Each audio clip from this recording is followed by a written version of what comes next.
pop on in here. I think I updated this one. Yeah, so in this, with the Rock Slide update, I'm just replacing the Psylocke with Black Widow for another disruptive effect that works with Darkhawk. And then, you usually don't need to accelerate to 4 as consistently, because you have Rock Slide to play on 3 now. And clean it up with the No Zabu Hawk deck you made after the update. Oh, the Bast one? Yeah, I think that one's really solid. That's going to be the Sporting's deck highlight here in a little bit on the YouTube side.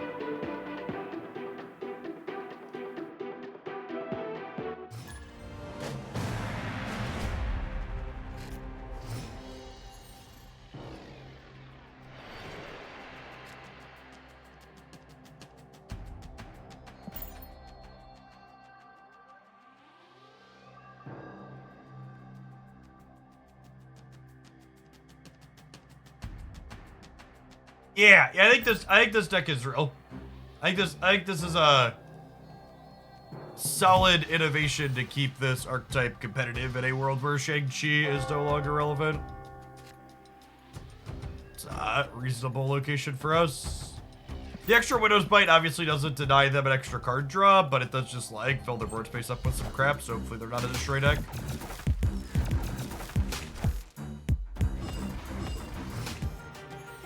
Probably not destroy with high evolutionary. Oh, right. And I just get to play this on curve now. God, that's good.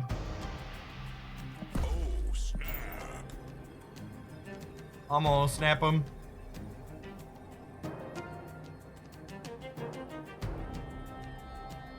I wasn't prepared for this card to be lit up in my hand. Gotta readjust my mental. Rip. I'm shocked they didn't snap me back with the Quantum Realm and the Cosmo. Good for us, I guess. Oh, wow. And one of these was cheap from the Shockers. They got that trigger as well. All right, now they're snapping me back and I'll leave. Escaped. This game went from fantastic to an absolute shit show in like absolutely record time.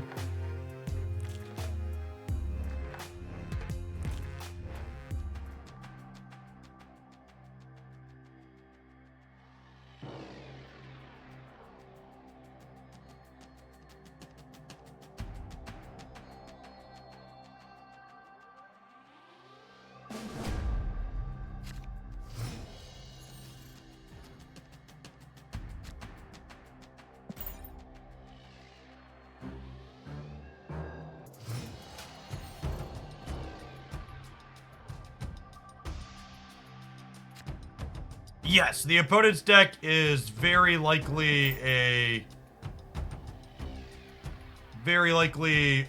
She-Hulk, Infinite Hulk stuff. Maybe not necessarily Infinite. I prefer this build without Infinite, but a lot of people play that card. Armor should be another tech card we should expect out of them. I'm gonna play the Hawk before I Samurai, because I don't want to risk discarding this since they're both the lowest power.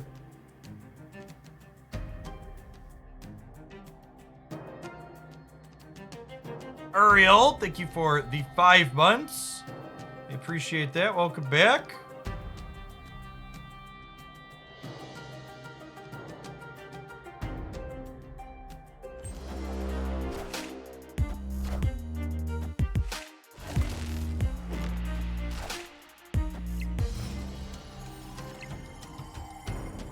Can everybody do me a favor and report that account there in chat for ban evasion? It's a brand new account that came in here to post nonsense political takes.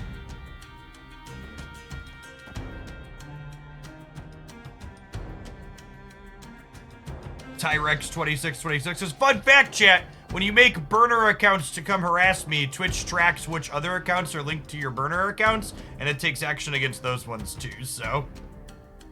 Well, if it isn't the repercussions of your actions for being a shitter.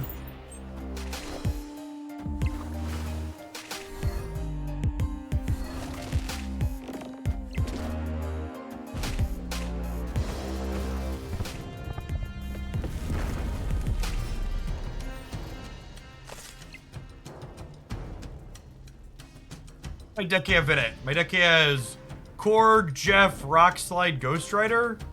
Just like actually all bangers. You have 3 cards in hand.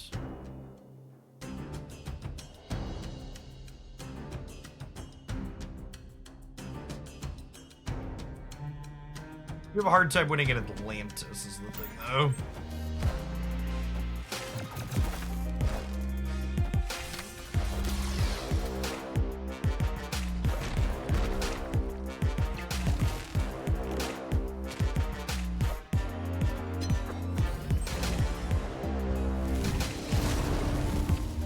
Oh, I was gonna say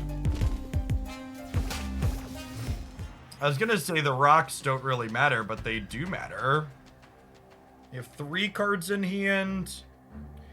Putting rocks in their deck gives us a chance to disrupt them this turn, but I think I'd rather Black Bolt and Stature, so that way I could get a card discarded, potentially.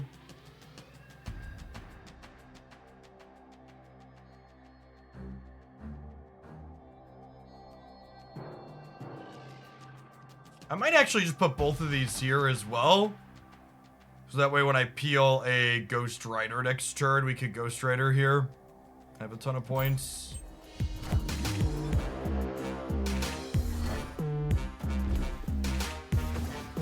Oh, I didn't think about that.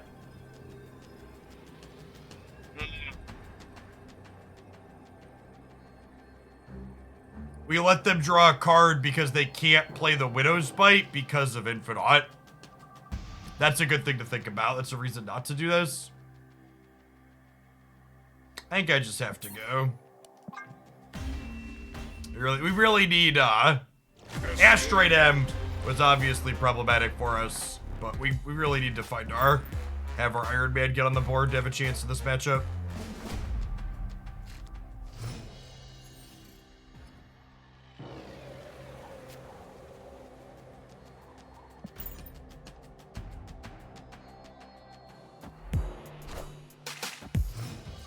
Sushi Jackson, thank you for the brand new Prime. Appreciate the support. How could they win? She-Hulk plus Infinite on the last turn is their winning line, generally speaking.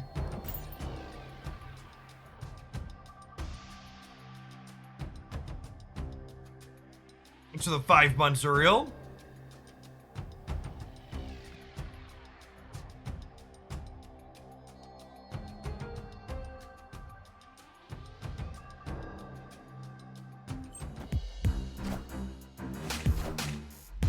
Is one of their best starts.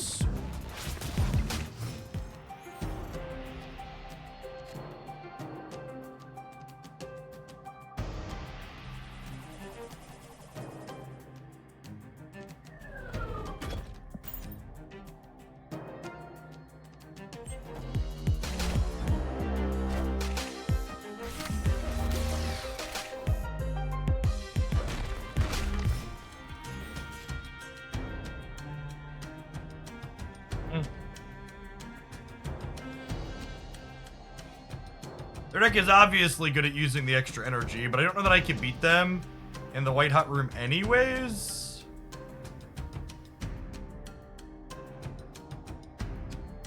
I think I might just be pivoting to play for the middle.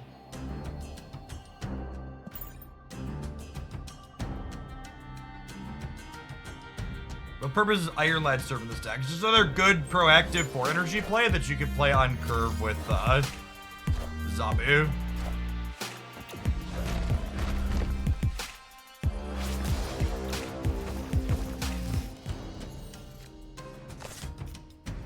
Gosh, Cyclops is good.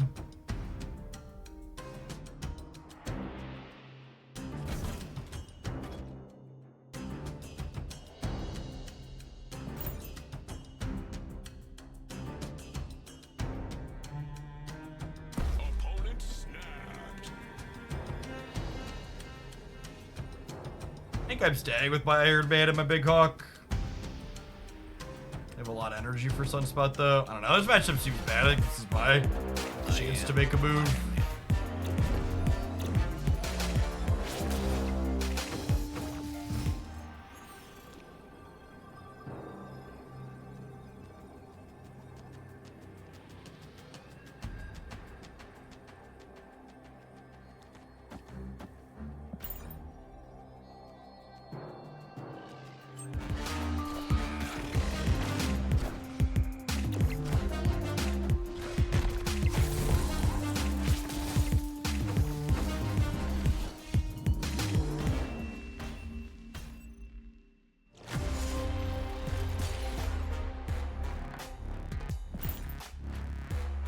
Yeah, I agree. That's something you see happen quite frequently when they nerf cards. And honestly, that's part of why the second dinner team is so small when they tend to nerf things, is that there's this psychological impact when nerfing things where even when they're still very good, people stop playing them. And basically all of the high evolutionary stuff stopped seeing strong amounts of play despite still being very good. Forever Elf, thanks for the 3 years. Welcome back. Large Midget, thanks for the brand new tier 1. Appreciate it.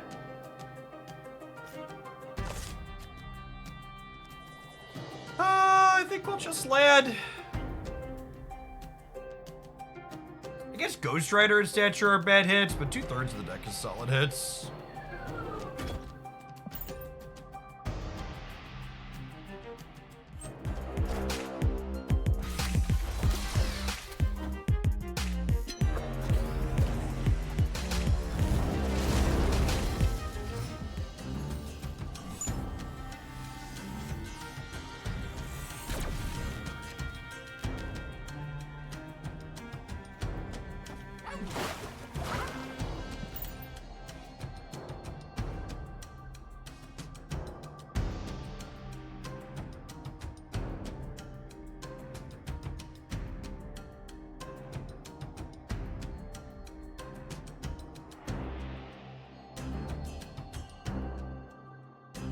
They're a deck that you feel is the most minimal counters. Well, the Little Movers deck with the Angela Craven stuff is the best deck in Marvel Snap because there aren't hard counters to it.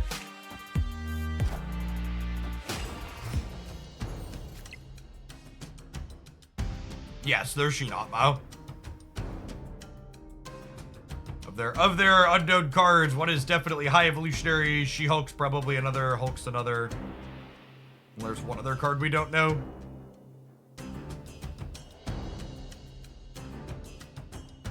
How many infinite conquest victories did you get yesterday at Tryhard? Why do you give a shit how many infinite things I won yesterday? Is my question back to you. Don't ascribe value in the content people... Oh, Leech is the other one. Yeah, we saw Leech earlier. Don't ascribe value in the content people that you watch based on their success rate and things that don't really matter. Fossy the Snowman. Thanks for the quarter of a year. Welcome back. Good morning, baby girl. You got a sword in your backpack and you're all good to go? But I don't have stuff.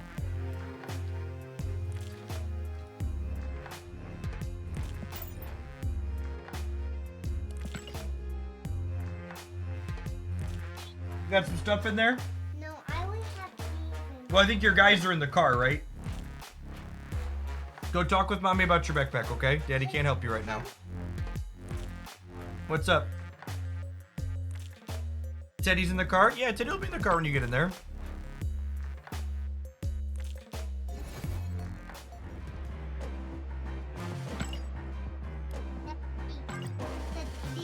I think it's weird how people will defend someone in chat when I say you shouldn't care about the results. That's too loud. That's too loud. Okay, you have to go upstairs with your mommy, okay? And they'll say, well, it was just a question. But when I ask them a question back, you get offended at me. Why is the random person in chat able to be offended as just a question, but you hold me at a double standard? Keep it down. Okay, I'm gonna carry you upstairs to your mama, okay? You want your backpack? Yeah. Mom's driving to school this morning.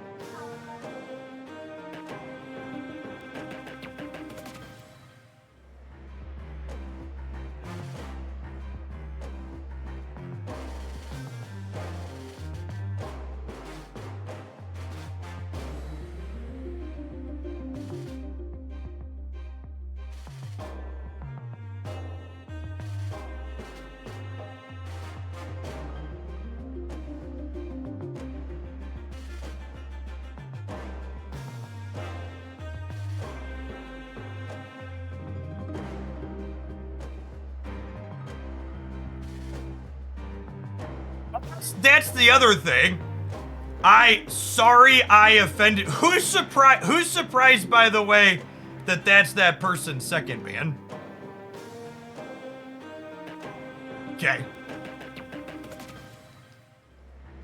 That's the other thing that's funny / amusing to me is like I respond to a question with a question and suddenly I must be offended by the question.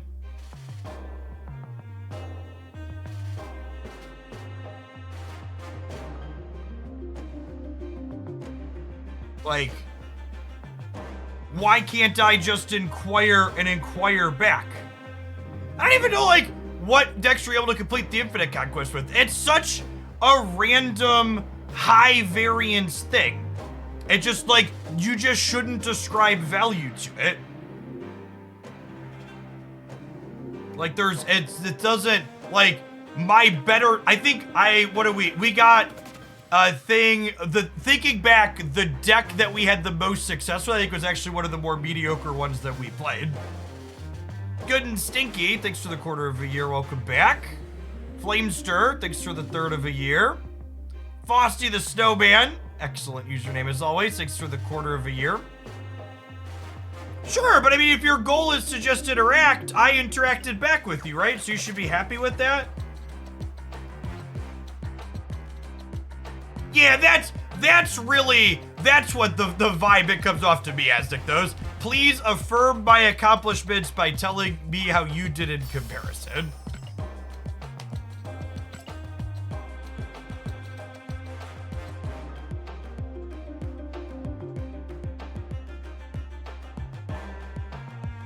WikiPoc, thanks for the 5 months. I think people asking that question, they just want to know how to beat the Infinite Conquest. Yeah, but that comes back to the core of my response there, right?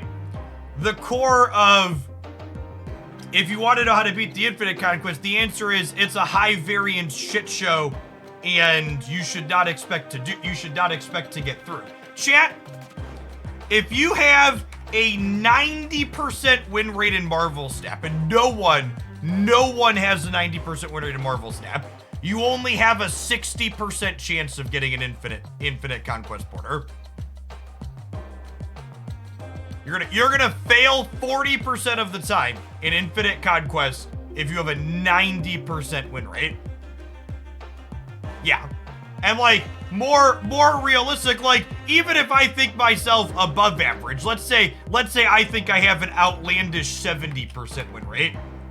If you have a 70% win rate, which most of us probably don't even have, like 70% in a card game is really high. You have a 17% chance of finishing an Infinite Conquest 5-0. Yeah, but Chaos Hat, that goes back to the vibe of the channel, right? It's like, my goal isn't to like be this sweaty mid-max thing, right? And me responding back to how did you do with like what you shouldn't care here kind of sets it, right? As a gotcha player on the side. And then the realistic part is like, let's say you're about like the average good player has about 0.5%. Or 0.55, 55%. You're about 5%. Your tone didn't respond as unoffended. Oh, I'm sorry. I apologize. Okay. If I talk like this, will you not think I'm offended? Or do you... Is the fact that I have a strong voice and I don't sit here and whisper into my microphone while I talk? Am I just offended all of the time? Because I'm not a little whisper person right here? Is this what you want? Will you no longer think I'm offended if I stream like this? I'm gonna adjust the microphone arm. And look, now you can see it in the camera. I'm a real Twitch streamer now. Okay. I would like to play Marvel Snap on the ladder. I'm not offended anymore. Nobody can possibly be offended anymore. Apologies for being offended. This is how we'll stream from now on, so nobody accidentally thinks I'm offended. Chat, this is a card game with superheroes. Nothing you say about the superhero card game is going to make me offended.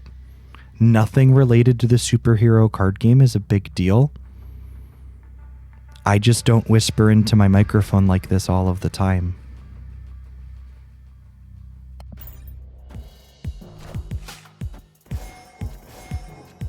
Please stop, but I wouldn't want anybody to think I'm offended.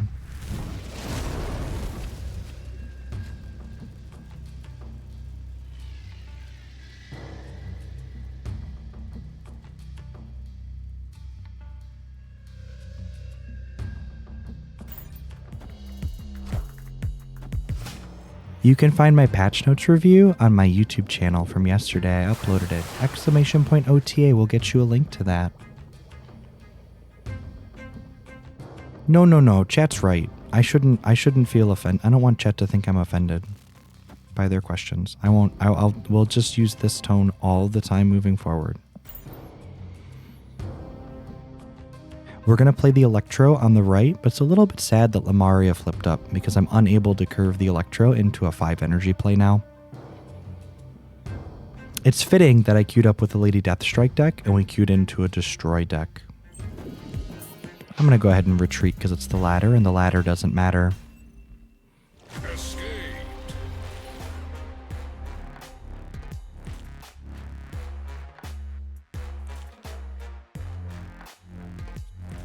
Alright, I'm gonna put it back. I'm gonna put it back and I'm gonna talk like a normal fucking human being. Oh, that's my microphone stand.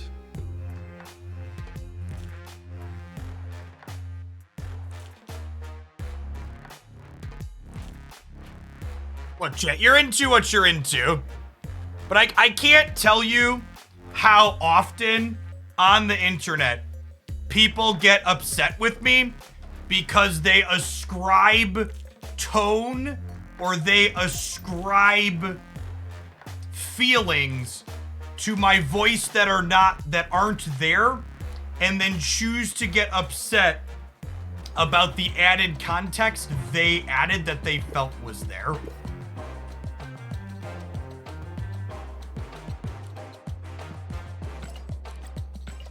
I'm not mad. It's very rare that I am ever mad on stream. Disappointed frequently, but basically never mad. The only times I ever get remotely mad on Twitch.tv usually involves something political. Never the video game. Thanks for the sub gift, Evie. Dairy Pock, thank you for the 5 months. And Good and Stinky, thanks for the quarter of a year. I'm a little sad they didn't buff what's his name in the OTA as well. I agree that would have been a good change.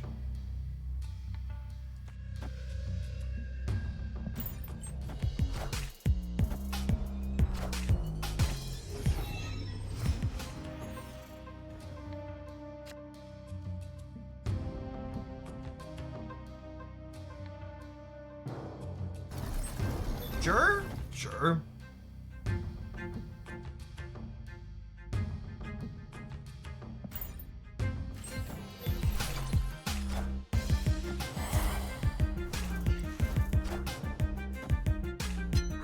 To the person that compared me saying yesterday was going to be a try-hard stream and compared it to playing in a tournament. I just don't think and that kind of sets the tone of Marvel Snap's Infinite Conquest. I don't view Infinite Conquest as a tournament, especially when most of the time yesterday I was playing decks that just aren't particularly good because I didn't find any of the good decks in this format enjoyable. It's like what it comes down to.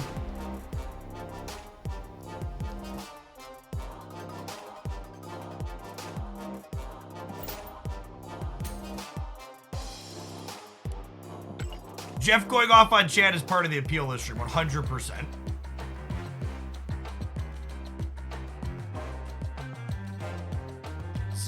Zero tolerance for nuts. It's just so many people are used to just like asking questions like that and then just getting no pushback or being ignored, right?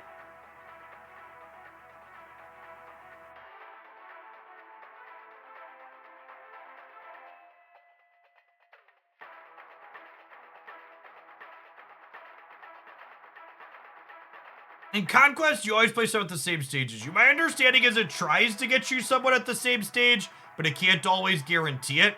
I think the 4 match win must try really hard to get you someone else at 4, because the queue time, anecdotally, the queue times for 4 wins are much longer than the queue times for not 4 wins.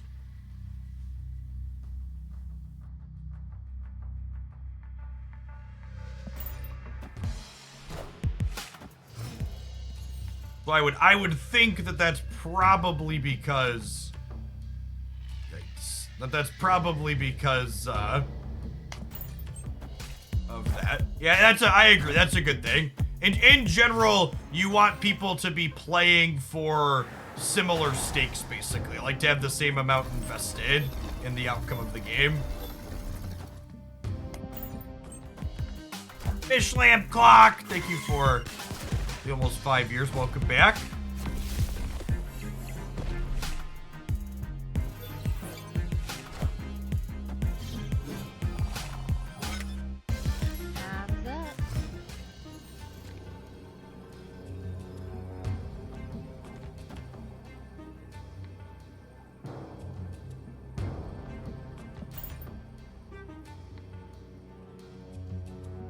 In a non-ladder game, we'd retreat here. Or in a setting where the cubes mattered. My favorite kind of ice cream, mint chocolate chip.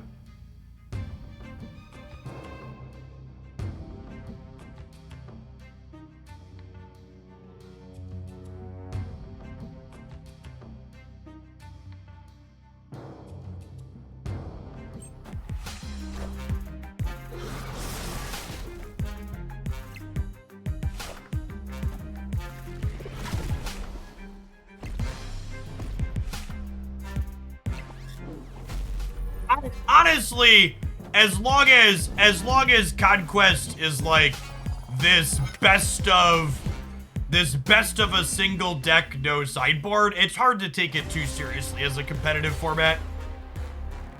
There's just not enough, especially when you're not just like playing one of the stock top best decks constantly and you haven't practiced them.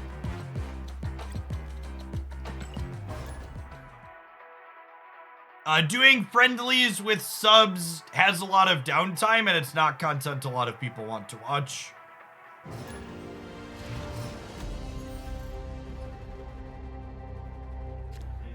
We did battle mode stuff when it first came out, and it's just not super popular. Storyblocks is a new sponsor for the stream. I see some folks using the command. They offer unlimited stock media downloads at one set price. While you have a subscription, anything you grab or use off of their site is royalty free to use for you in perpetuity for personal and commercial stuff. Really, really neat service if you're in the market of making content. You don't want to be Googling and wondering, do you have the rights to use whatever particular images or stock video you're picking up.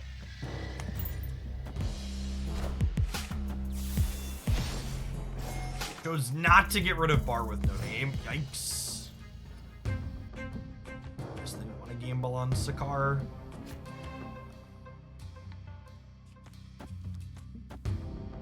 Sure.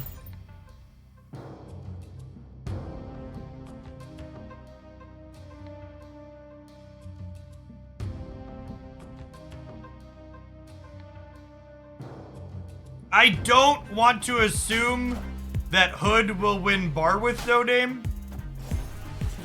because there's a good chance well, not a good chance, I suppose, but a non-zero chance that they're a Legion deck too, right?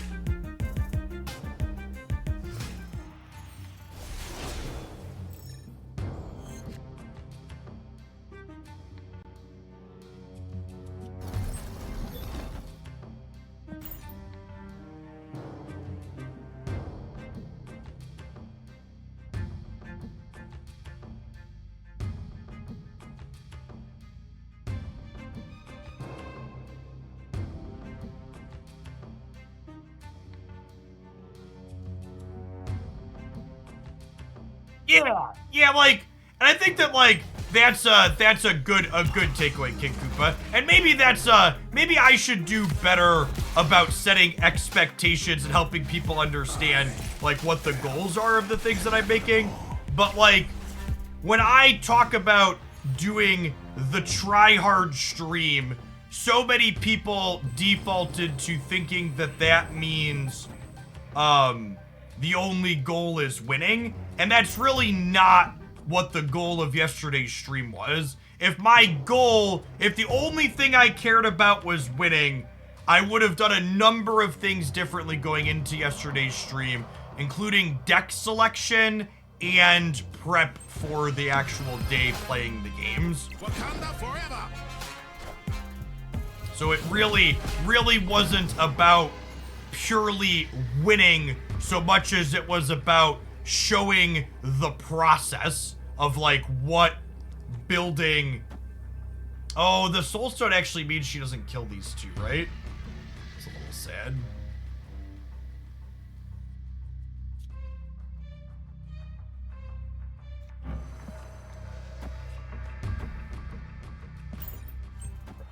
Nope. Yikes.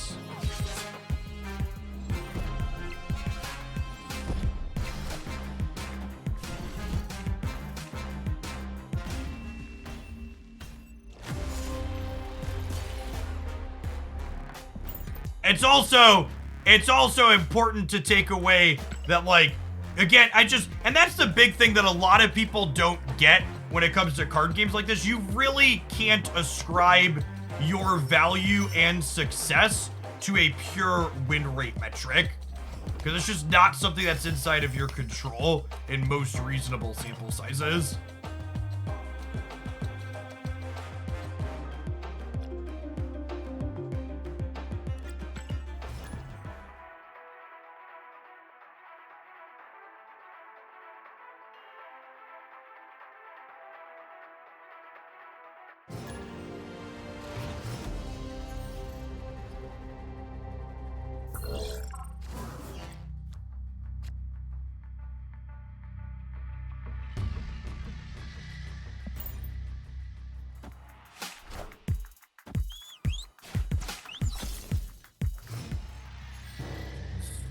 To Hood.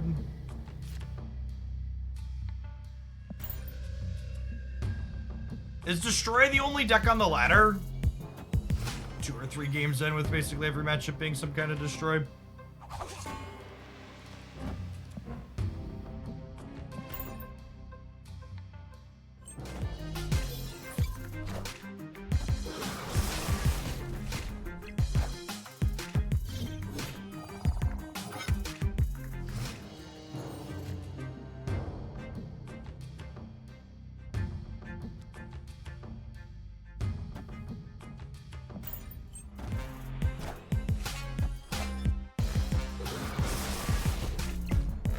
They got a Carnage from the hub in their destroy deck. That's fair. Fair and reasonable.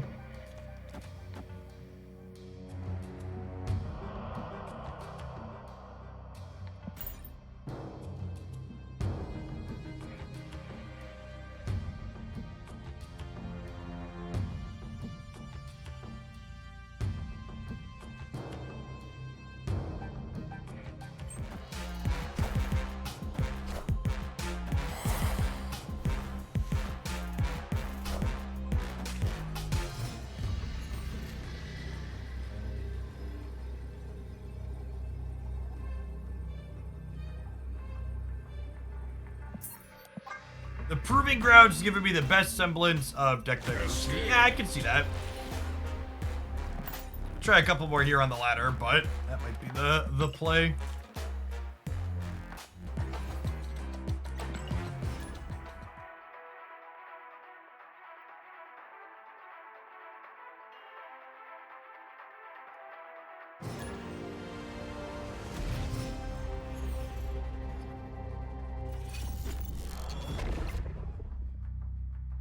That was funny. And the most, I posted the Destroy deck I really like on Twitter yesterday, and I was like, I'm pretty confident these are the 12 cards I like.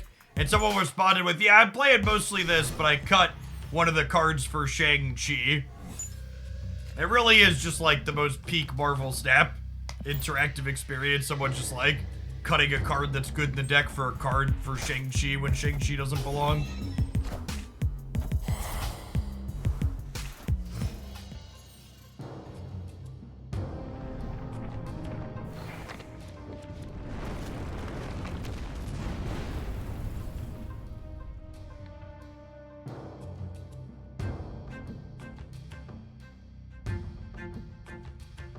Oh, look at that. We already have a command. All right, when people come and ask about Infinite Conquest, we're just going to respond with the Infinite command. I think this covers it. Jeff doesn't care about his rank, his win rate, or his Infinite ticket count. Stop asking about it. There's more to games than winning. Learn to have fun just playing the game.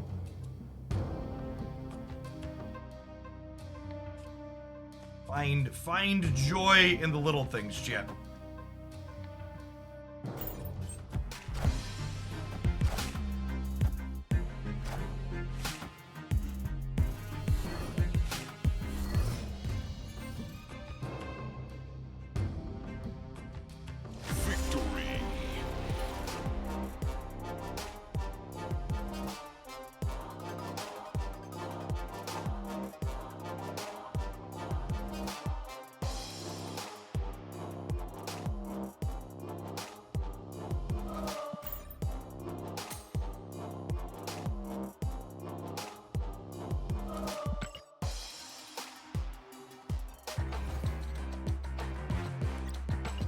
I appreciate that feedback, Jesus Fish. Yeah. And that's the big takeaway. And if your goal is getting better at things, you should never be focusing on the results. It's all about the process. The process is the thing you should be iterating on. And if your process is good and you focus on getting better and having a better process, the results eventually happen. People are so hyper-focused on the what was your end result. And especially in just like these variants by design games, you can't hyper-focus on the end goal, or you'll drive yourself insane.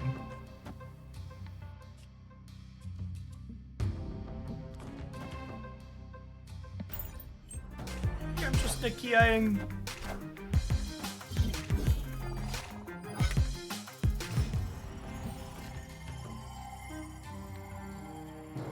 The ratio of tickets to win. If you have a 55% win rate, you will win an Infinite Conquest 5% of the time. That's the stat you need to take to heart. If you have a 55% win rate, you will win an Infinite Conquest 5% of the time.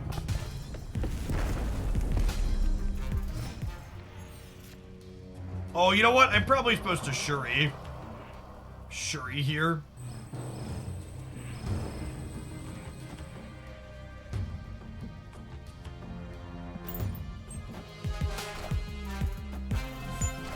match win rate, not win rate inside of Wakanda forever. games, yes. Overall match win rate. Alright, this is the ladder, so my Zola hits this Panther every time.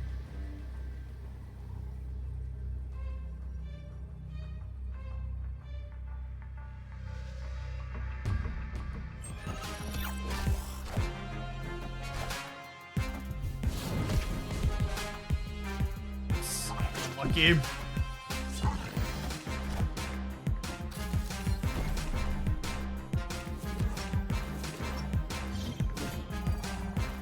Hand's big.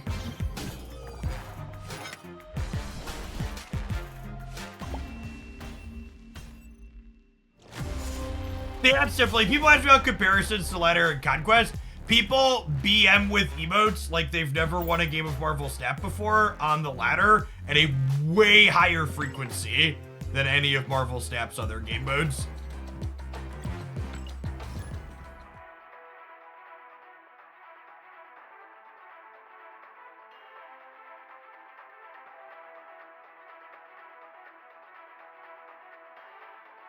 Yes, if anything, the emoting is more aggressive and obnoxious post-infinite. 100% the case in my experience.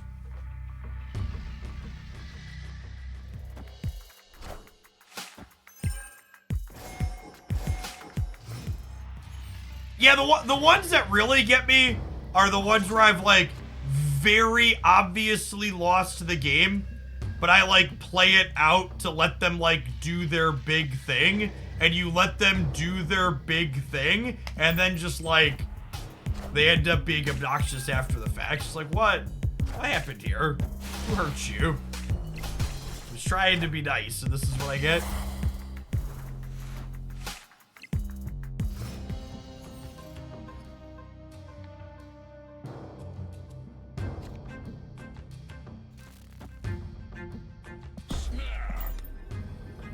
Be a destroyed X, this doesn't really matter, but solid Oscorp tower for sure.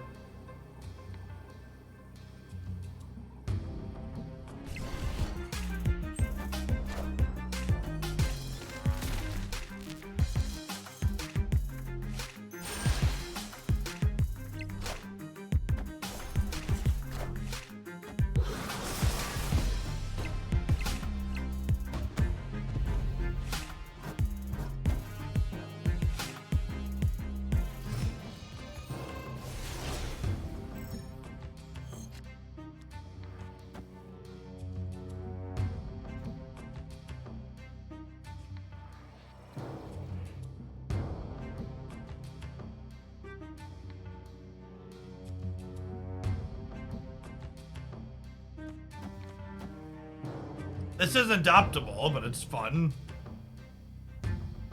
Nah, it might even be optimal, right?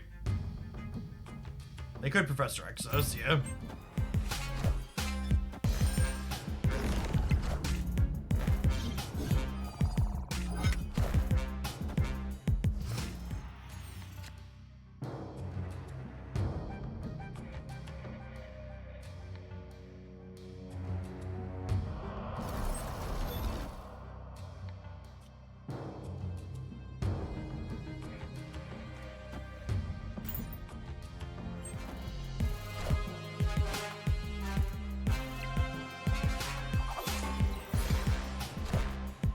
Wakanda forever.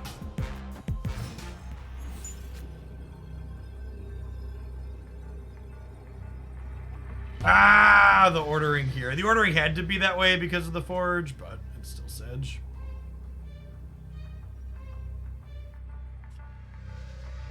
I think we're dead again. Lady Deathstrike is still pretty shit.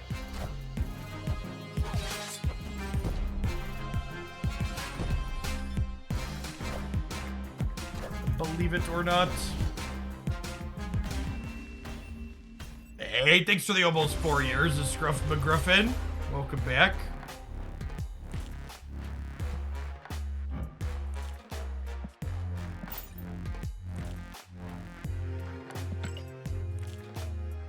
Professor X, Legion, and Galactus, yeah.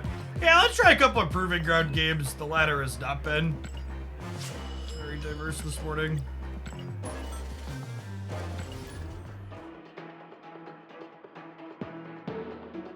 Ray Mullen, thank you for the primer. Appreciate it.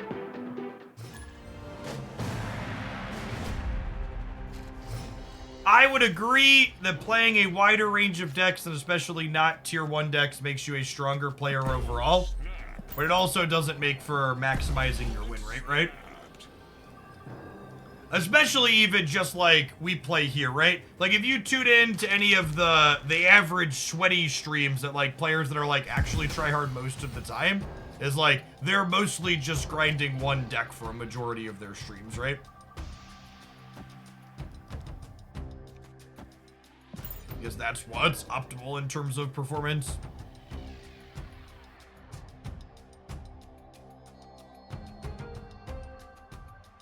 I think they could put Legion as low as 5 or 6 and it would still be a very good, very played card. And honestly, I think Second Dinner probably knows that. One thing that was interesting in the commentary from the OTA yesterday in my mind was that they commented that they started Legion's power high because they knew he was a good card and they didn't want the player base to not figure that out. Which is interesting commentary. It was basically like putting Legion's power at 8 was the Second Dinner version of like dragging the horse over to the water. Just be this, but them being like, for the love of God, this card is good, we promise. Please play it.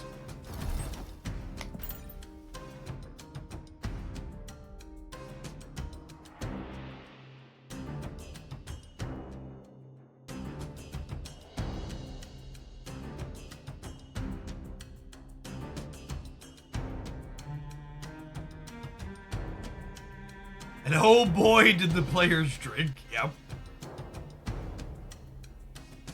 When is Snowguard going to 20? There was a comment from a Snap dev that implied there's changes coming to Snowguard. Remains to be seen. I hope they're coming on the 5th, and that's why she's going to be in a Spotlight cache.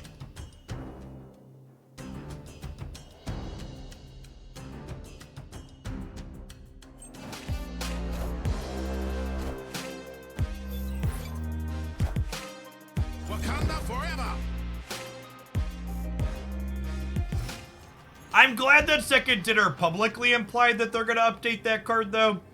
Like, I might have definitely sent a message via private channels when Snowguard was data mined to be in a Spotlight cache. I was like, listen, I know you don't comment on data mine stuff, but please, for the love of God, Snowguard better be getting a revamp before.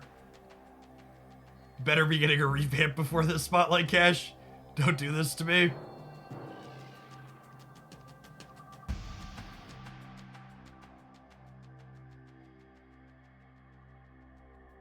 Road told Binks Media of last month that Legion would surprise everyone and people were going to be underestimated. I don't have the cards playable since the start. Would Snowguard be playable if she wasn't symmetrical? Yeah, I think that would probably be enough.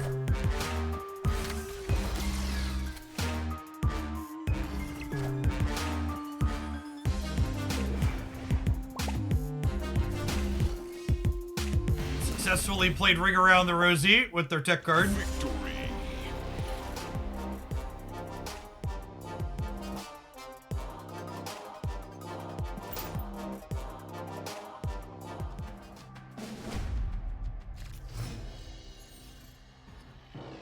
Haven't you seen Reddit? They only buff cards after the people getting mad that they buffed cards after they rotate out of spotlights is so weird to me.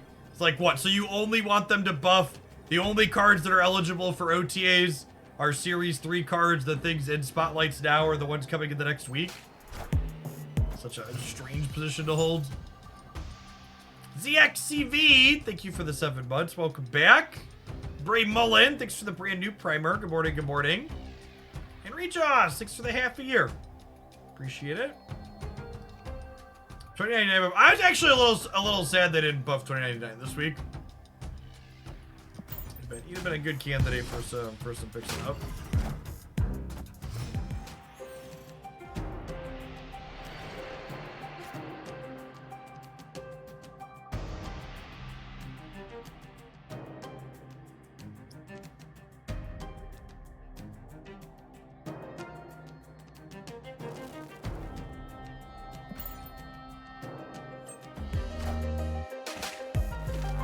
In 2099, I'll get Xbox. I could see them updating 2099's text box. I also expect all of the nerds to be very mad when that eventually happens. This play means I have to keep these two, but maybe I should just put the Electro here and just accepted keeping the hood and killed the Luke Cage, but... Actually, I guess I could do nothing and then Lady Deathstrike next turn and clean them out. Is that the line?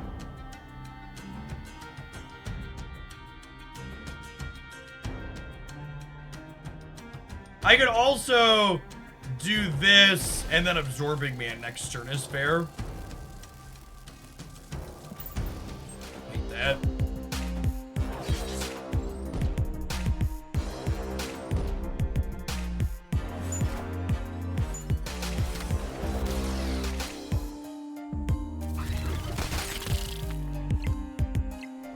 Deathstrike's an awesome counter to this meta. I don't know that that's true.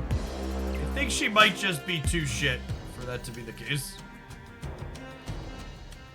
It's the unfortunate reality. Oh, we can just Odin, can't we? That's better than Absorbing Manning. Because Lady Deathstrike lives.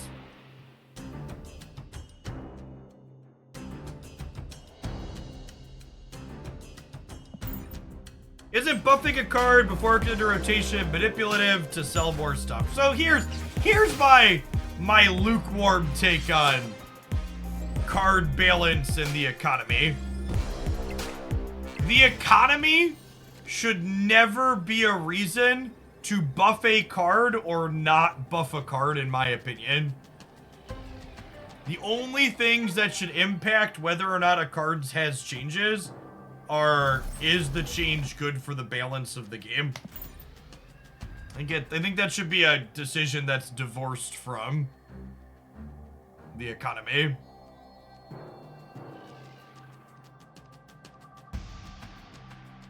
And like, maybe if you wanted the economy to like tie break on speed or something, like you're like, okay,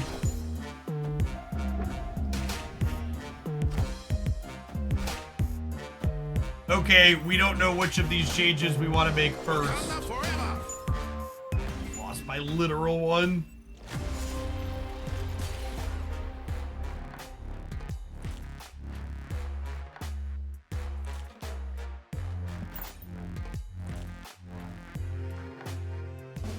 I mean, Sarah Surfer, Dark Rock, I mean, those are all great flavors that probably taste fine together.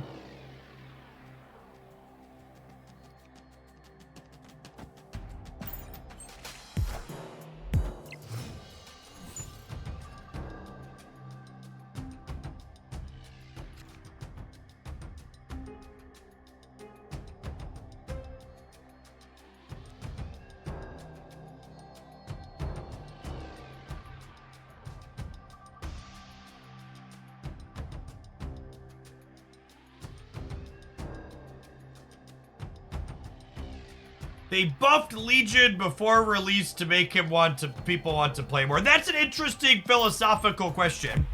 Can you buff or nerf a card that hasn't actually released yet? I think I would be on the side of arguing that you can't, given the option, but from a philosophical standpoint, it's an interesting question to pose.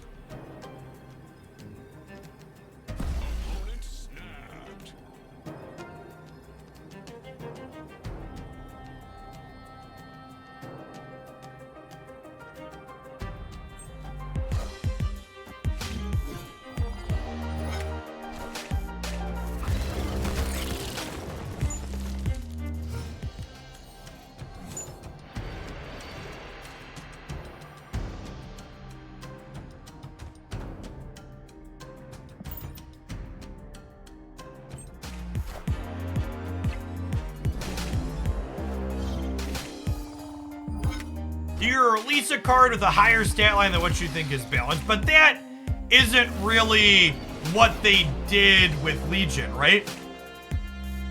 Like, Legion's power is like largely irrelevant to the actual power the card brings to the board, right? Just by putting a bigger number in the corner, they encouraged more people to actually try it to begin with, who wouldn't otherwise experiment with it. I'm excited to figure out how we lose this game after eating an entire brood. Feels like it's gotta be possible still.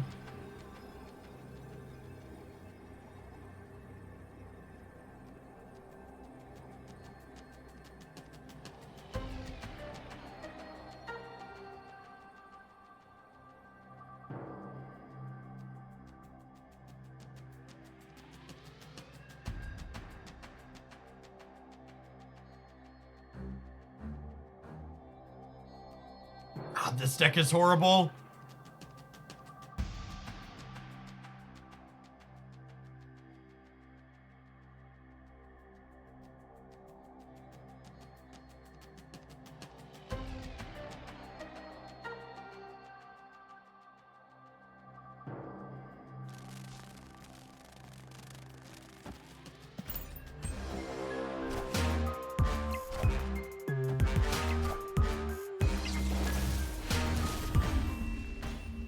Sorry, we won by one, chat. Deck's busted.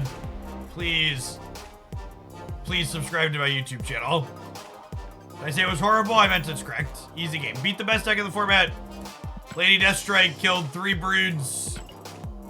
You heard it here first. Heard it here first, folks. Take that one. Take that one all the way to the bank.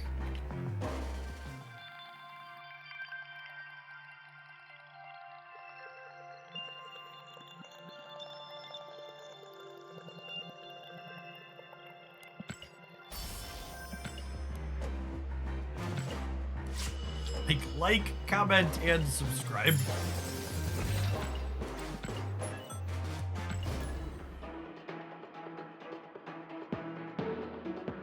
You won 15 conquest medals, chat. Take that all the way to the bank.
GG's, your buff. I think our deck is bad. We'll see though.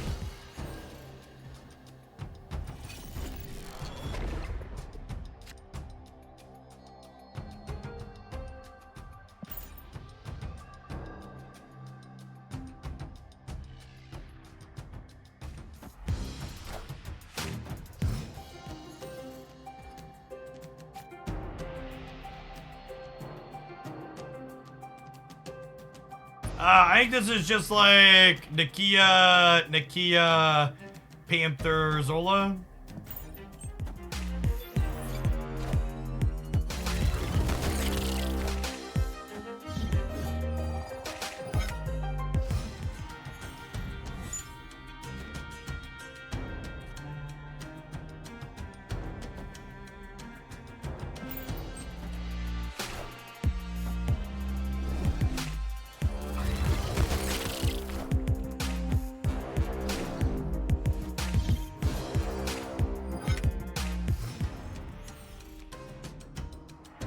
I mean, Tepic, I would agree with you if you said Jeff I think Legion's stat line is more relevant than old Arrow's stat line. I agree with that. But I also would wager a lot of the decks currently playing Legion would continue to play him if he was potentially as low as even 5 points of stats. In fact, I believe he was data mined to be as little as, I believe he was data mined to be as little as 4 at one point in the data mines.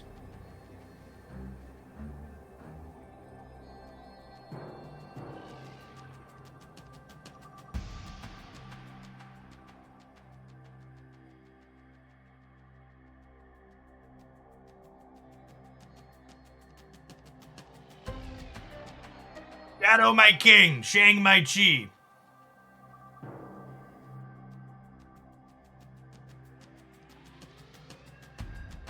Yes, that what Stage Show just said should be the line for like cards like that. He should probably be a power where you have to consider if you really need him in your deck or not. Victory. And I feel like at 7, his random blowout potential still just means that the answer is probably yeah. But I don't expect the card to be any less ubiquitous at its updated stat line.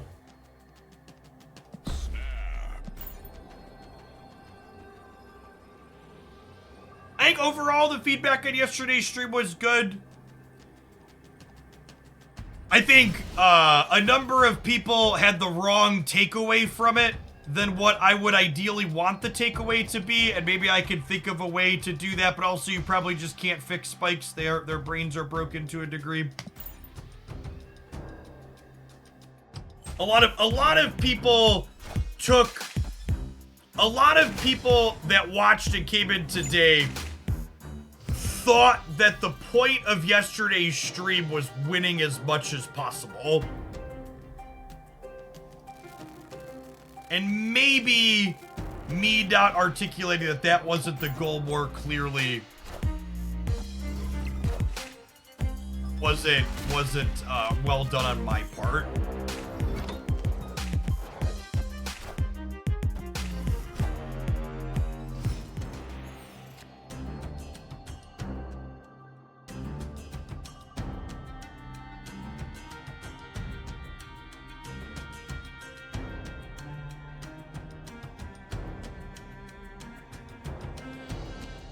Yeah, we are not a good bishop deck. That is accurate.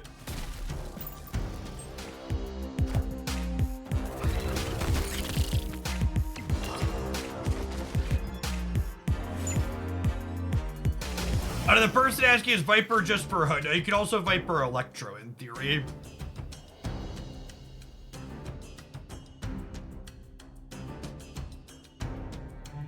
Cutting down on ghosting was part of yesterday on the delay part, but really it was about highlighting what I feel is appropriate process. And it's hard to really play. There's a difference between focusing on trying to play better and having good process and just doing everything you can to win your games. If that makes sense. I think we're dead, chat.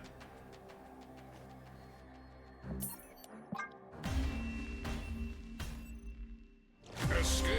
And having good process is part of doing everything you can to win your games. But there's more to it than that.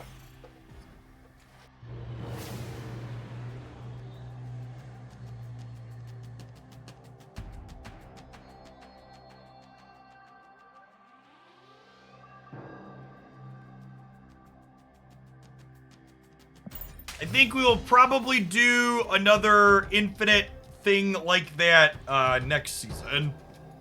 The response seems to have been mostly positive, even if there were some bits of annoying.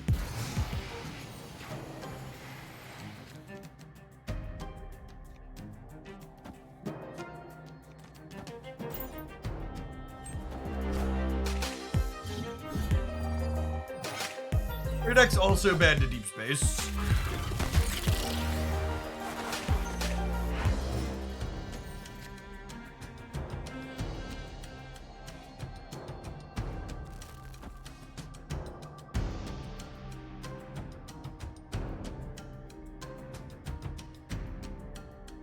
See if you use the best decks without chat interfering. Well, me playing the best decks definitely wasn't something that was happening yesterday.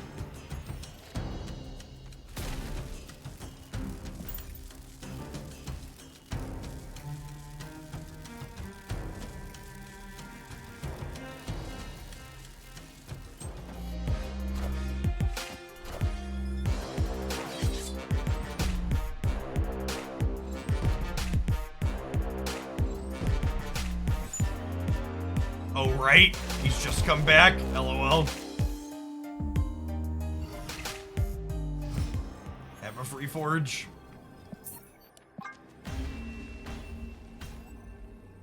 Escaped.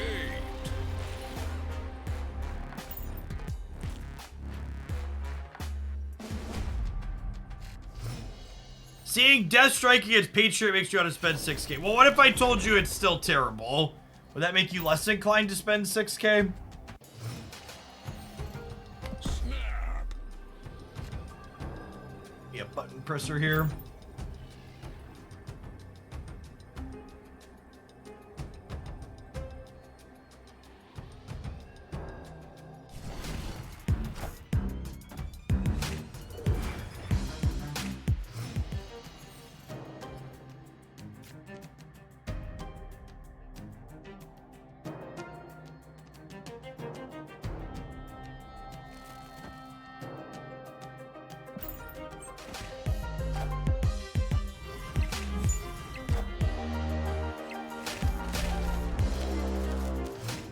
Find Lady Deathstrike to be the type of card where she occasionally does a cool thing, but typically still loses the game. Yeah, I think that's a good and accurate take.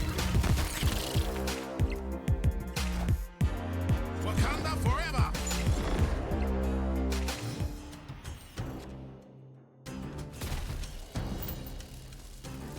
It's a shame our opponent's either going to play a tech card or retreat.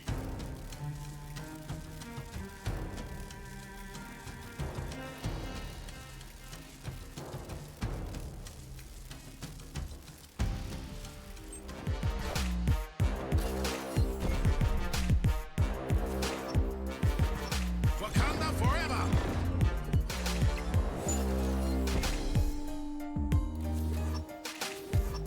Wakanda forever.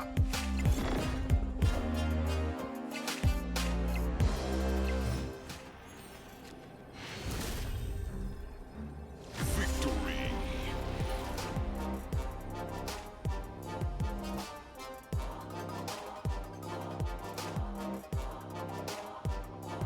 He did the whole thing.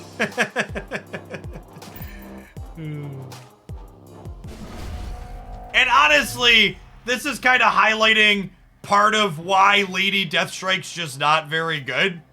Is that most of the interesting things you could do with Lady Deathstrike, you're better off just doing the same thing with Black Panther.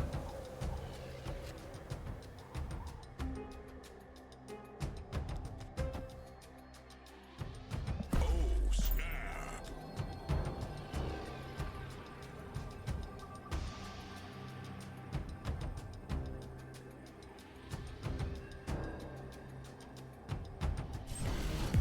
Hawkeye 32, thanks for the 5 months, by the way, appreciate that.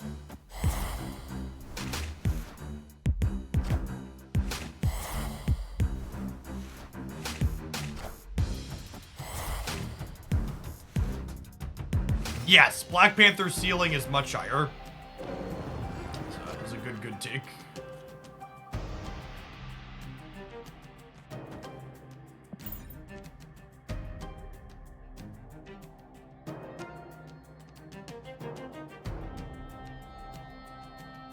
Oh, you better believe we're gonna Arnim Zola the Bar Sinister with Lady Deathstrike, chat.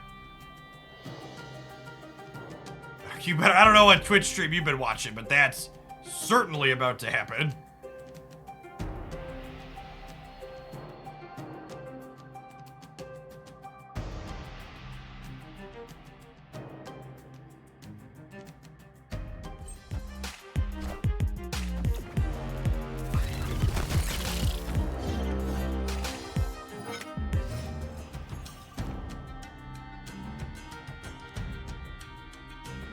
Oh, wait.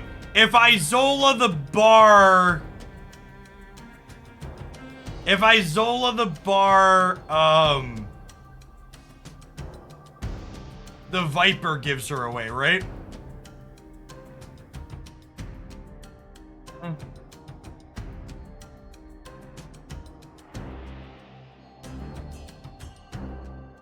There's no way I could fix that either, right?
Victory.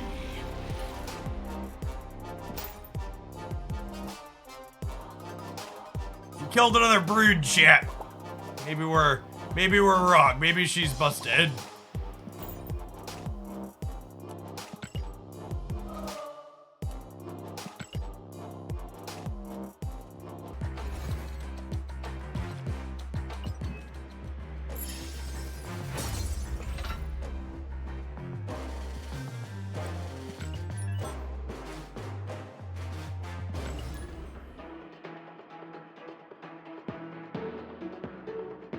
Unsure what Twitch stream you think you've been watching since you followed almost 10 months ago that you thought you could come into my chat and make fun of the Black Lives Matters movement, but the fuck out of here with that shit.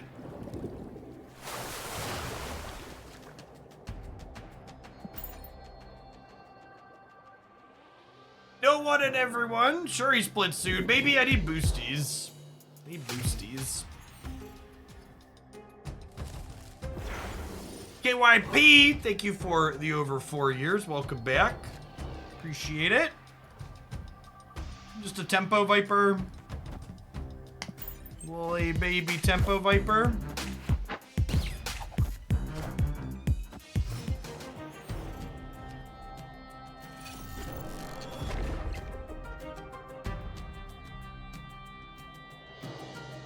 Build a biggin.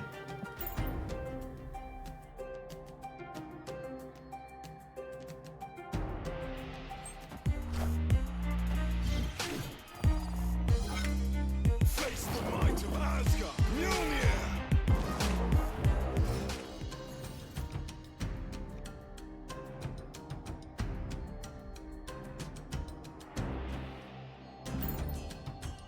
Going on, Chance for Glory.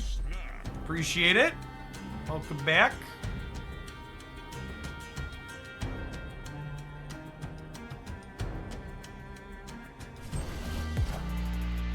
So, I've built wave combo decks in the past where the goal is basically you...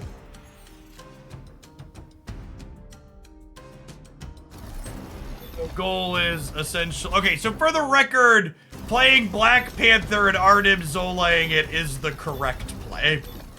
However, this is way more fun, so we're gonna do that. Like, I would like the record to reflect I am choosing fun over optimal.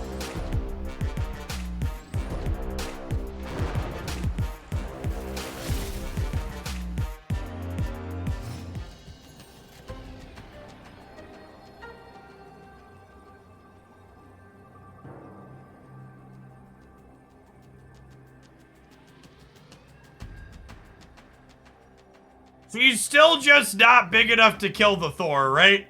So the problem is, I Zola, and we kill the Thor before the hammer, but then I have 8 to 0, 8 to 8, and they play a big thing anywhere, and I lose the game.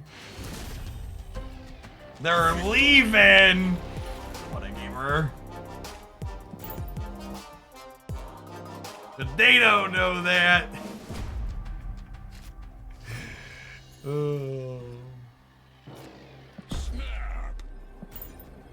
I feel like I need to accompany this gameplay footage with a formal warning that you should not spend collector's tokens on Lady Deathstrike. She is not good, and if you spew your resources on this card, you do not get to blame me for it. Thanks.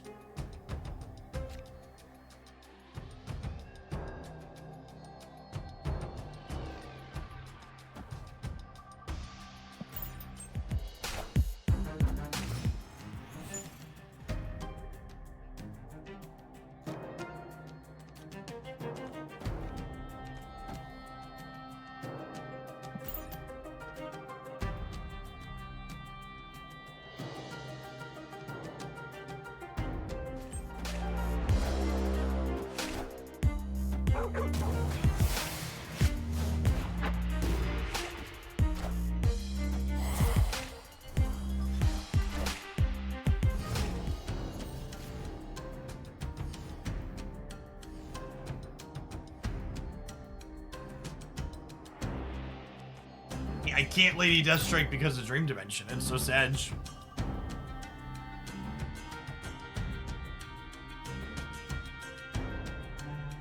I agree, Silver Samurai is one of those cards where I'm just like not in love with any of its pieces of art currently in the game.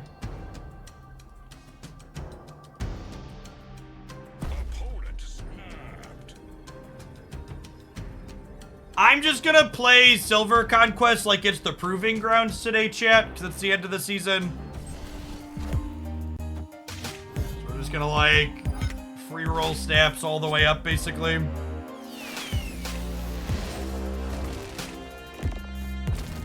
They just put Invisible Wasp into Crimson Cosmos? I believe that's what's happened. Good gaming. Good gaming.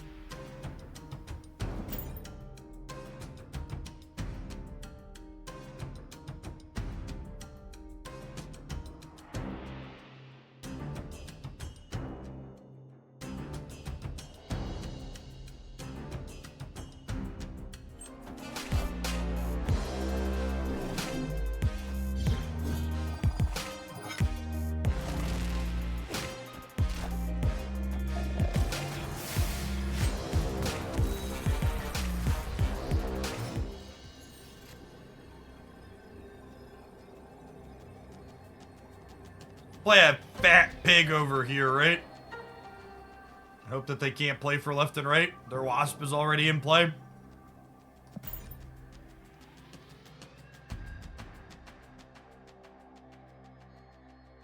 They could get me with Magento, I suppose. Not even Magento. We still win, right? Because of the power he pulls, maybe? Magento right gets us, I think. So he pulls 9. Yeah, maybe because Magento right gets no, I don't have any way to play around that, right? All of our lines lose. Is Lady Deathstrike left a bigger point difference? Yeah, that's fair and true, actually.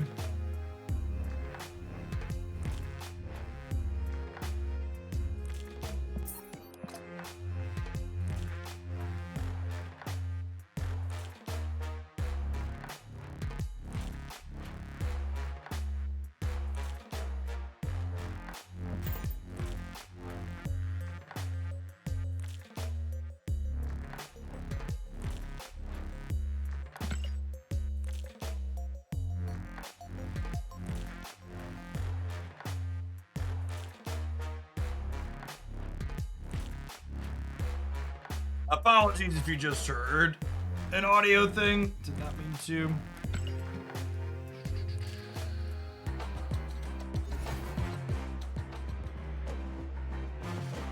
You didn't, and my settings are correct. We'll never know, really.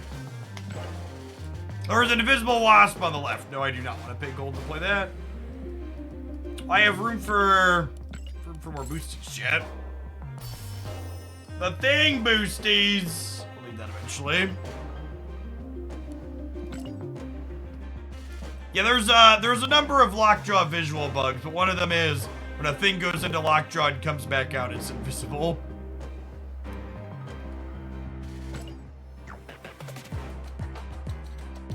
Alright, speaking of Silver Samurai and stature.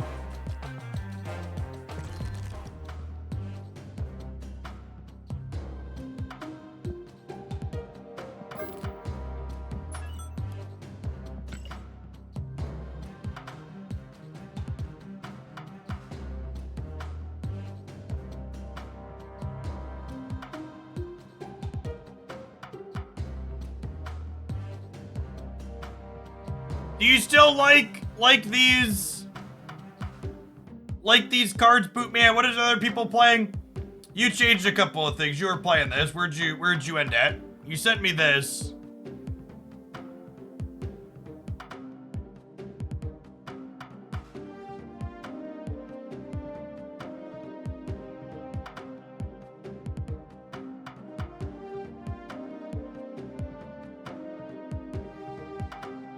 You put Iron Man in for Spider-Woman, but otherwise you played this?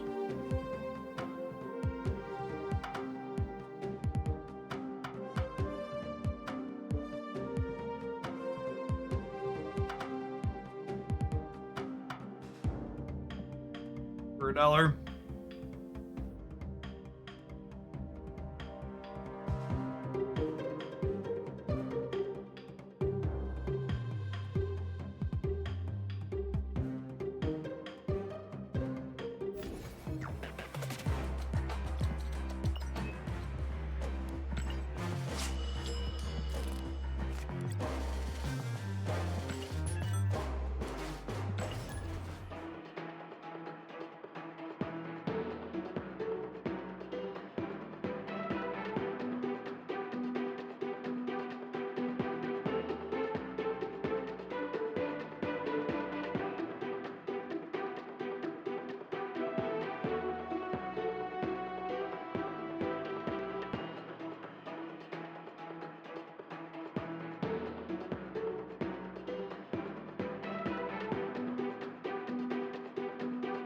How many pigs will ruin our day? There hasn't been that much Spider-Ham lately.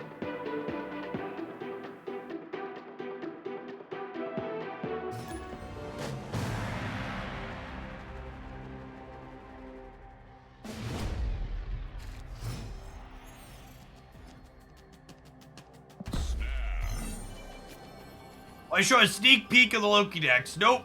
There'll be a video up on the YouTube channel on Monday that my editor is working very hard on to make very beautiful. So if you want Loki deck ideas, subscribe and ring the bell and wait for Monday. Loki drops Monday night with the new season. But a third editor, or still the second, it is the third and final editor.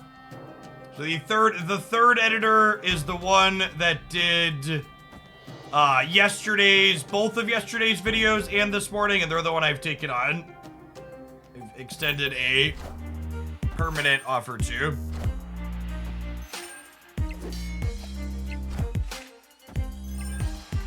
Season video normally drops today, often the Friday before, yeah. Not a guarantee, but often.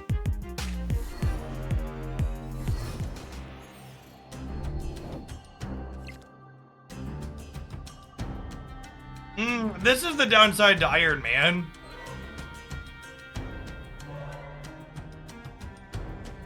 Means I get him now instead of my Swarm. Poor editor who messed up on Lady Deathstrike. The editor that messed up on Lady Deathstrike is actually the one that I extended a permanent offer to. A typo. Typo is not disqualifying, especially when I should have caught the typo.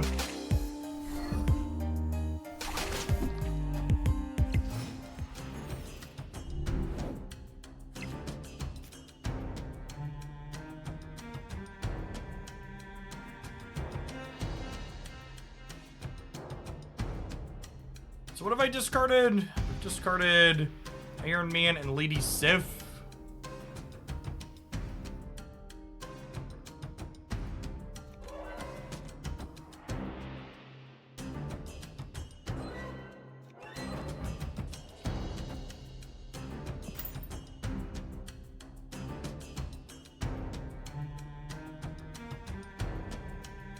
Does the editor play Marvel Snap? Yes, the editor I ended up hiring was familiar with Snap before my content. What does the editor go for these days? I offered the editor 50% of the revenue that the YouTube channel makes with a $50 per minimum video.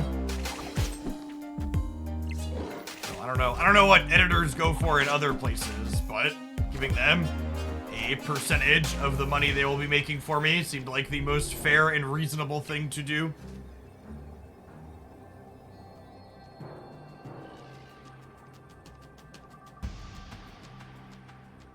Does a video typically make? My YouTube channel makes somewhere between 3,000 and 6,000 USD per month. I think the average for the last 3 or 4 months was about 4,500. Pre-tax, correct.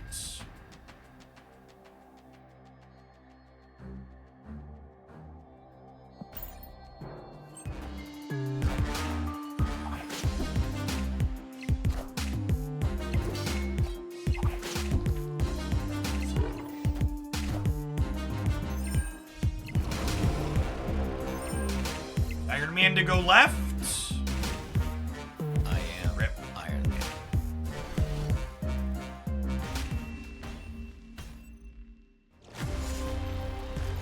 Arrows, thank you for the brand new tier 1. Appreciate the support.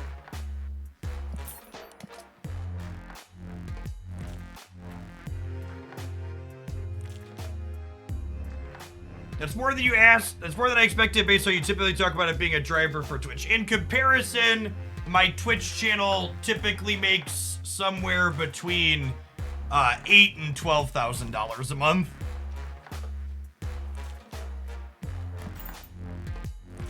It's generally speaking somewhere in the 20 to 40% range.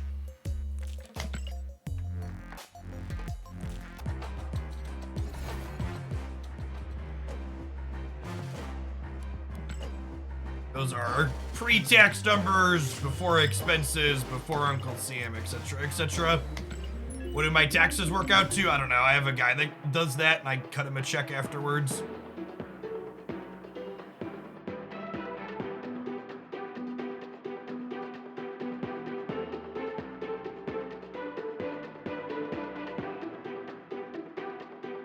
That number includes sponsorships for Twitch. I don't have an exact number on sponsorships because it varies pretty heavily month to month, and I don't have an easy way to reference that without digging through bank statements. How much do mid-rolls add if you keep them on? Loosely, if I turned mid-rolls ads on with my viewer count, I would expect it to make an additional, probably like 1,500 to $3,000 a month, somewhere in that range.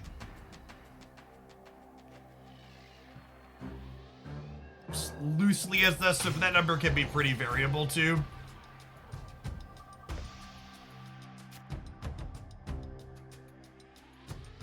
Opponent snapped.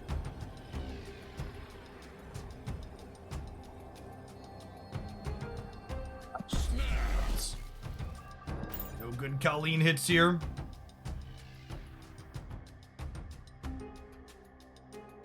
I would have made more this month on mid-roll ads with drops, that is true.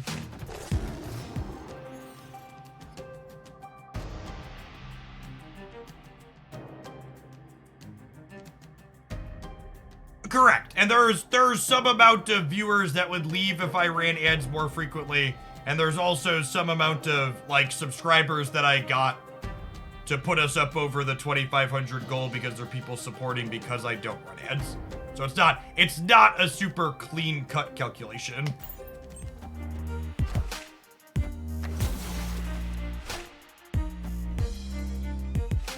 Create highlights on the YouTube channel showcasing Black Bolt and Magneto together. I don't think Black Bolt and Magneto belong in the same deck. And honestly, I'm not even sure. This is why I haven't tried this Hella stuff yet.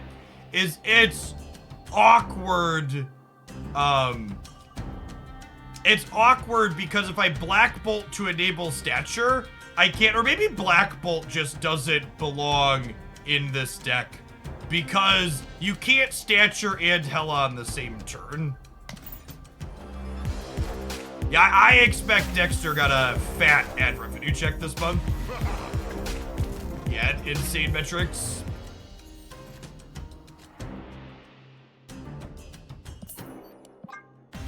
I don't think I want Ghost Rider. I think if we're playing Hella, Ghost Rider is not something we need to be doing.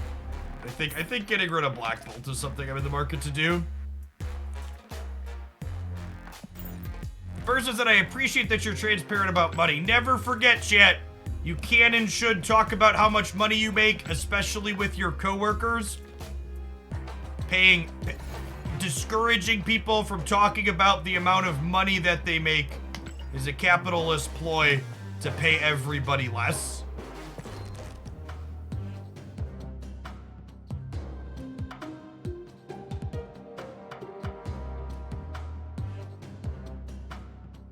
It's illegal to prohibit it. You're correct, but it's heavily discouraged.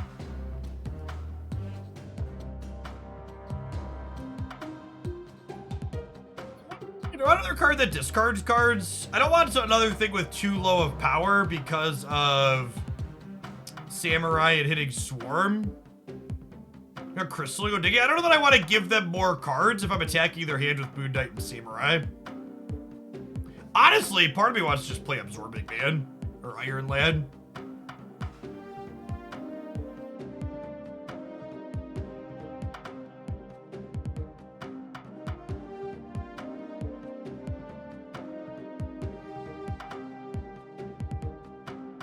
Oh, does Tribe make Dexter run 6 minutes of ads per hour? Is that real? 6 minutes is such an absurd number.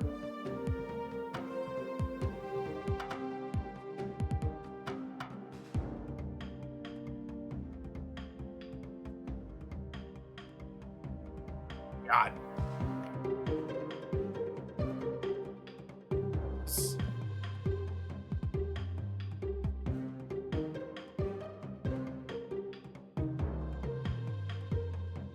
I'm gonna try Absorbing Man. For reference, for people that are newer to the channel and don't know my history, back when Magic the Gathering Arena took off, I was partnered with the esports organization Tempo Storm, and they wanted to update my contract to require 6 minutes of ads per hour, and I politely parted ways with them. It's like, nope.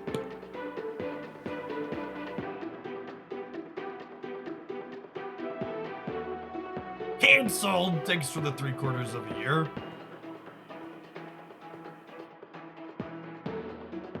That's true. Raynad did invent every Marvel Snap deck.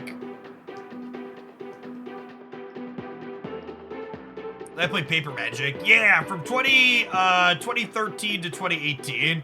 I traveled around playing a lot of Magic the Gathering. I think something Raynad would do. Well, to be fair, a lot of these big orgs that have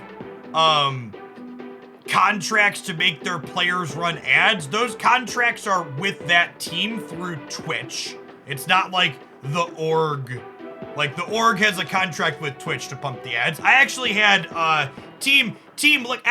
more recently, Team Liquid asked me if I wanted to sign on with them when Snap started taking off, and they wanted me to agree to 4 minutes of ads per hour. And I declined their offer. Oh, snap.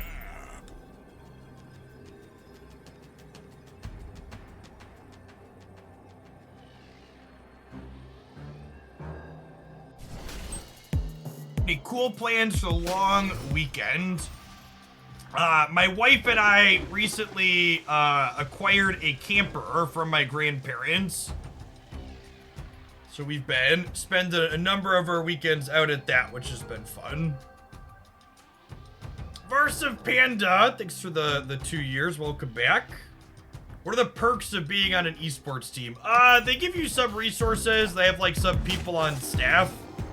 But mostly just like ad revenue and connections. Would you ever consider, would you play Snap professionally? What do you think I do right now? I'm confused about what your thoughts on my current job are if the description is not play Snap professionally.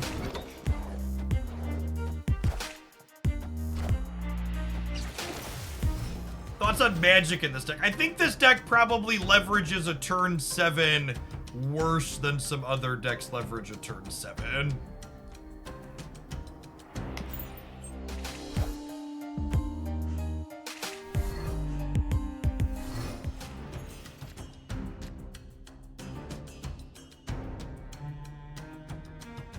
Okay, and then we do this, and we get to Hela next turn. Seems good.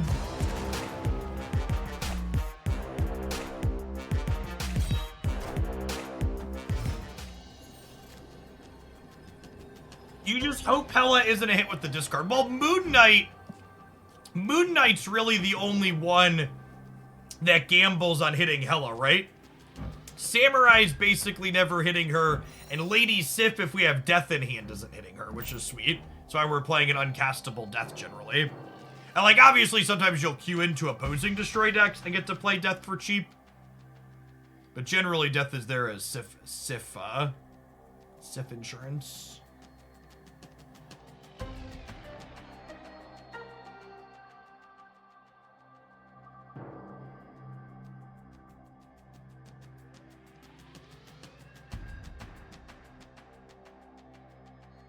Can you even earn enough money playing professionally through tournaments and stuff? So I traveled to play Magic the Gathering professionally for a number of years, and that game has a lot more big tournaments than Snap does. And one of the years I finished second on the tournament circuit that I played on. And in that year that I finished second, I made a little over $21,000 in prize money. And when I did the accounting at the end of the year, I spent a little under $19,000 on hotels, airfare, gas, food, card sleeves, cards to play, and other equipment. I am Iron Man.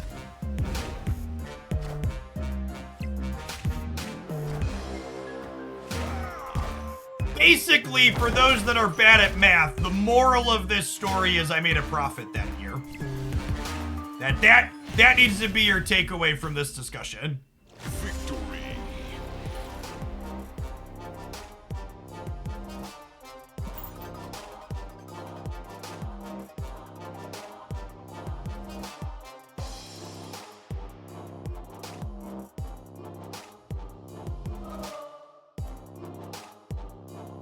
For what it's worth, I don't regret those years at all. I was plus $2,000 and got to drive around the country and fly around the country with some of my buddies. We saw a bunch of different cities, and we ate a bunch of great food, and we had some solid memories, and it didn't cost me anything to do it.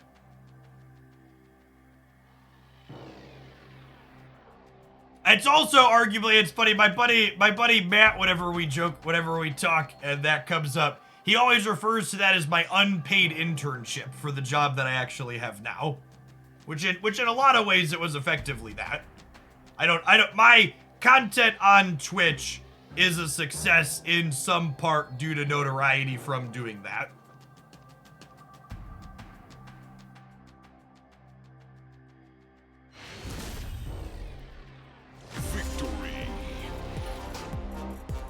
Alright, we have assembled a silver ticket. On to the next. Our drops enabled. Drops are off. We do not currently have a timeline on when they will be returning for Marvel Snap.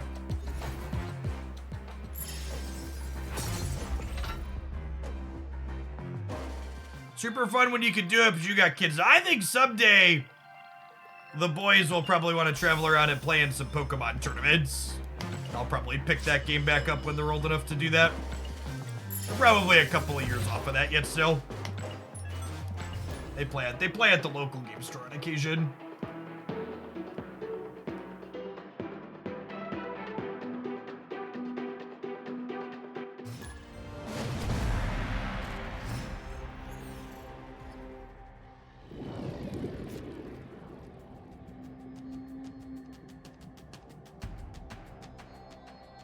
You spent your tokens on any of the boosters. Yeah, I bought a bunch of the random boosters.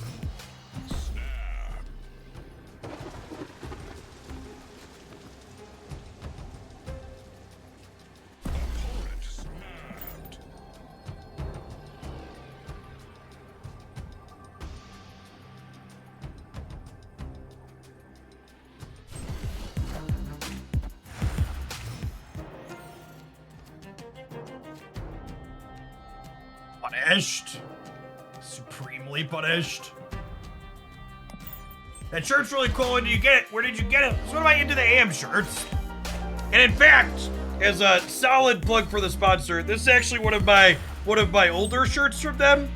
This is how vibrant the colors look like 2.5 years into being washed regularly.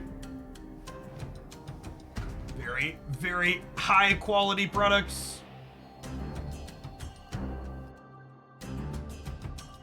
Opponent.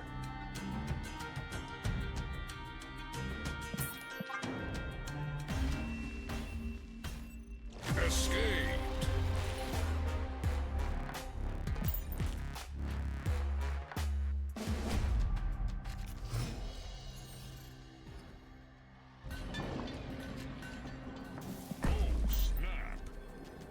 We're not snapping because our hands are good. We're snapping because it's the last week and we're playing silver, so who cares?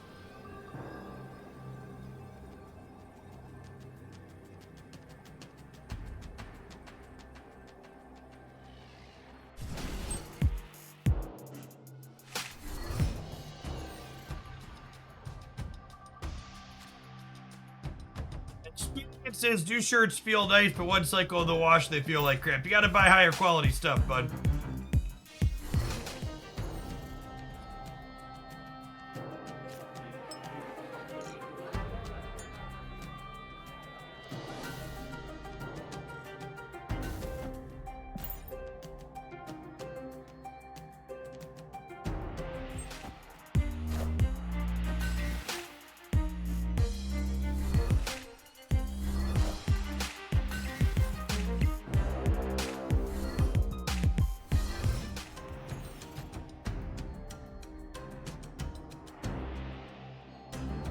Your current Thanos deck of choice. The best Thanos deck that's known is definitely the Thanos control deck.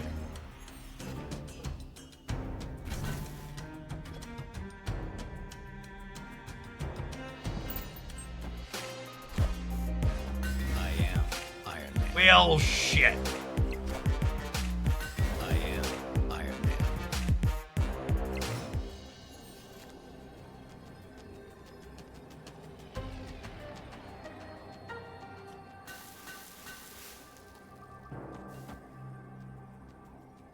My mama didn't raise no coward shit.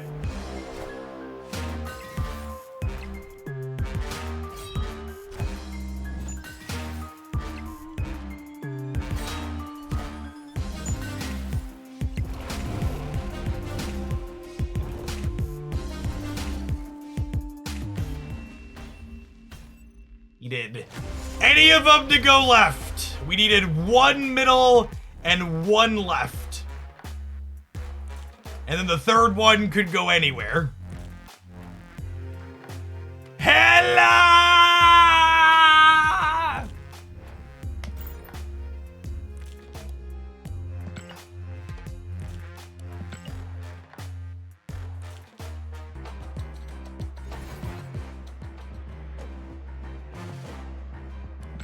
Hella does resummon swarms.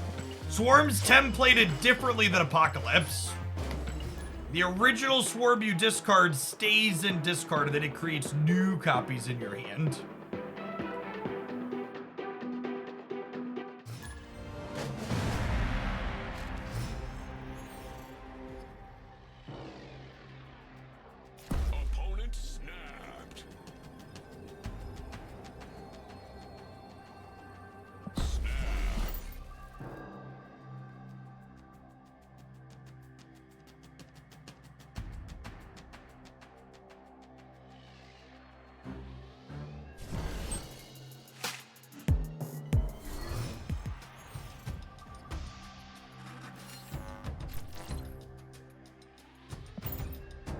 Alright, my Moon Knight's never discarded by Hela in his life. Not even once, chat. He wouldn't dream of it.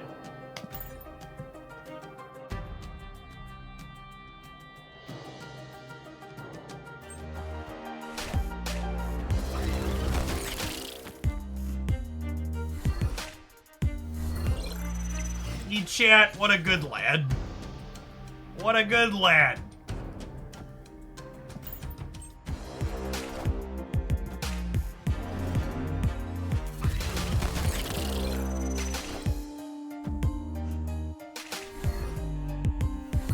Gonna shred that hand.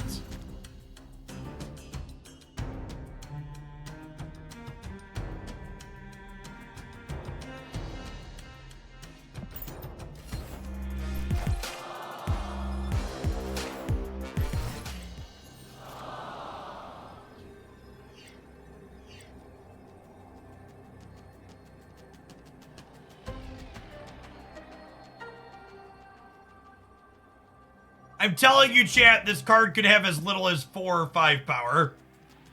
It would still be fucking absurd.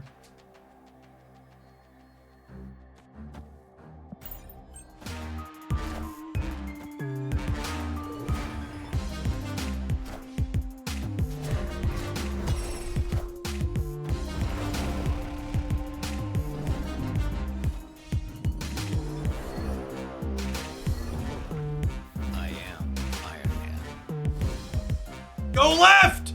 Go left! Oh, no, wait, I thought we had one more. Oh, rip. Rip. That's fine. We were dead even without the Mojo World, right? We were only 21 to 26. Oh, the extra discard was the one absorbing Man Bin, so Hela wasn't bringing it back.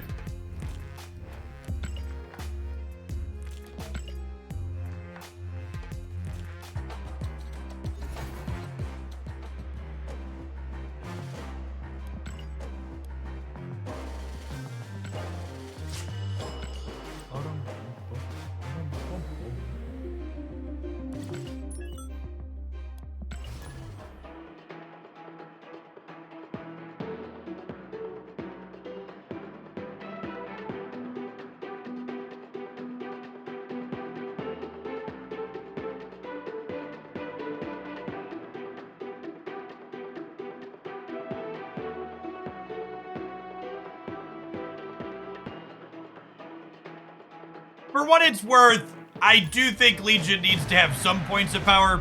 He's definitely not quite old Arrow. Could have no stats and still be super playable. But his number's definitely smaller than 7, I think. Victory. Is Captain Marvel still good? I don't think the OTA changes yesterday changed the format at all, except they made Darkhawk decks more flexible and possibly better. My only takeaway on the OTAs is that I would expect Rock Slide to fit into more places. Is matchmaking and conquest the same as on the ladder? So matchmaking inside of the Proving Grounds is similar collection level based matchmaking as the ladder, but there's no internal MMR based matchmaking here.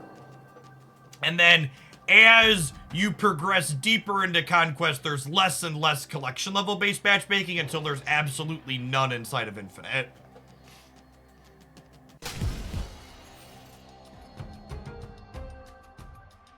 Surely they made Lady Deathstrike OP. Unfortunately, that is not the case. Does Doom find a way back into a Cerebro 5 deck? We should play some of that today. Take a peekaboo. I saw some folks playing with Cerebro 5 ideas. Forgot about that one. We should do that for a little bit.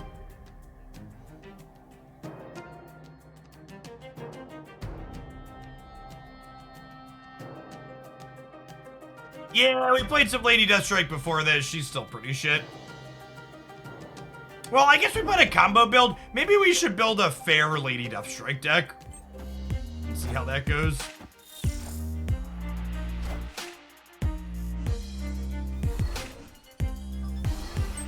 Speaking of Arrow, her ears must have been ringing.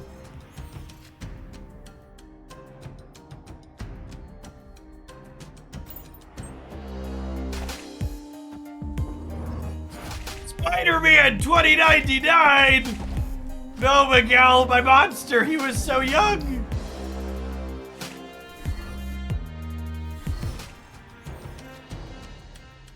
Is there a ceiling on collection level based matchmaking? Yes, most collection level based matchmaking disappears once you're into the pool 3. For sure. Collection level based matchmaking largely just keeps players that are pool 1 and pool 2 separate from the deep end. There might be some other artificial breakpoint in there, but largely 600's the, okay, you're playing with the big kids now.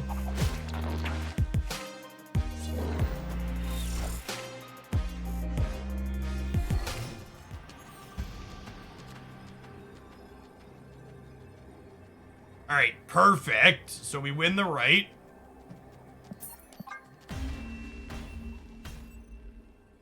Escaped.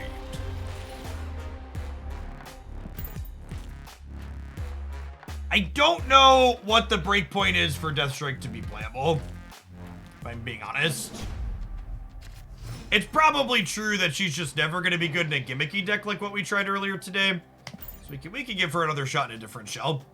We play a couple more with this Hella deck, and then we'll try fair Deathstrike, and we'll try some Cerebro 5 with Dr. Doom. Sound like things worth poking at.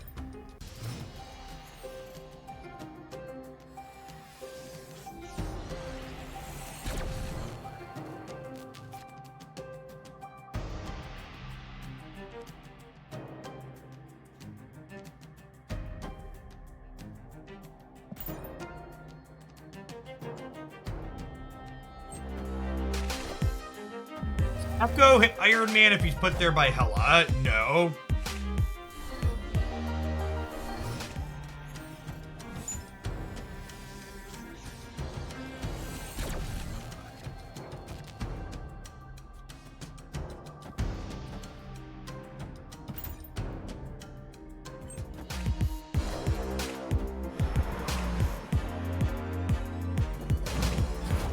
This arrow variant.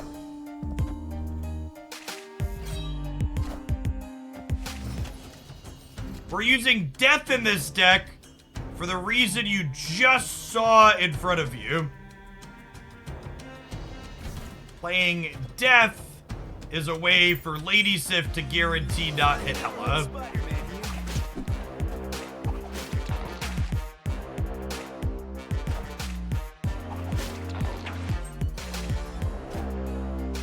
I am Iron Man.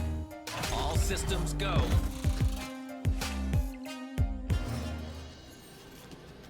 Win before why not Iron Man in the left comments. Fun fact, I had someone get very angry in my YouTube comments about my curse with literacy joke that I frequently make when card gamers suggest things like Iron Man into the Echo Path. They were super mad.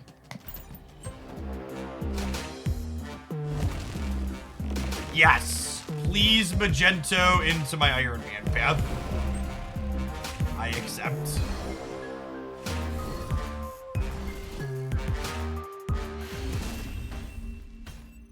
I forgot to snap, chat. We're just like talking and BS and having a good time, and I forgot to snap them.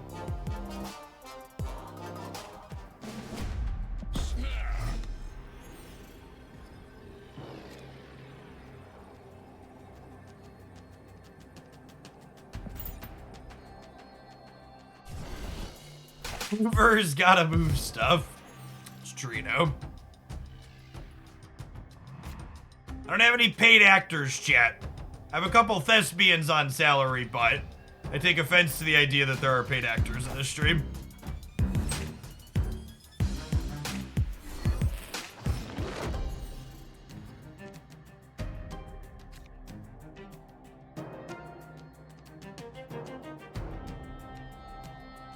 This hand's like hella awkward, wouldn't you say? I would, I'd say. Opponent snapped.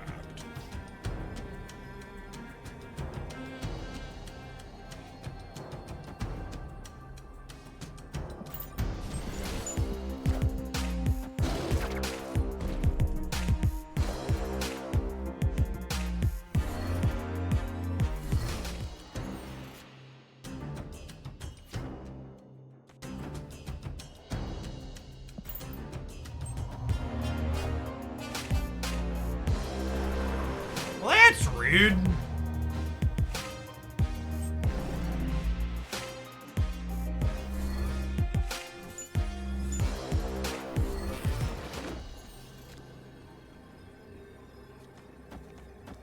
Is this enough to win here? Is this enough to win here? This is only 11... 17? Probably not.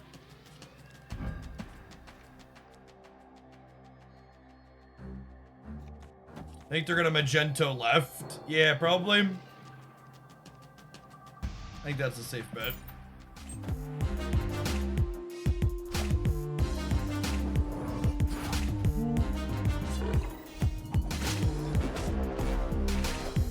I need everything to go left.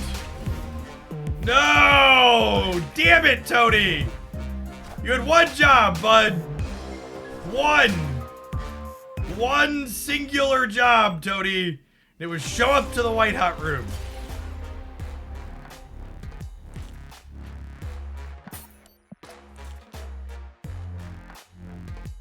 This is gonna come as a shock to some of you. So maybe you should sit down if you're using your standing desk, but I think the helideck might be bad.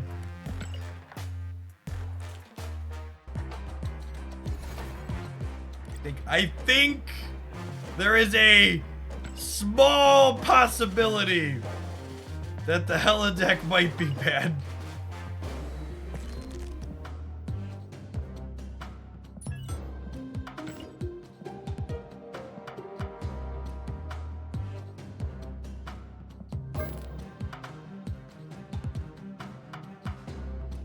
Inconceivable.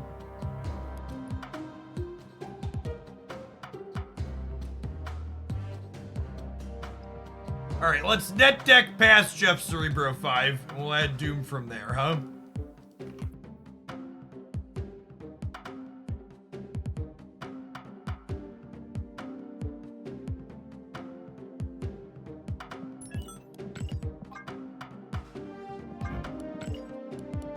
Steggy boy, oh Steggy boy, the cards we are removing.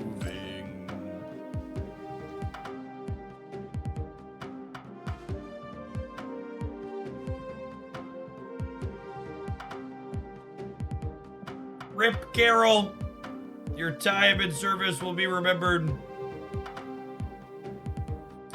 Okay, come on a journey with me here for a minute. What if we play Wave and Absorbing Man?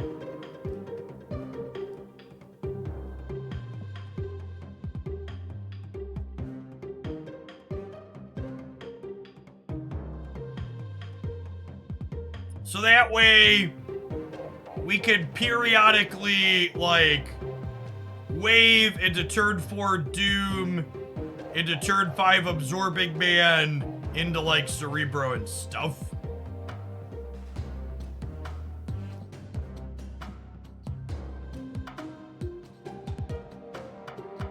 You can also just, like, Wave plus 2-drop on 5 into Doom on 6 against decks where waving them on 5 is good.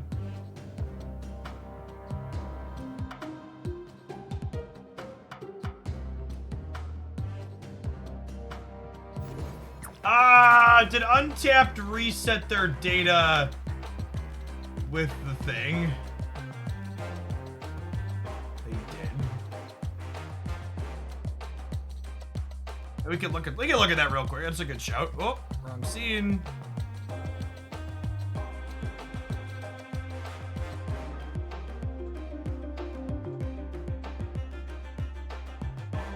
So this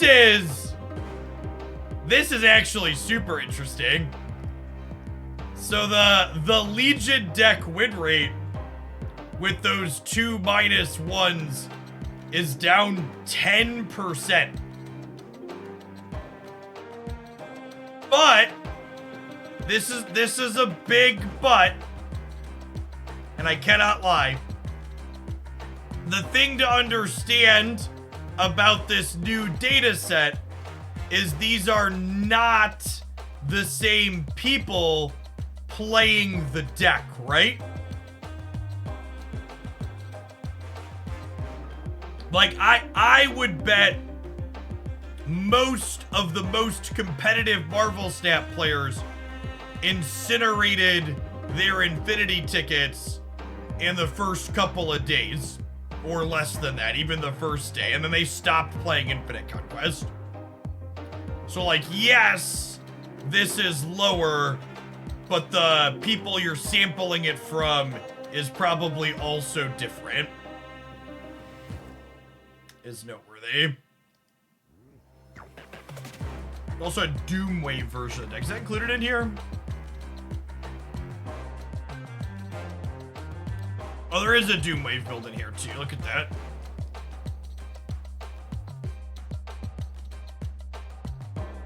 Also, how's this for talking about being data-driven? The build of this deck that's budget replacing Jeff for Nightcrawler has a 4% higher win rate in these small samples.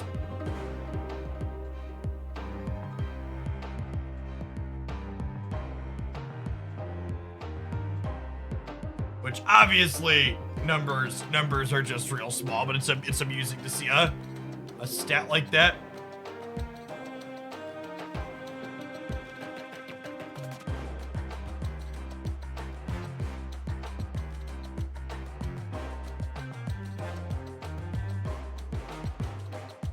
Low collection level, high IQ, something like that.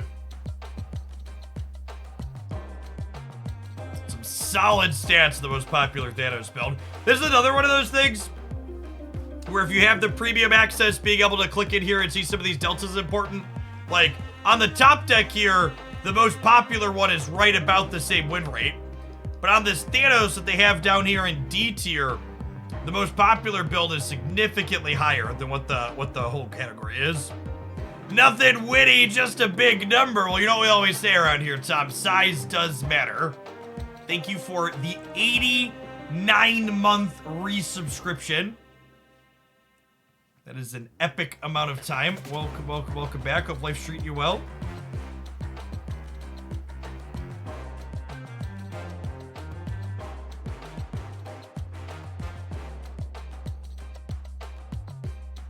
All right, let's go back to playing some games, huh? Wanna play some Cerebro? Why didn't the Brood deck show up the list? I believe they need to. We can show that really quick. So, I don't know exactly how this gets populated in group, but I think their grouping hasn't picked up on it yet. If we go into the actual deck data here, and we search for Forge Brood decks, it pops up with solid win rates and smaller samples. But I think another part of the problem is, like, there's a lot of variation in this deck list. Like, for the Legion deck, for example, there was a build that had 250 games, whereas, like, the highest sample in any individual listed here is only 160. There's, like, 1 to 4 card differences. This deck has like a 6-card core, like Forge, Sinister, Patriot, Brood, Absorbing Man, Ironlad. Like, they all play those 6 cards. And then like this Wasp, Scroll, Legion, Surfer, and even Chavez can swap out for other things depending on what the person playing wants to hedge and what they want to beat, etc.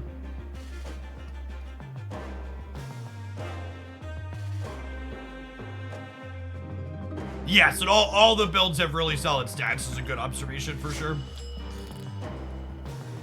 Got a bunch of Loki decks brewed up in here, chat. I was up late last night cooking and recording some deck techs. Monday on the YouTube side for Loki deck ideas.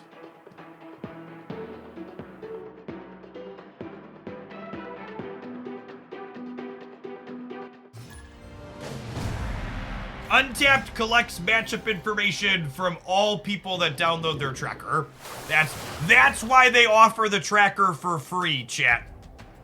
The tracker is free of charge because while the tracker is useful to you while you're playing your games, they sell the farmed data to premium users who want access to it. Never forget, in the world of capitalism in which we live, if you're not paying for something, you are the product.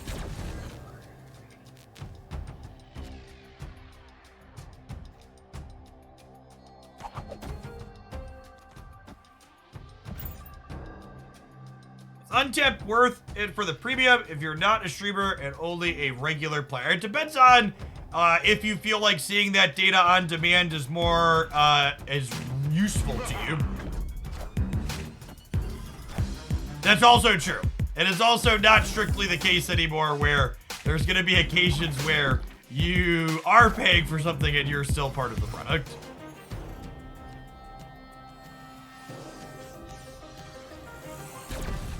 Is big true.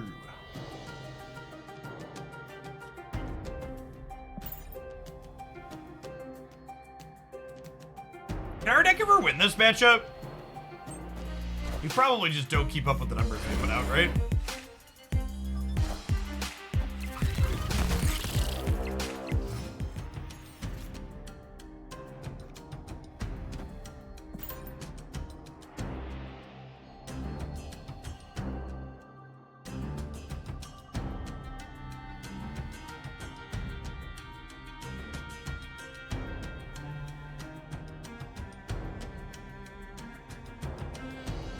Make sure you subscribe to Jeff if you don't want to be produced. Hey, to be fair, I farm you a lot less than Ghost on Twitch.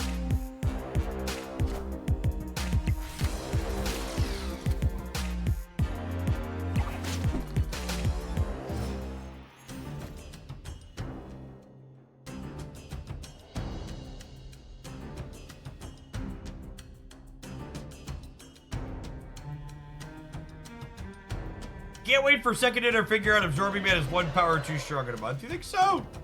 That kind of feels like it could go either way.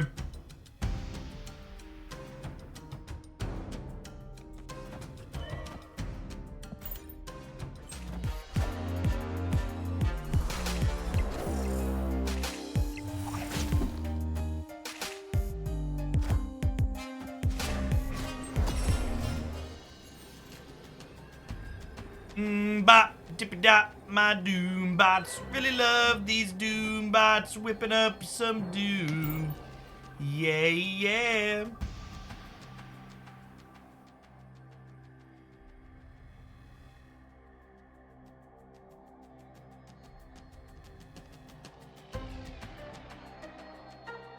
That's the real winner in this OTA update, chat. The Doombot song. Ooh, that ties mid, right? No, it wins it by 1. 2, rip. Rip!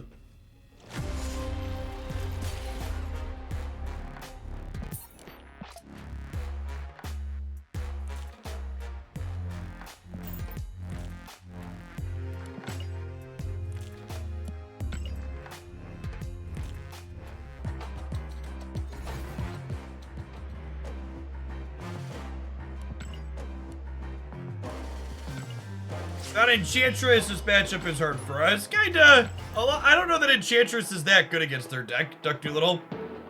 A lot of the time, the Patriot happens on the last turn. Like, sometimes you catch them with their pants around their ankles, but I feel like there's a lot of games where it just doesn't matter.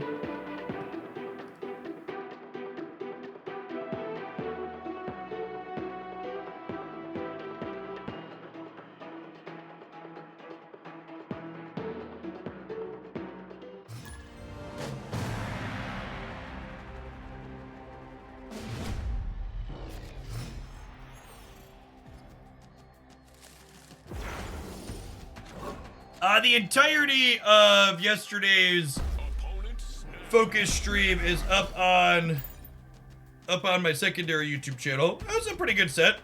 I think yesterday's stream is excellent educational content if you're interested in seeing me snap and retreat in a way that I feel is appropriate with a very wide range of decks. Would you consider this to be the best Stegron deck? to set an incredibly low bar, some form of Cerebro 5 is definitely the best Stegron deck right now.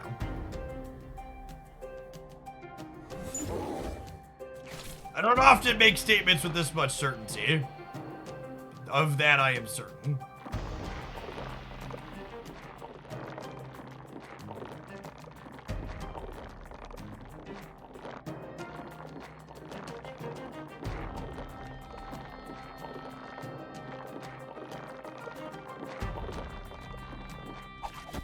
Sorry, I'm done now.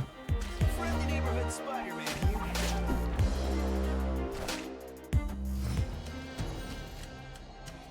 Oh, is this a Wave into Doom game? Maybe it was. It still could be. It still could be.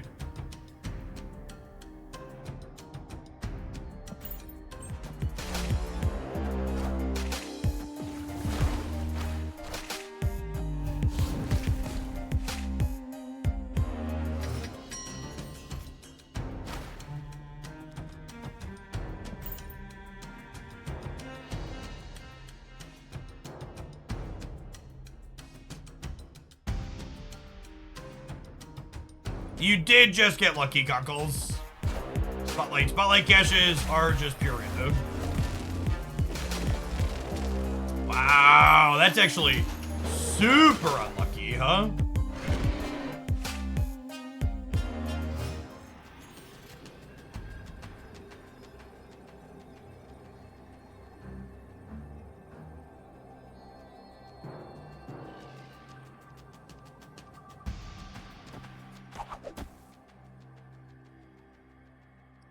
Plus 11 here. Proving grounds, YOLO.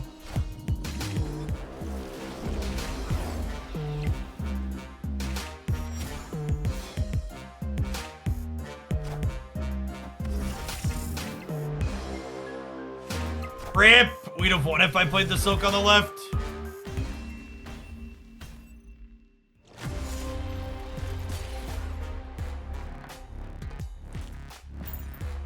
Oh, I clicked the wrong button. Yikes. Yikes! Apologies, opponent. I'm not a tryhard, I'm just a bad button presser. Escaped.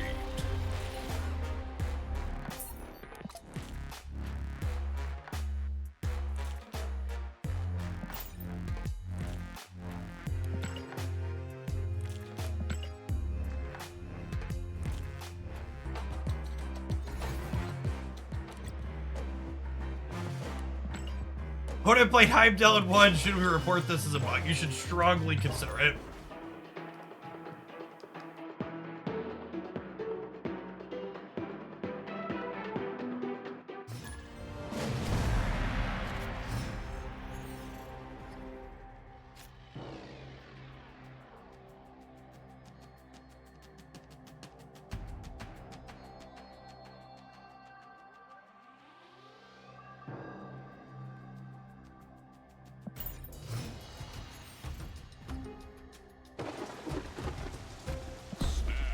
Sorry, opponent, it's the snapping grounds.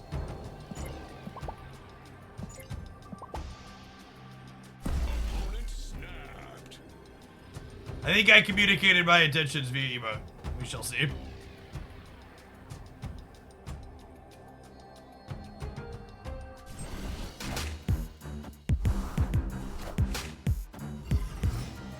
By the way, as a generic plug, I need to remember to do more frequently, desperately. It is September here on the Twitch side right now. So if you are someone who's thought about subscribing in the past and haven't quite pulled the trigger on that, you get a discount for doing so this month. If you're an existing sub or Prime sub, I believe you could also get a discount if you transfer your subscription to being a 3 or 6 month at a time subscription. That's true on this channel and all channels for September.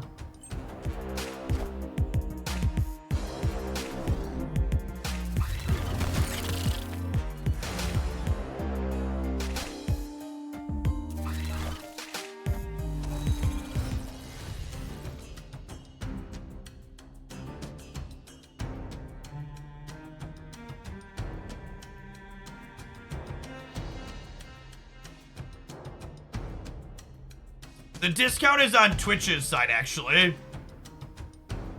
So, yeah, anything you're saving is coming out of Twitch's pocket, not mine.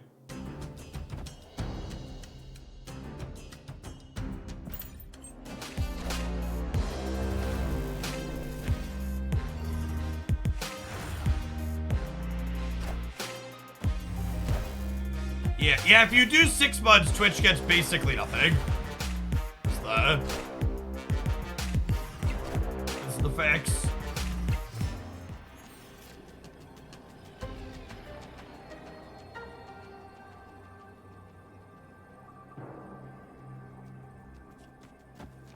Yeah? Yeah. No!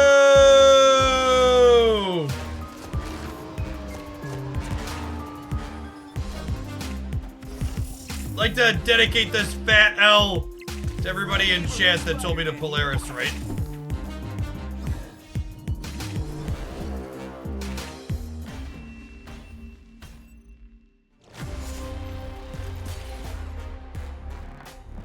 It's really strange how different the dynamic is between the ladder and Conquest.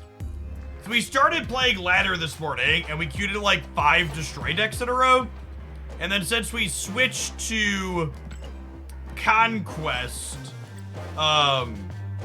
it's been mostly this Forge Patriot deck.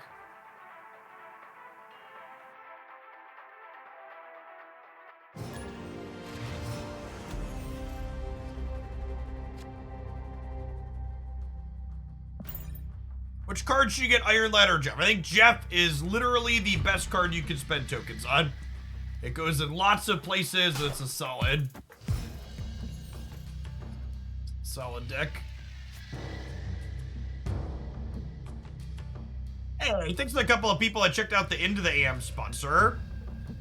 An email that some folks just picked up some shirts there.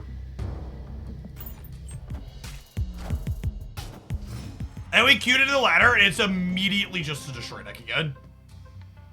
Actually, just never fails.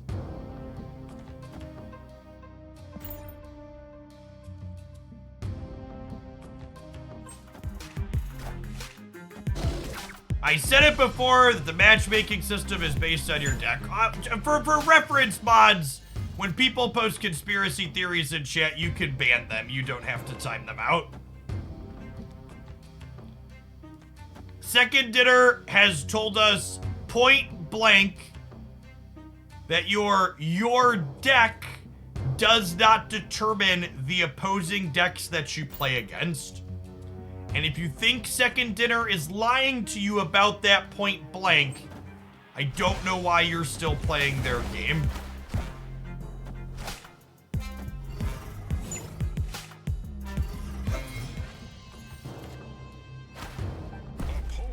Hey, Scissor! Thanks for sticking around, appreciate it. The past just being on the point that Second Dinner isn't lying to you outright. From a technical perspective, the idea that there is deck-based matchmaking is comically laughable because the amount of effort it would take to pair you based on the contents of your deck is really high, and it would make an already complicated matchmaking algorithm more complicated, and there's no reason that a company would do more work to provide a worse user experience. There's no positives to the concept of deck-based matchmaking. It's all downside. Why would they want you to have a worse experience while playing Marvel Snap?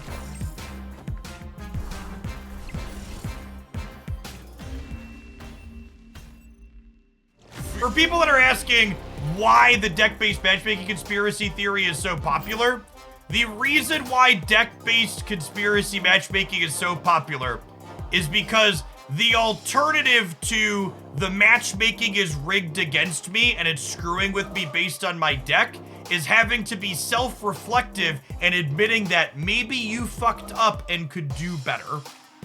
And it's much easier to say the system is rigged and there's nothing you can do than it is to get better and be better at the game. It's an easy cop-out.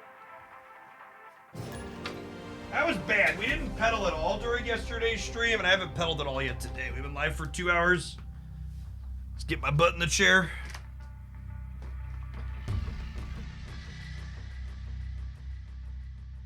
As an interesting, another anecdotal thought, one of the extra reasons from a lizard brain memory perspective that deck-based matchmaking feels like a thing is because of how tech cards work in Marvel Snap. Take a card like Shang-Chi, for example. Victory.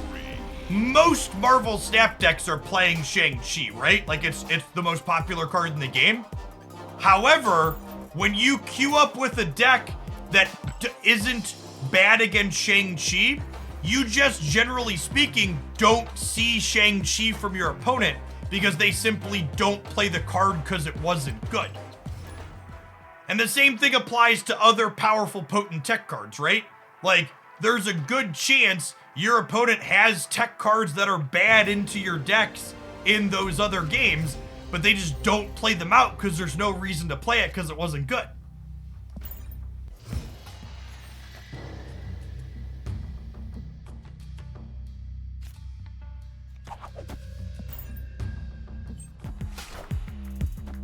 Two chairs, entry strategy. My second chair here has bike pedals. So it makes my large posterior get some exercise in. But because it has bike pedals, the chair is a little different than my other chair. I like to sit cross-legged, and it's hard to do that in the bike chair.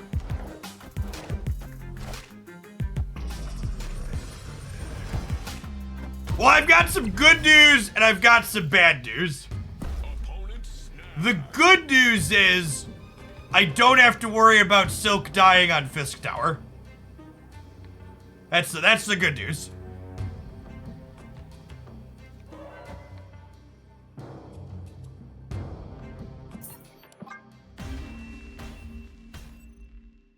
Escaped.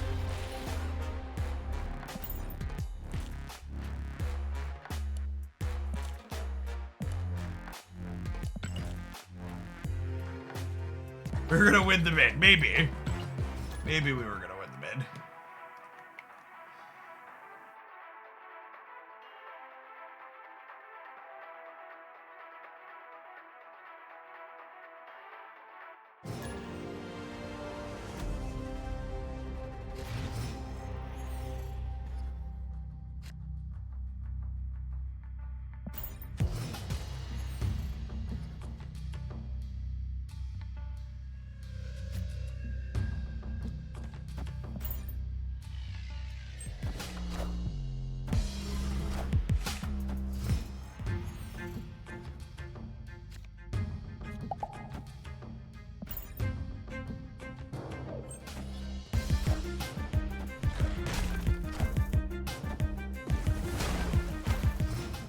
Season Spotlight is out. We'll definitely watch that here together. Just a minute.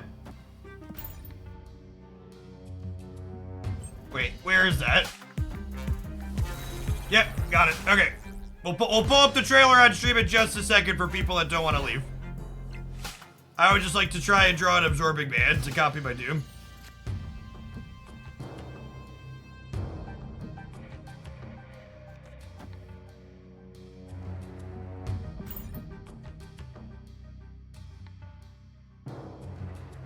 Oh, this is the one with Cozy and Dexter in it. Sweet. Cozy, I think Cozy said he lives right near their office. Thoughts on 3K tokens for Stegron. I think if you are an extreme lizard enjoyer,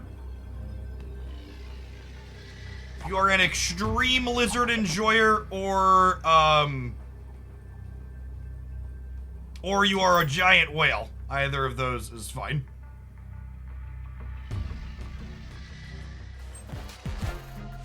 Oh, I should have put Silk here, right? And Miles here. Yeah, it was probably the line.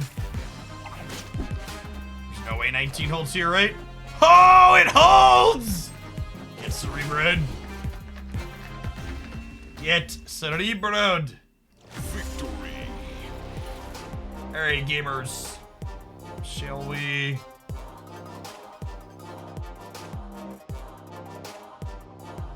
Let's mute my game audio. And now, a word from our sponsor. Oh, Loki, Loki, what are you up to now? A trickster god with a mischievous brow, with a flash of green and a sparkle of gold. He's causing trouble hundredfold. Loki, Loki, he's our man. If he can't fool you, no one can. Watch out, here comes that Loki grin. You'll never know the trouble, the tricksy, twisty trouble, the multiverse of trouble you're in. 10 out of 10 Marvel Snap players trust Loki. This is the type of stuff that having the Marvel IP for the core of this game is so good. Like, Snap's core game design is fantastic, but these type of extra bits where they get to produce this type of Marvel-themed stuff is so good and adds so much value. I love it. Key for all time, for all your snapping needs. Live from somewhere in the multiverse, it's Snap Out of It with your host, Ben Brode. Hey everybody, it's Ben Brode from Second Dinner, and welcome to another edition of Snap Out of It, the show where our contestants compete to be the very first to reveal Marvel Snap's new season. We've got lots of great updates to get into, but first let's meet our contestants. You know him from destroying his Snap opponents on Twitch. Give it up for Dexter. Hey Ben, so pumped to be here. Can't wait to see what the season has in store. Let's do this. Next up, we have Second Dinner's very own Taskmaster, senior producer Nikki Broderick. Welcome, Nikki. Thanks, Ben. I've been waiting for this moment for a while. Thanks, Nikki. And finally, you know him from his videos on YouTube. Please welcome back to the studio, Cozy. Ben, I've been itching for some new cards. Let's snap to it. Oh, I'm sorry, Cozy. You stumbled upon our forbidden phrase already. That's going to cost you some points. Are you kidding me? Is this some type of trick? Yes, it is. Or is it?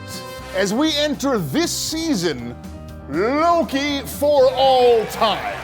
You're going to find unexpected twists around every corner. All right, let's get into our match. Dexter, you're our first contestant today. If you can name 6 six-cost cards in 10 seconds, we'll show you what's waiting behind time door number 1. Start the clock. Chavez, Odin, Doom, Destroyer, Zola. Running out of time? Death? Judges? Well, I suppose she costs 6 sometimes. We'll give it to you. But she's an 8-cost card. All right, well done, Dexter.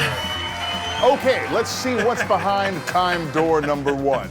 It's Loki. That's right, this month's season pass card is none other than the god of mischief himself, Loki. Loki replaces the cards in your hand with cards from your opponent's starting deck and gives them -1 cost. This card works great with cards like Quinjet that will give you a total of 2 cost reduction on your cards, as well as all of our shield agents to help fill up your hand before replacing them with your opponent's cards. That can also pair well with Moon Girl. Save the advice for your YouTube channel, Cozy. That's gonna cost you. All right, Nikki, you're up next. If you can name the Marvel Snap card with the most number of words in its name, we'll show you what's behind time door number 2. Ooh, that's a hard one. Is it Negasonic Teenage Warhead? Oh, so close. The actual answer is Jeff the Baby Land Shark. But since Jeff can go wherever he wants, he's decided to jump in and replace your answer with himself. And so now you are correct. What the heck, man? That card just says Jeff! Exclamation point. All right, let's reveal what's behind time door number 2. It's the new variants. Loki, Enchantress, and Thor are all getting new Pantheon looks just in time for the fall season. With 50 new variants coming this season, you'll send your opponents running for the hills with a new Wolverine by Max Breck, a White Queen by Jim Lee, and of course, Jeff the Baby Land Shark by Dan Hip. 10 out of 10 snappers trust Dan Hip for all their art variant needs. All right, Cozy, you're up. And already it looks like you've got a little catching up to do. Let's see if you can get some points back on the board. What? How did I get negative 200 points? What do points even mean? I don't understand this game. That's fantastic. All right, Cozy, for a look behind time door number 3, what card did I play yesterday at 2:07 p.m.? You have 3 seconds. Arrow? That's correct. But what just happened? Oh, well, behind time door number 3 are the new cards for this season, including Eliath. Eliath will destroy all enemy cards played here this turn, including unrevealed cards, and sadly, Cozy, including your answer.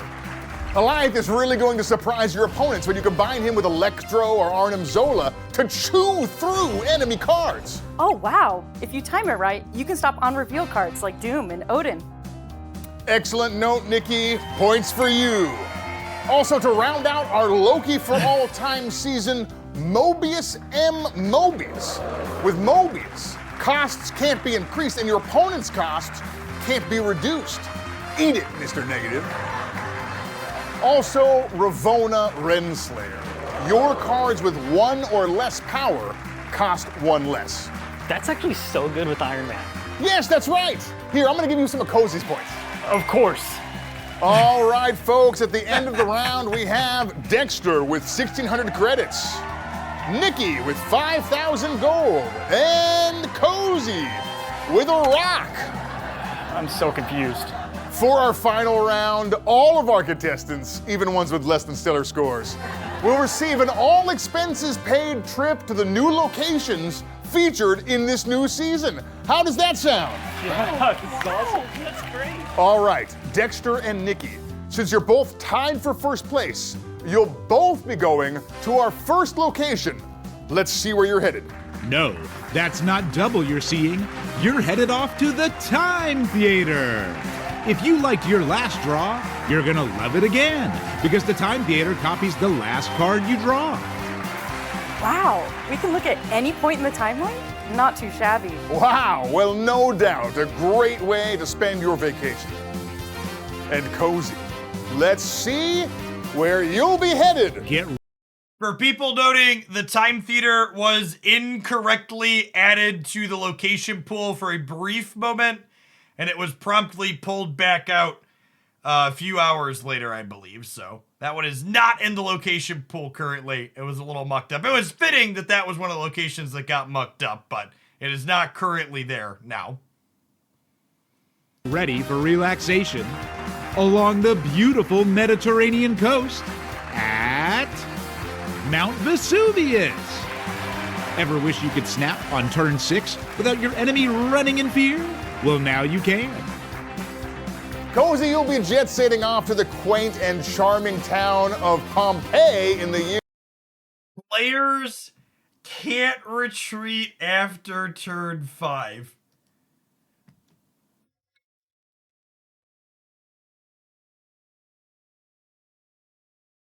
That's, what's the rarity on this one?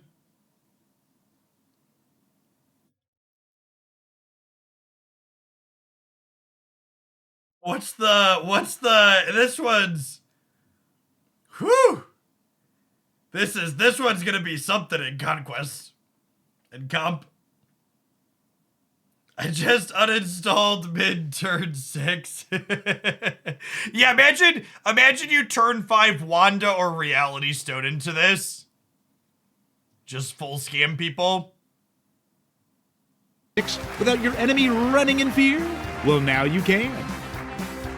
Cozy, you'll be jet-setting off to the quaint and charming town of Pompeii in the year 79 AD. Don't forget to pack an umbrella. I've just been handed a bulletin from the second dinner news desk. Infinite Rank is coming soon. You'll be able to see your place in the multiverse. Our friend Fudd here has the 4th highest snap points globally. Ooh, we're getting features in our developer. It's an actual developer update, chat. Usually these things don't highlight actual features of like numbers and stuff. Who's number 1? Maybe it's you. I'm excited to see all of you post your placements as they happen. And if you haven't logged in on Steam yet, make sure to sign in before September 21st to get your Devil Dinosaur mech variant. And finally, if you couldn't join us in Germany for Gamescom, we've got to show you what the team cooked up.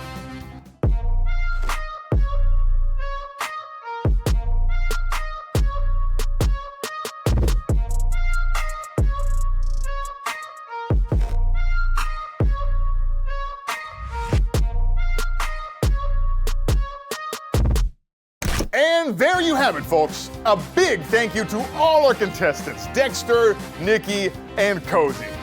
Remember, this season, Loki for All Time is all about unexpected twists. So, Cozy, we're playing by bar with no name rules today. Lowest score wins. Congratulations. Finally! From all of us here at Snap Out of It and Second Dinner, we're so excited for this next season, and here's hoping you enjoy all of the new additions coming soon to the game. Remember to spay and neuter your dogs, cats, raccoons, hell cows, sharks, pigs, and squirrels. See you next time.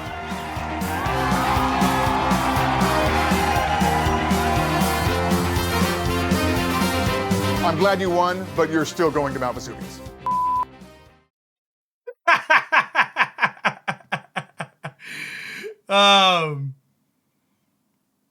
That's awesome. I'm gonna ask my second dinner person right now if we're gonna get comments on what's officially in the spotlight caches are not coming, because the data mines were actually missing like what the Mobius week was. They're supposed to give us that at the start of the season. I don't think there's an update. Yeah, there's no update in the Discord about it.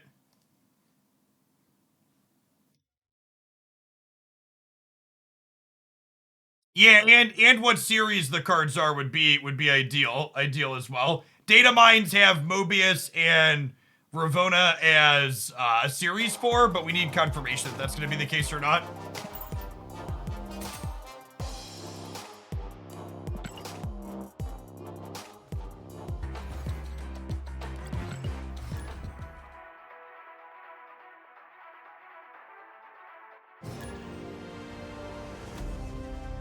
Loki season is October. Yeah.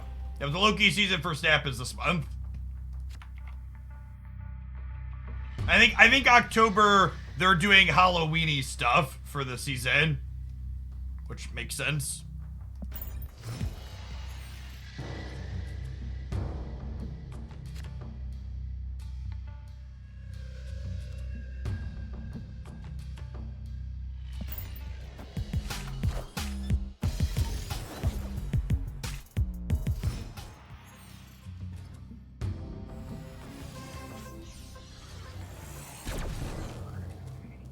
Variants in a season also seems like a ton. I agree with that take.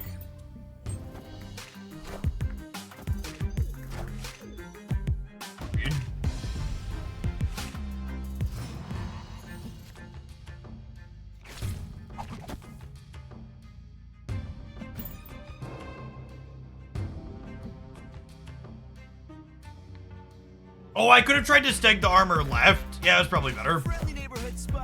Oh, I need to put the tech tracker back on. Thank you.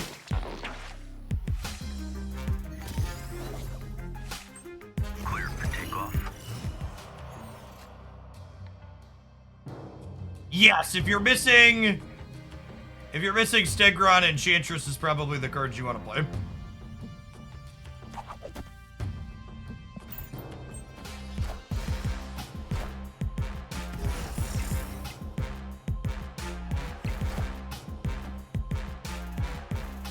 Oh my gosh, chat. I was gonna say we only have 14 everywhere, but we have so much more than 14 everywhere now. Thank you, opponent. Appreciate the magic.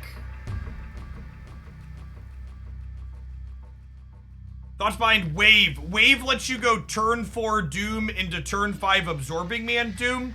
Wave also can just be a good tech card on turn 5 against decks that want to play out multiple cards in the last turn. Wave is specifically good into the Kitty Pride decks, especially like Shuri Kitty.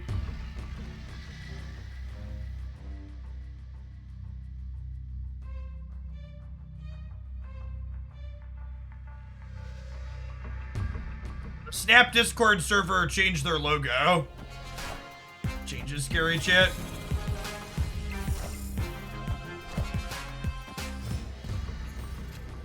Ah, yes.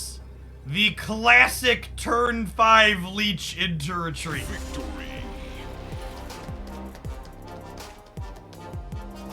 Gamers, turn 6 leech, sorry.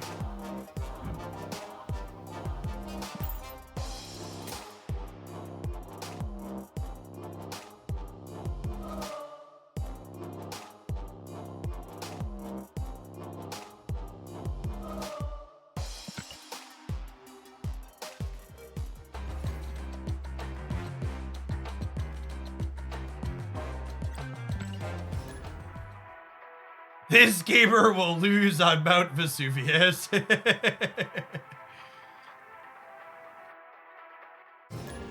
Yes, Cosmo does not stop Leech anymore.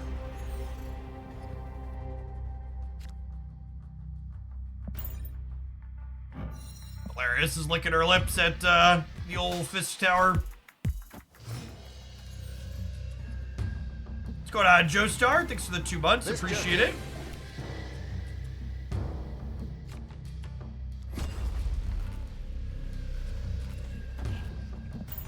Well, it might be a little bit shocking to some of you, but stay with me. I promise it makes sense in the long term. We could Spider-Man them out and Polaris them back in. That's true. That's true. That's gross. And it's beautiful. Friendly neighborhood Spider-Man here.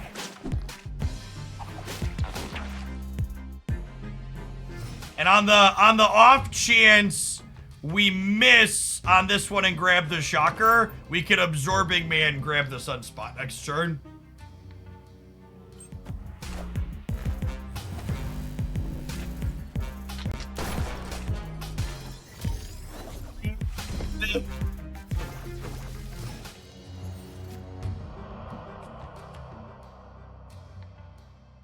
J Mac, thank you for the 5 months. Appreciate that. Welcome back. Caldred, thank you for the over 4 years. I appreciate the 49 months.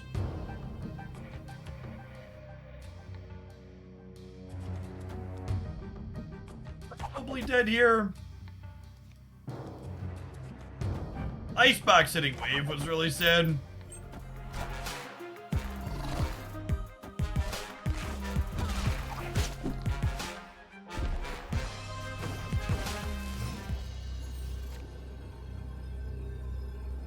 Mr. Cage.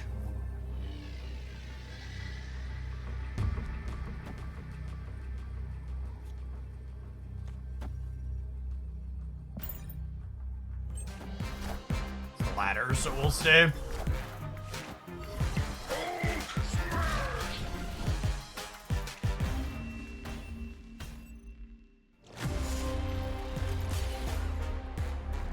No one's scared of losing the diversity of the post-infinite ladder and how it's going to be sweaty. Well, not everybody is going to care about infinite rank. I guess it depends on how far the matchmaking goes. But also, like, I think if your ladder post-infinite is only diverse because people don't care about winning, that's a problem with game balance. It's not a problem with the incentives.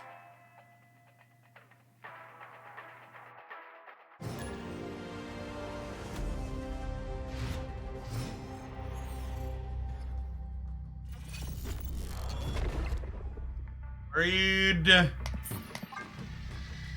Cerebro Gaming. Escaped.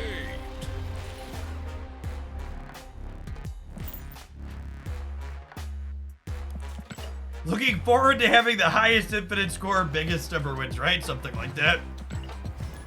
I'm curious. I'm genuinely curious to see how high some people will be able to climb with, without there being bots post-infinite, really.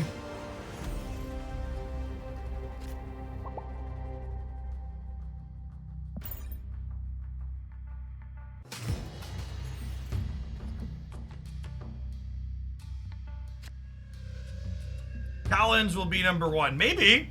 It'll be interesting to see how that plays out.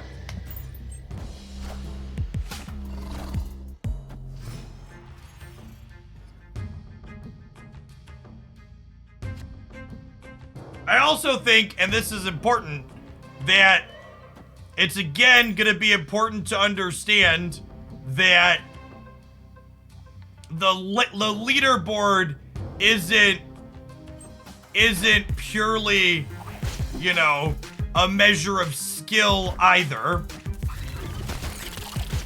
For starters, we need to see exactly how many bots there will be. And second, we're gonna need to know, those things are always a measure of, like, how much are you gaining just from playing a bunch is an important measure too.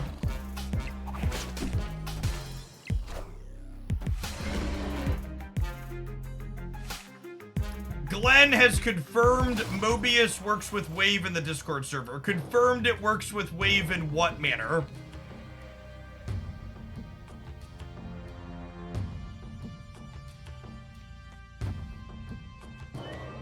What kind of confirmation? Making Wave one-sided. Mobius is the best card releasing next month.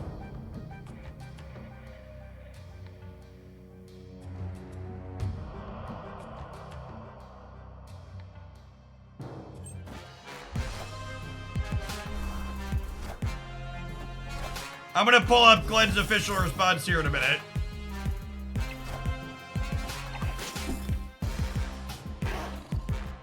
All systems go.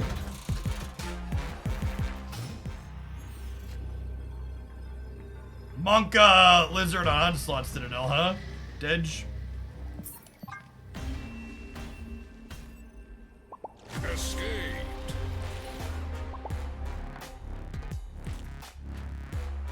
Mobius's effect regulates how Wave's effect applies. If either player plays Wave while you have Mobius out, your cards that cost less than 4 won't be increased, and your cards that cost more than 4 will be reduced to 4 for the usual time frame. The reverse is true for your opponents. Their cards that cost greater than 4 won't be reduced, while their cards that cost less than 4 will be increased as usual. Why does this work? Isn't Wave the winner chicken dinner priority for applying cost increases and decreases? She is, but Mobius doesn't add or decrease costs. He prevents the application of effects that would cause costs to increase or decrease. He's simply an on-off switch on whether something can take place at all, which isn't a layering issue like how Death was working with Wave. This is similar to Luke Cage's effect on power reduction setting. Luke doesn't change the power of any of your cards, but he prevents effects that would decrease their power from being applied. At the risk of sounding like Chicken Little, I think at the end of September, Marvel Snap's an 11 card game. I don't know that you necessarily have to play Wave, because if everybody's playing Mobius, like, Wave becomes less good. But, like, I said earlier this month, or last month, I guess now it's September, that I expect Mobius to be a Jeff the Baby Landshark level playable 2-drop. And with this confirmed, I think that's certainly going to be the case. Is Mobius is ongoing, right?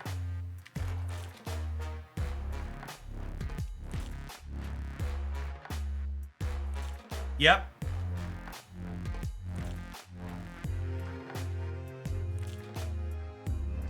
Yeah, you're gonna need your echoes and your rogues. I think this card's gonna be. I'm very surprised he has 3 points of power. This is data mined to be releasing at Series 4. Second Dinner has not officially confirmed which series cards are coming in as of yet. He could be a 2-0. I think 2-0 is a little extreme. I think a 2-2 he probably still sees plenty of play. We'll see though.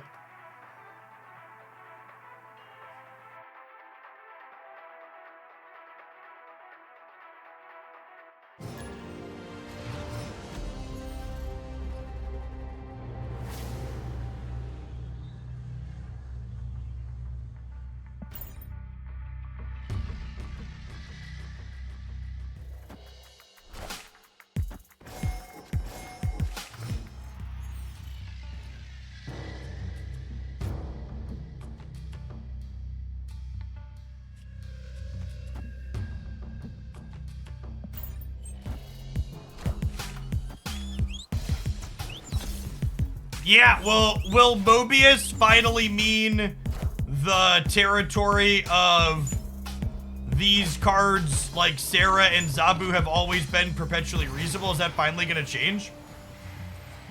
Are Zabu and Sarah going to finally no longer be top meta choices?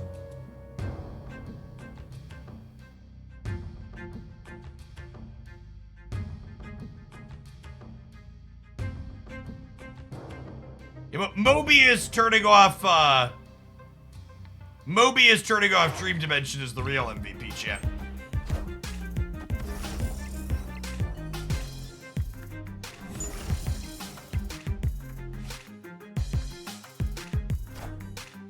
No joke. I would bet that Rock Slide going to 3-3 is Second Dinner preempting, trying to make sure Darkhawk can stay relevant after, is them trying to preempt leaving Darkhawk relevant in a post-Mobius world. Friendly neighborhood spot. Grab the last one.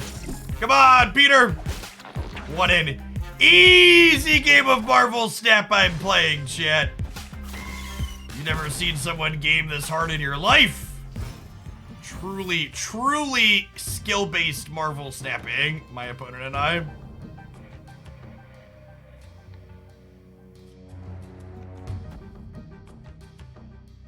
We get to wave here, so they can only play one card next turn, and we get to play Doctor Doom.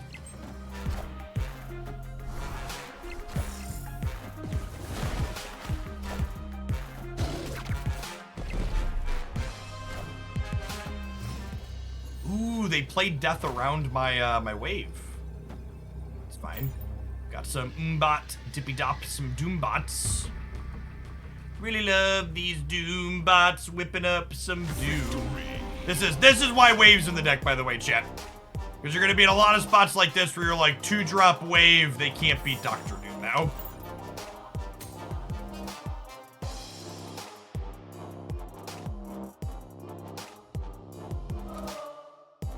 Since Mobius dunks on him completely, is it time for Baron Mordor to get some balance? Yeah, Baron Mordor is probably needs a full redesign territory. I would wager.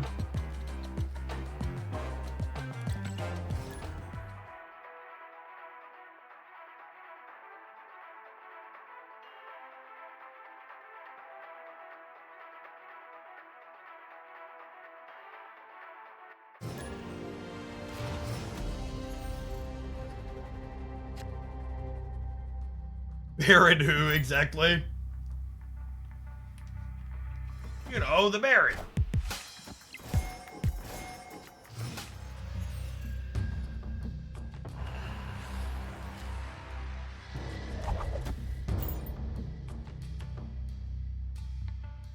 If Mobius is releasing at Series 4, and we should know that before the Jeff caches happen, you should definitely just buy Mobius with tokens.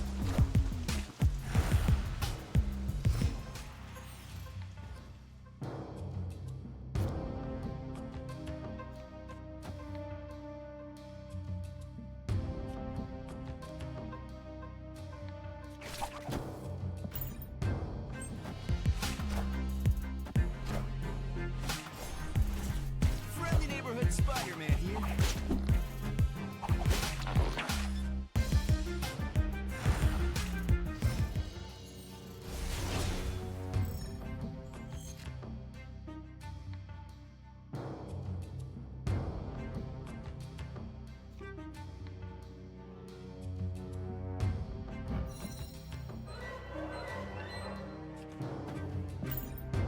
Delay locations being I can't be a Cerebro 5 deck this game.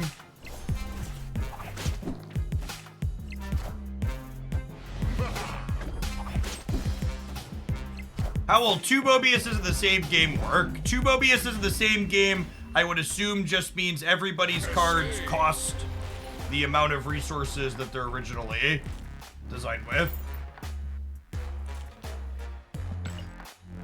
Be my expectation.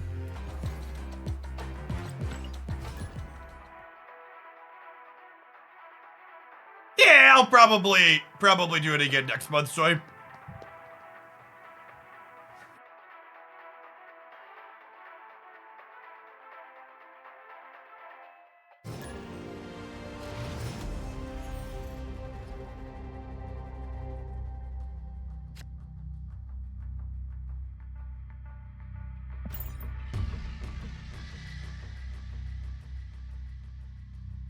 the list of things Mobius dunks on while also comboing with Wave is really long. Zabu, Sarah, She-Hulk, Death.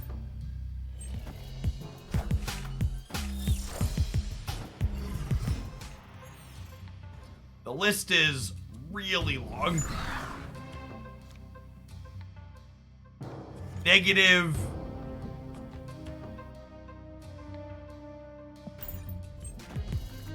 Friendly neighborhood Spider-Man here. The scroll season finally. No, you'd rather just like play your own copies of the cards.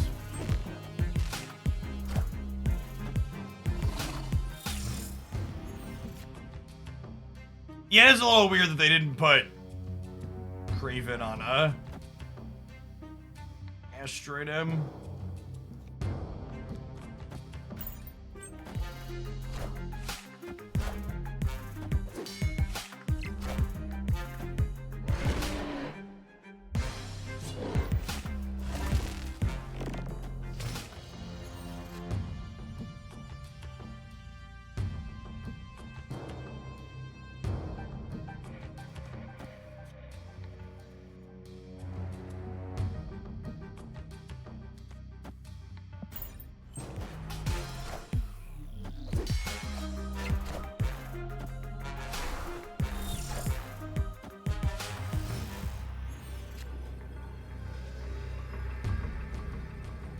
Oh, that's kind of true, too.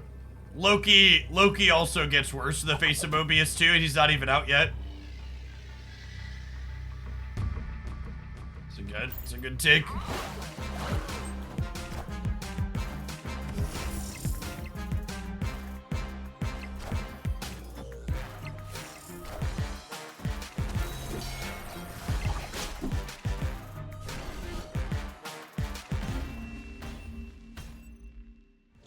Losing Captain Marvel feels like a big downgrade for this deck. Playing this deck today has felt really clunky. And It is. It has felt significantly worse with this Doctor Doom build than the previous builds we played with Zabu and Captain Marvel.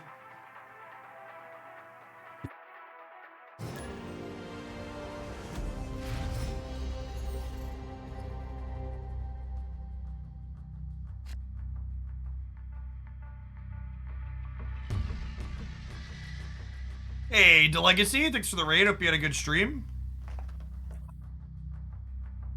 Need to play Cerebro 4, obviously. Something like that.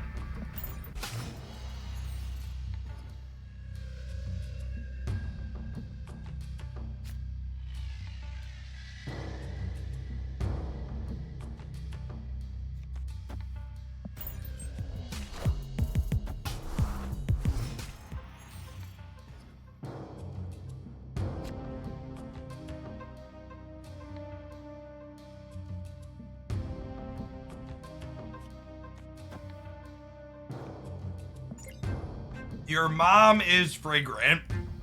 Sure thing, boss.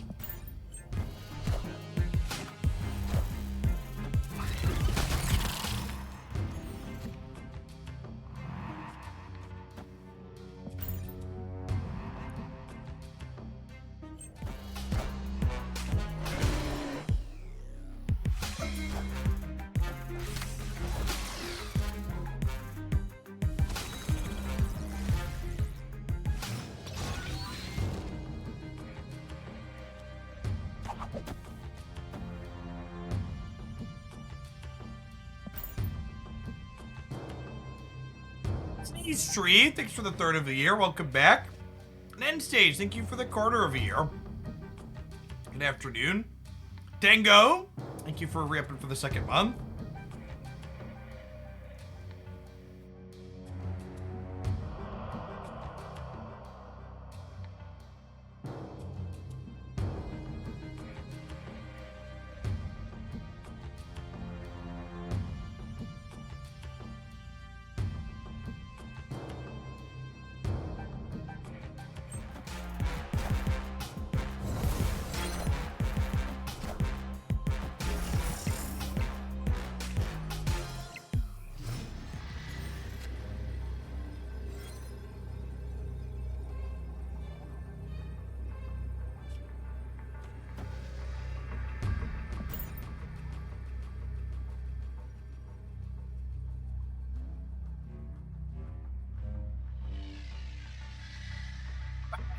Thank you for the half a year. Welcome back.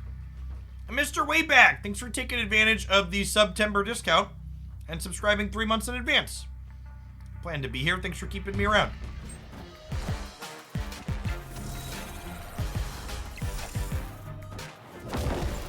Yikes! Yikes! Are we good? We're good. They didn't realize our own Doom bots were coming through.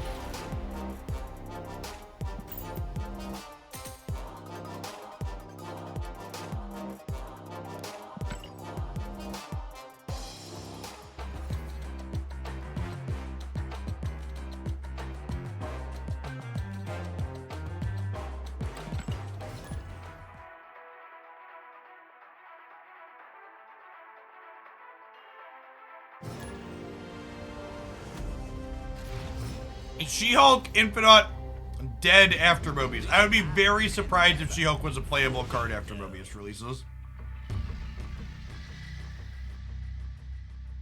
Oh, snap. Opponent snapped.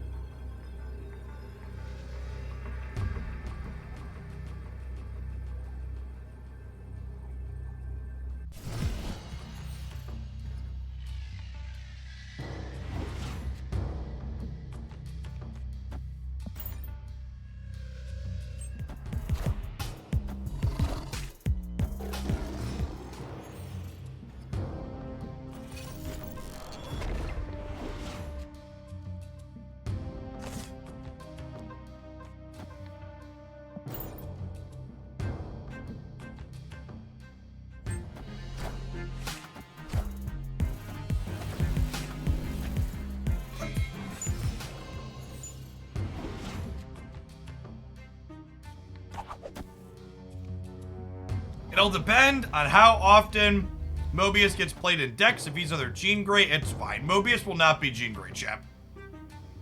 He's a 2/3.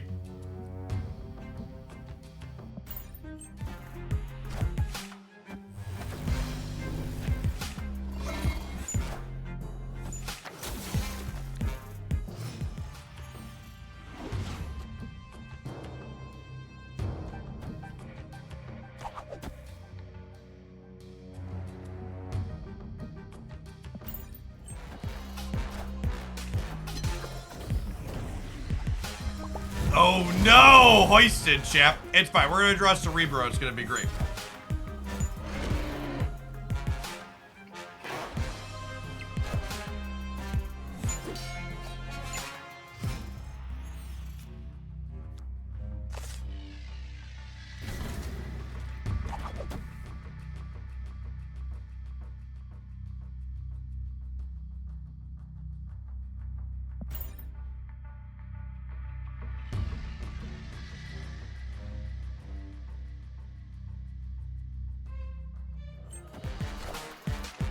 I am Iron Man.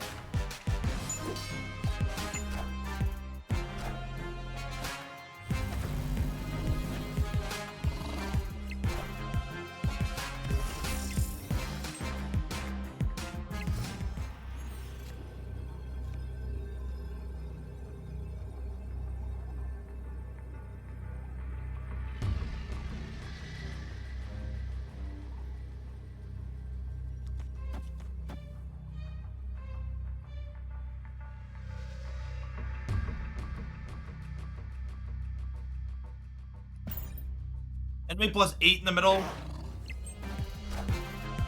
Oh, they're filling the left. Forgot Lizard was gonna get smaller.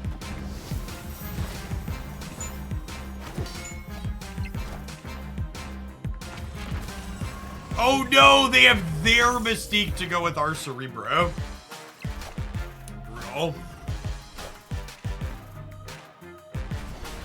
What a hilarious tie. What a hilarious tie.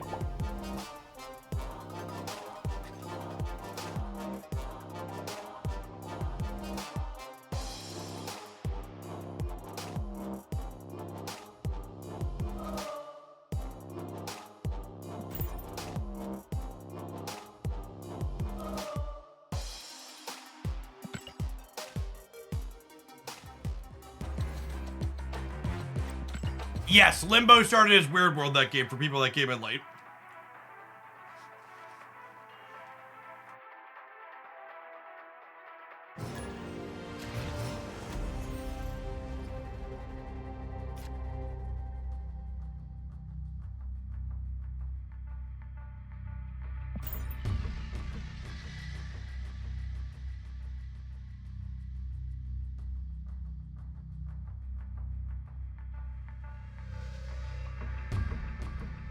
Ties are novel enough that it's usually not detrimental to showcase them in YouTube videos.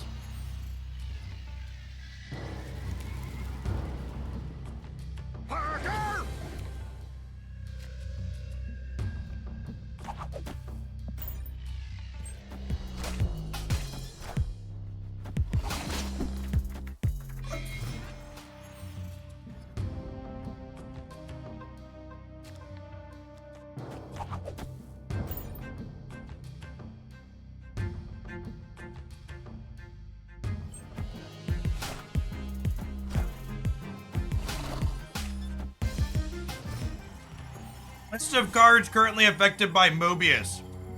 Mr. Negative, Zabu, Sarah, Spider-Ham Pig, Quinjet, Baron Mordor card, Miles, Swarm, Sabretooth, Death, She-Hulk, Stature, and Sarah. There's a lot of format staples in that list. Oh, the fact that your opponent's Morbius makes your Pig free, though, that one might take the cake. Spider-Ham gets pushed out of being playable, huh? Yeah, it makes Iceman worse, too.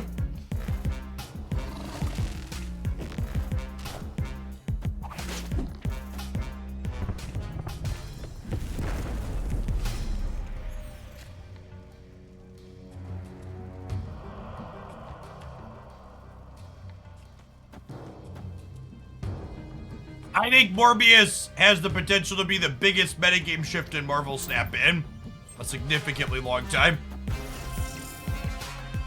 Probably since High Evo.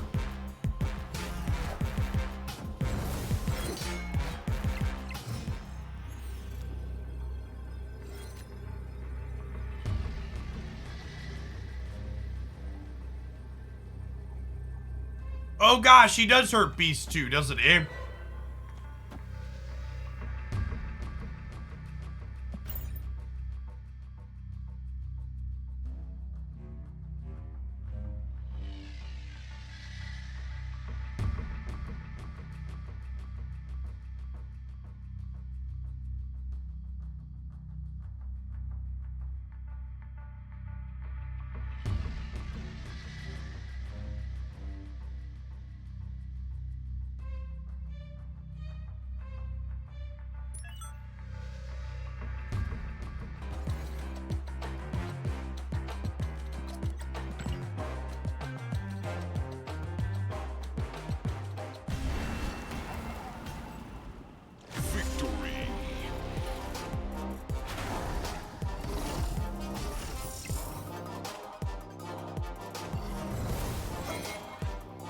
We won.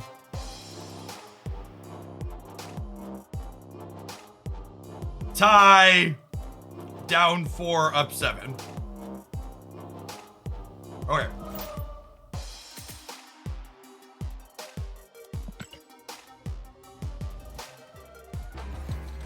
Well, alrighty then.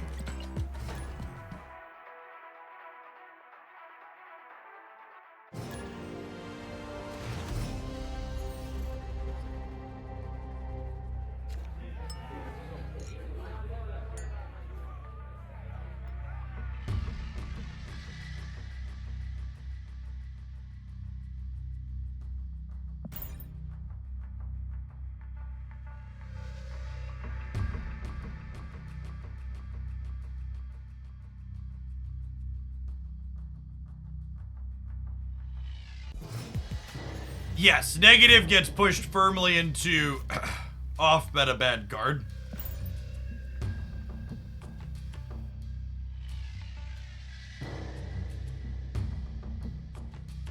It's like fringe playable at the moment.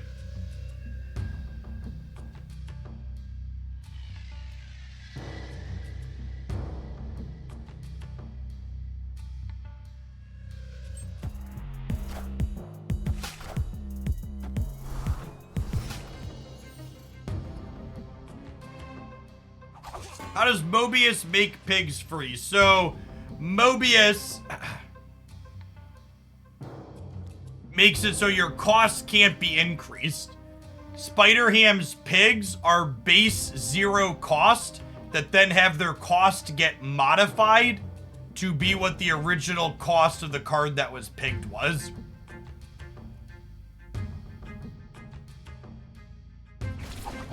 TLDR, it's kind of a mess.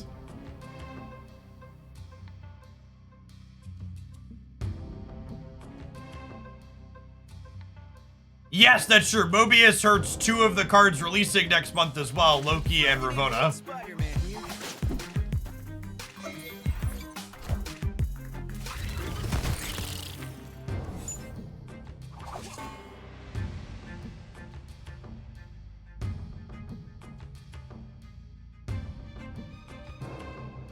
Hey, chat, my Stegron would never miss, right? He hits a brood into the bar all day.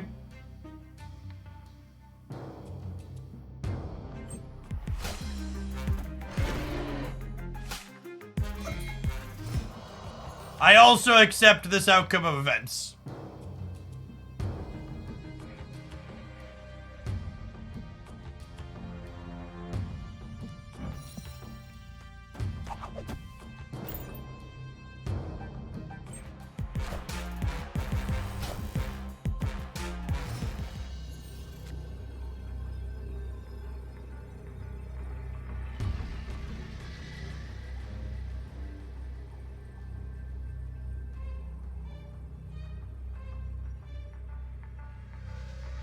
Legion wins us the game, right? There's no way they do that.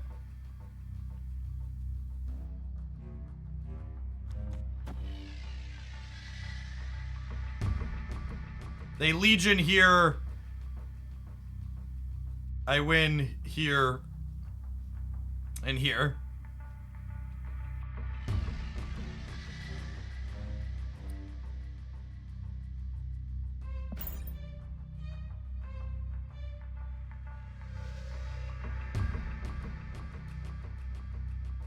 Yeah, if you're missing Steggy Boy, it's probably Enchantress in this build. But I also don't know that this deck is good, chat. After playing a bunch, I'm getting the feeling that losing Captain Marvel's kind of a big deal. Her efficiency was really solid.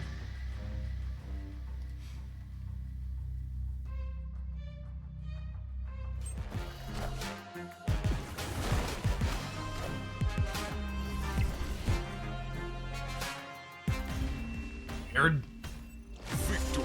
Strange tank into a stranger finish. So the problem with Cerebro 4 is that they still haven't buffed Rhino to 4 power. Cerebro 4 doesn't have big enough numbers to win games of Marvel Snap without Cerebro, and you don't have good ways to mitigate location variance on power.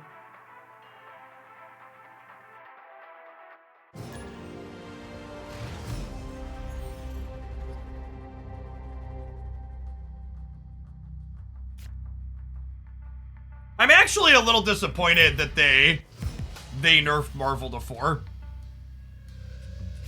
I think I would have preferred they hit some of the other cards in that archetype. Hey, Cap Fantastic. Thanks for the third of a year. Welcome back. Good afternoon.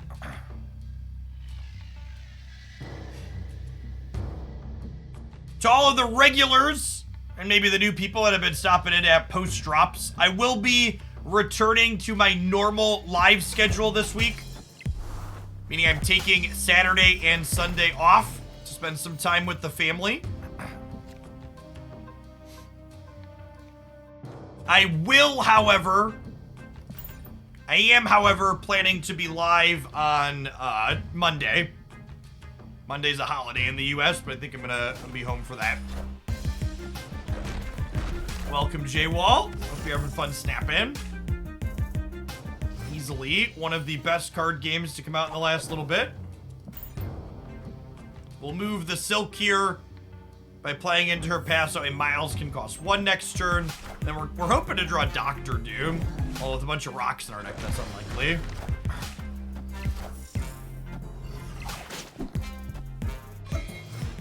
Aren't we your family? Chat, you're not even my friends, okay? You're people on the internet with whom I have a parasocial relationship.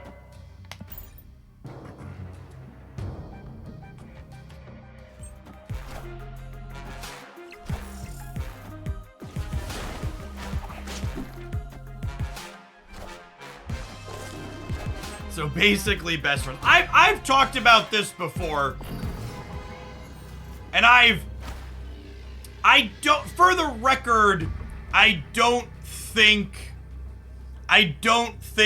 that other content creators do this maliciously, but it's actually incredibly manipulative when content creators do things like telling their viewers they love them or they're their friends or they're their family.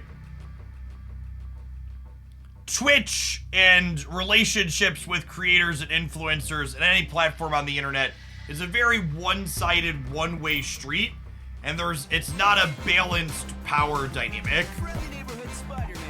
And again, I don't know that, like, I think creators who say stuff like that are saying it because their intention is to be manipulative, but the end result is definitely a bit manipulative. Victory.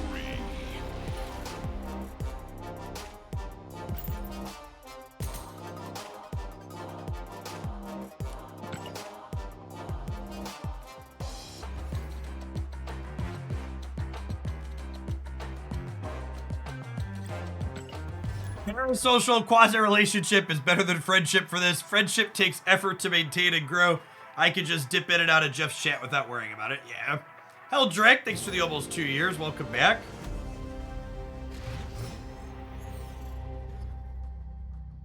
It starts off as an attempt to be welcoming, but ends up being manipulative. Yeah, I agree. For sure. How's Morbius work with Wave? Mobius beats Wave. Profitably is the answer. And with confirmation on that.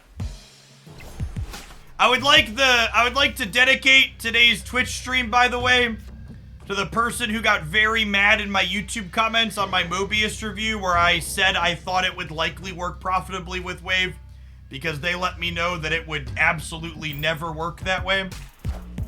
So this one's for you, bud.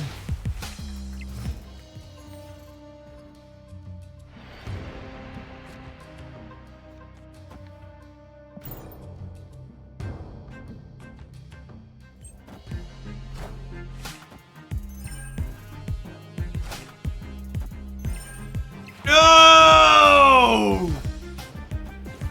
It's just like the patch notes said, chat.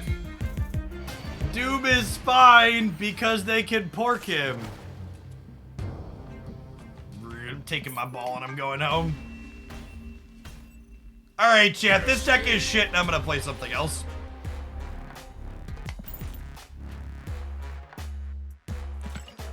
I think Captain Marvel at 5 power was better than Dr. Doom is at 5 power in this archetype. Cerebro's never been good, but this build feels worse than the previous build with Captain Marvel did.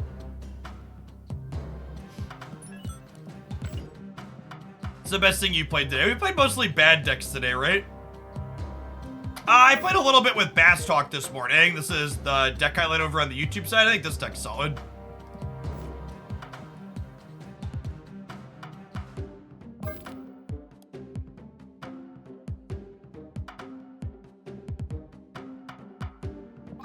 Alright, we're gonna build a Fair Lady Deathstrike deck in no small part because I get to name it My Fair Lady and chuckle about it.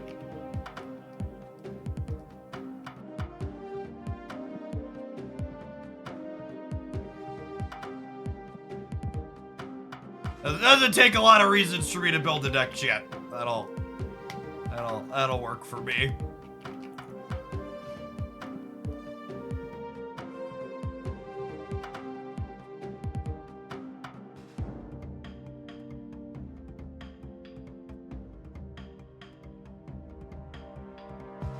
Basically, I don't want to do any screwy combo stuff.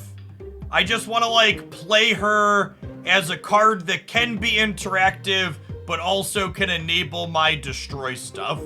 So, like, she clears out Hood, she clears Bucky for Winter Soldier, she can destroy Dakin Shard. Will we be blowing up enough stuff that death is good? Maybe?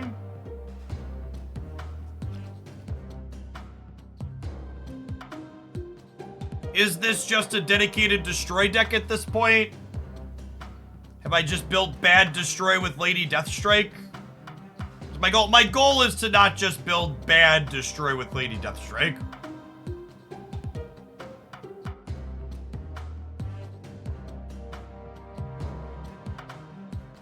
I do want at least one more way to kill Bucky Barnes. She kills Sentry's Void. Listen, chat. I don't take a whole hell of a lot of convincing to put Sentry in my deck, okay? The bar on how much convincing does Jeff Hoagland need to play Sentry is incredibly low. Now add Viper. I mean, if you're gonna twist my arm about it.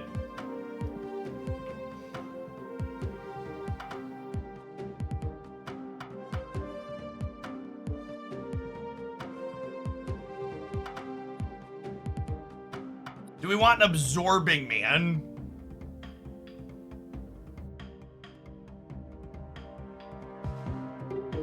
I can see absorbing man being okay. He's fine after a Lady Deathstrike. He's reasonable after Forge. You can occasionally make a Hood.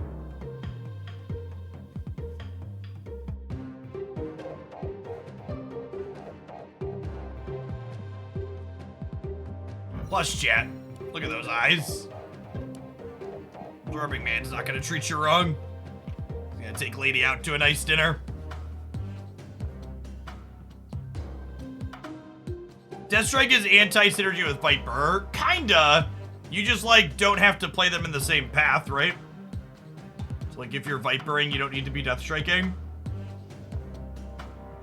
So, Killmonger is anti-synergy with Viper, because you don't want to Viper the Hood and then Killmonger.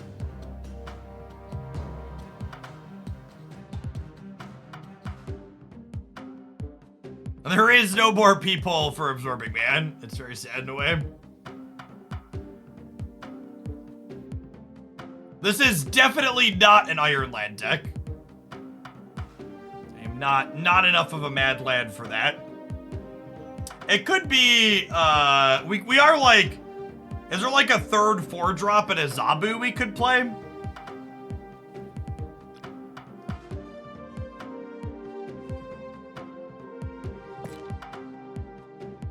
Nakia. I actually don't hate Nakia. Nakia plays with Dakin and Deathstrike. Although I guess if you're Nakiaing Dakin, you don't... If you're Nakiaing Dakin, you don't really have time to play his shard out, right?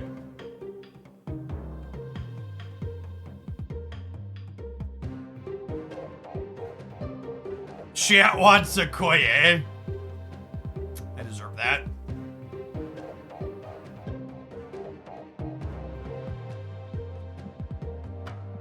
If there's any other 4s that really fit.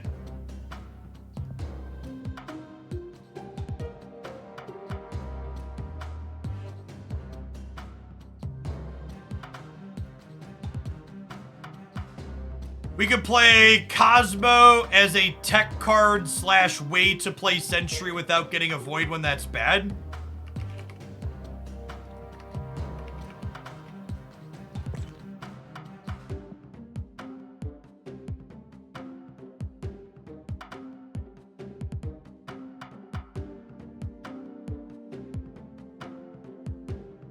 You could also just play Brood to fill rate. Just be a Brood Forge deck with Absorbing Man 2.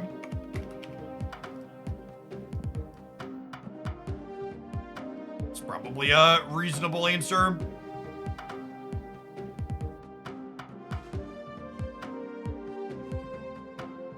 Spider-Woman helps get cards under Lady's power. Have I hit my limit for shit cards? Or do I have room for Spider-Woman?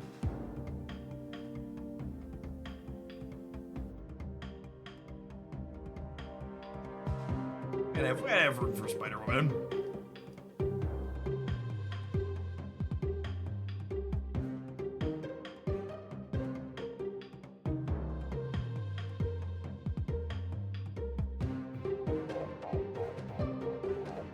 Valk is not a card this Marvel Snap deck wants to play, chat. There are actually 0 cards in here that break Valk symmetry. It's like exactly a demon. I don't know that Carnage and Deathstrike are enough for Nova.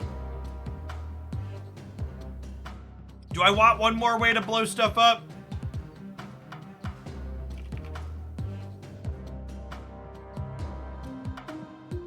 All right, let's start there and play some games. We're bordering on or probably past my.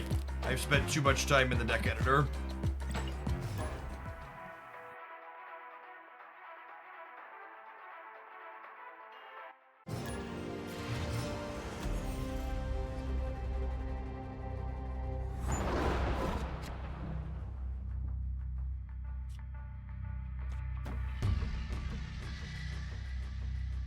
Yeah, honestly, Deathlock looks good here, right?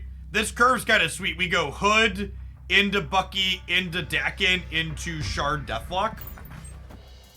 It's real clean here.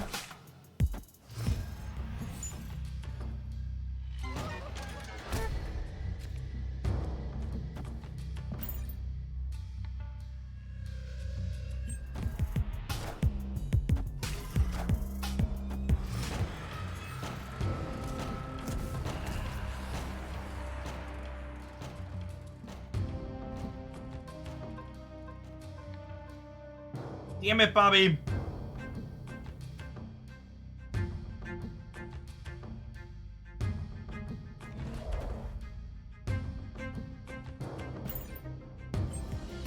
Pivot.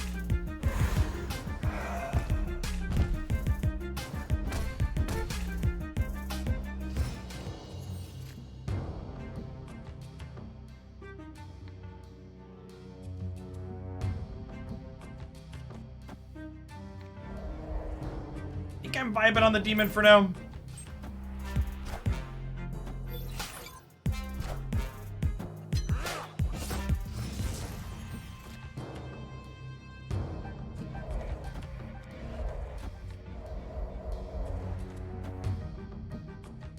We demon to compete with Dracula here.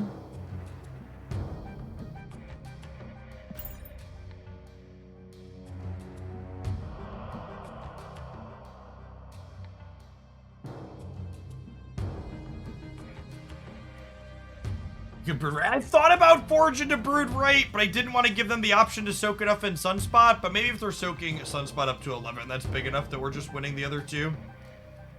Could have definitely been a consideration, rather than trying to go toe-to-toe in two paths here simultaneously.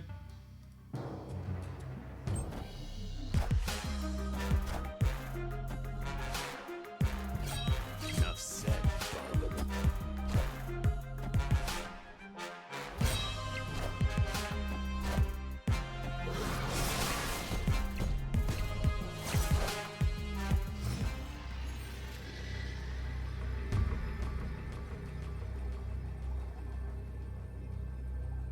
Get Daddy's little Pog champ, chat.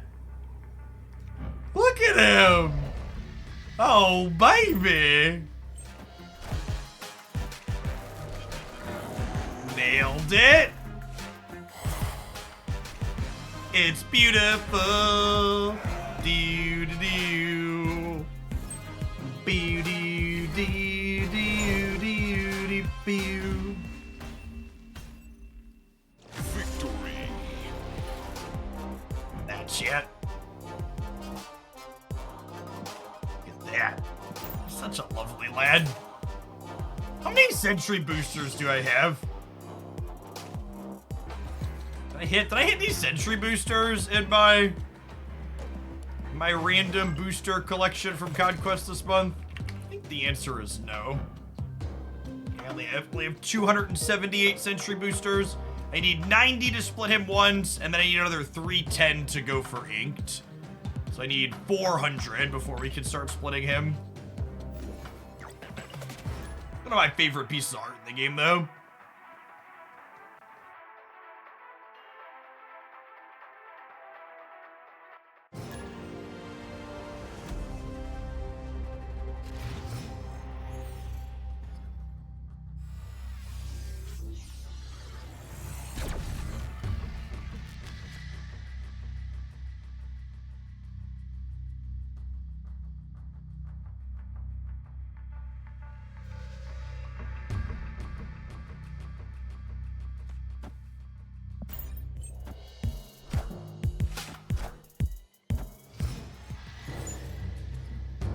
Sense of poor decision to go. Listen, chat, it's so expensive to make Sentry, or to pay gold for boosters. I don't do that. Just so many dollar dues. The Sentry looks like Homelander from The Boys. He does a little bit, yeah.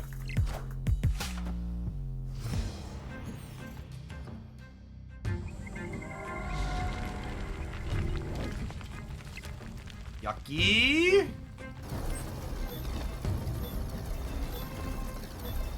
That's also probably fine though, right? I get to go 9 power demon into Sentry into some LSD over here, clearing this out.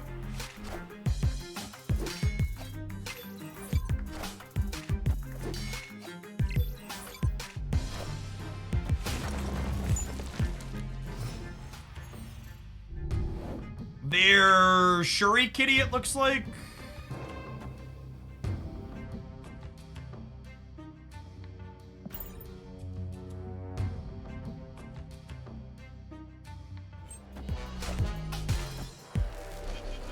Yeah, chat, LSD. Lady Strike Death, right here.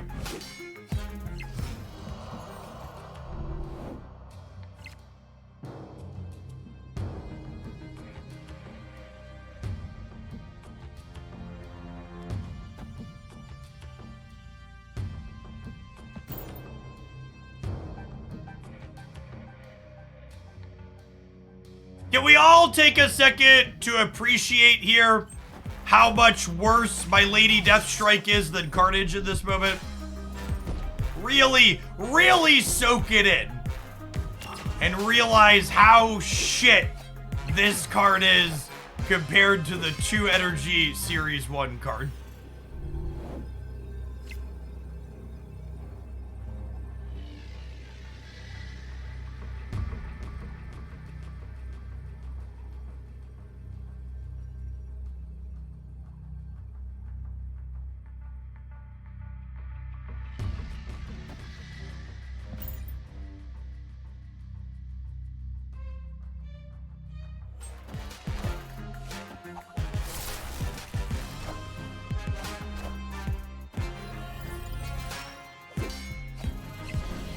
I would like the record to reflect this game is closer than it should have been.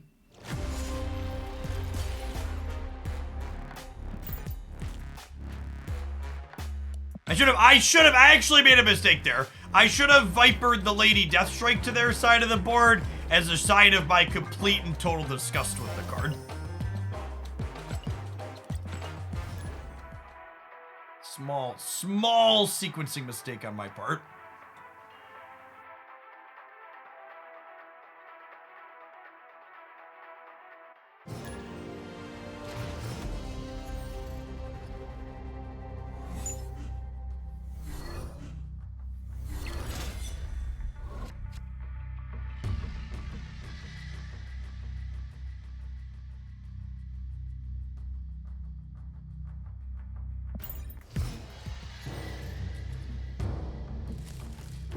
Road's out to get us, chat.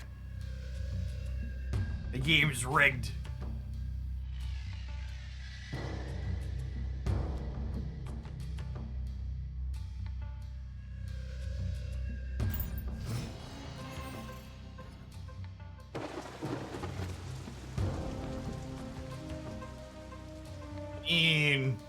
Yep.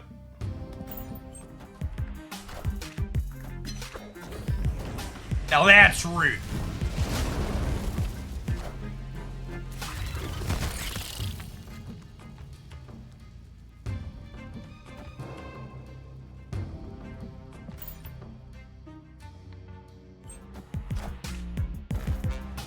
Apocalypse Magic, eh? Luke Cage Hazmat.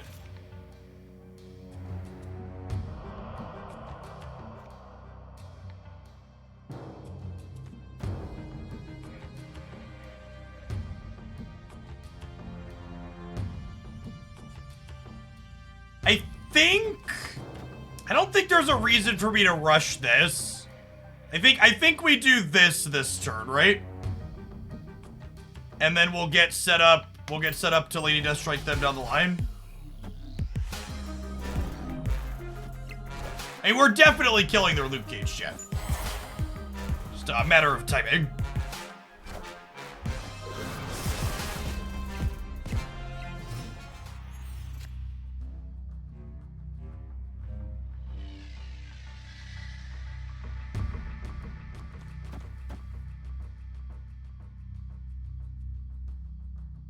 Yep.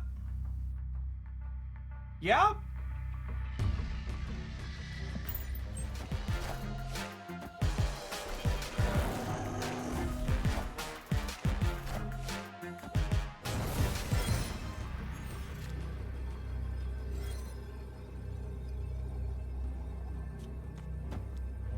Oh, baby. Oh, baby.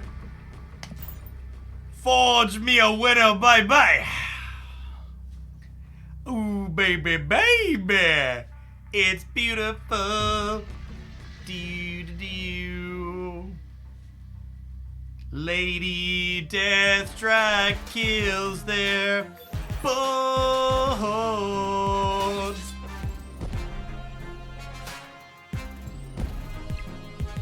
go. Look at her go. Kitty's got claws.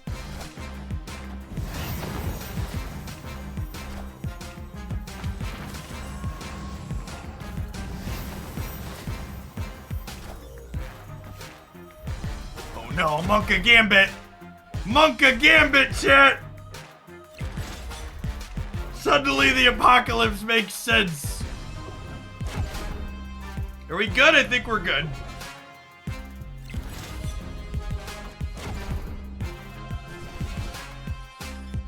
Okay. Okay. Victory. Thought we were gonna get out memed there for a second. Thankfully, Lady Deathstrike has bested metagame staple Gambit Hazmat Apocalypse Negative. Got him on lock.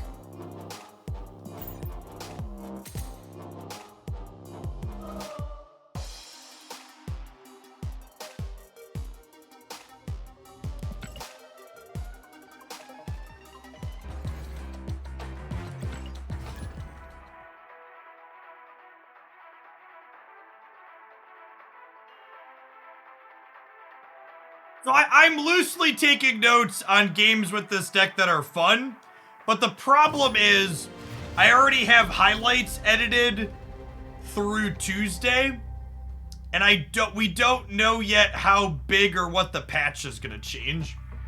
So whether or not I'll be able to use the game highlights I'm writing down will depend on how much the patch shakes.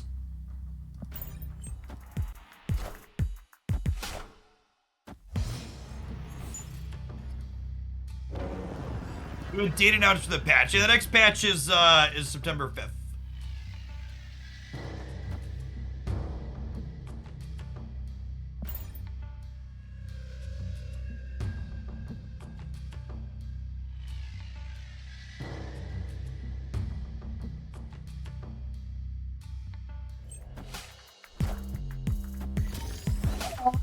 Chat, they armored my hood. How will we ever be rid of it now? Oh, that's really sad. I was gonna have a really sick keep playing cards into Nebula and then Lady Deathstrike her. I can't do that anymore now. Rip.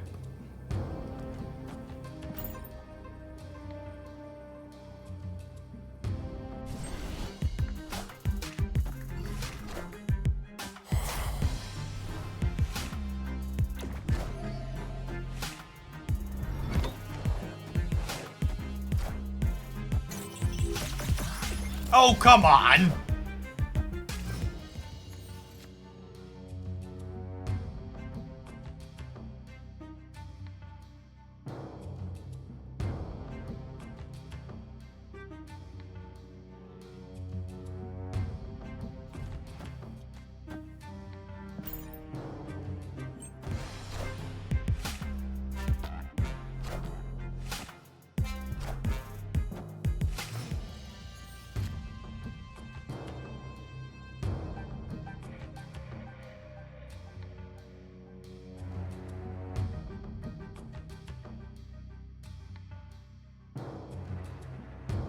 It's just this.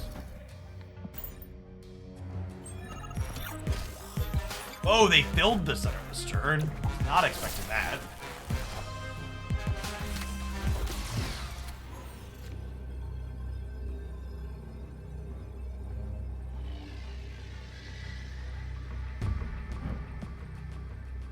It's a forge.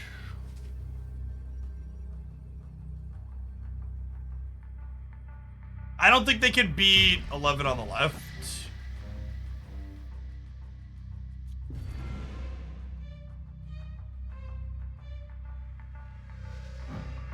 I'm worried about, like, Blue Marvel or something, letting them take the middle.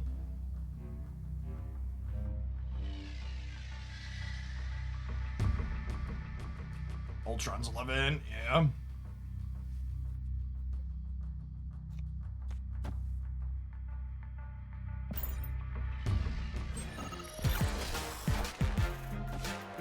I just hope the center holds.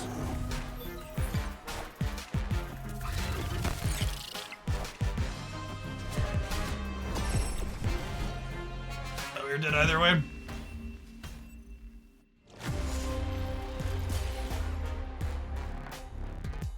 I guess if I would have played our Brood middle, we would have won. Our Brood middle would have had them at 10, and it would have had us at 7, 8, 9, 12. Yeah, the Nebula threw me off on expecting Surfer. They've got a lot of non-weird non-Surfer hits. Nowhere really cost enough, as I would have been able to Lady Deathstrike here. We'd have crunched him. Sentry Mid won because of Baxter. No, we lost left and right. By Sentry Mid. Hey, thanks for the 2 months. Faber Geek, appreciate it. Welcome back.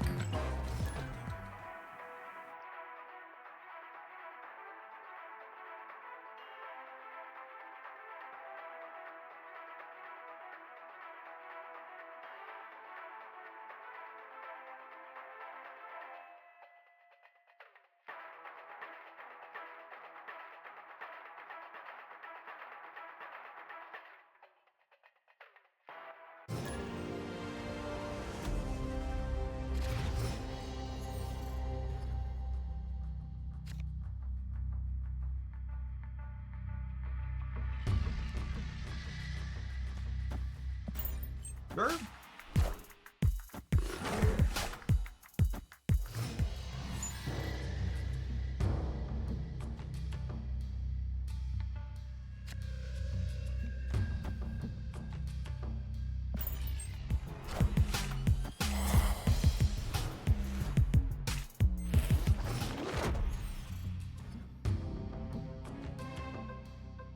Historically speaking, in my experience trying to make Cerebro 3 work, BNJ, you just don't have enough cards to actually put stats on the board.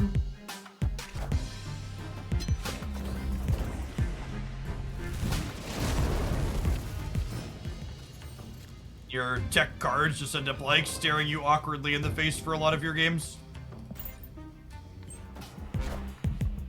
Dexter had a list recently that like got rid of some of the clunky top end and stopped playing things like Valkyrie that looked like okay. Did I just play Brood instead of Deathlock here while I was moving my desk down? I think I did, shit. That's embarrassing. Escaped. The wrong 3-drop. It's a very serious game of Marvel Snapchat. The bounce deck in your last YouTube video competitive for Conquest. There's only like 2 decks that are competitive in Conquest. In my opinion, the only competitive Conquest decks are the Forge Brood deck and the Little Movers deck. People play decks other than those 2, and you can be successful with them, but if you're truly trying to be competitive, you should probably only be playing those 2 decks. I think Sheetot is up there too. The Sheetot deck is okay. I actually think the Sheetot deck is worse than the non. I think the Sheetot deck is worse than the non-Infinite version, the high Evo build.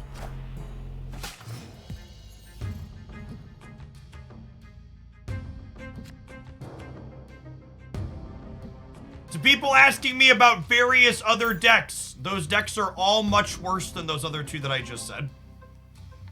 You could still 5-0 with bad decks, chat, follow your heart and have fun. Ultimately, the stakes are meaningless. Have a good time. But if you want my answer about Jeff, what are the competitive decks, those 2 are the answer.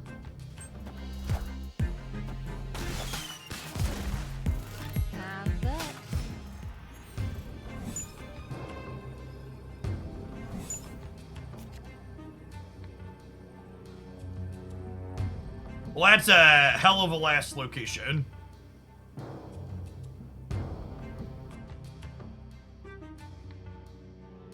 Limited experience has definitely convinced me that the double She-Hulk is better than the She-Not version. Again, I think the She-Not version of the deck is super, super clunky.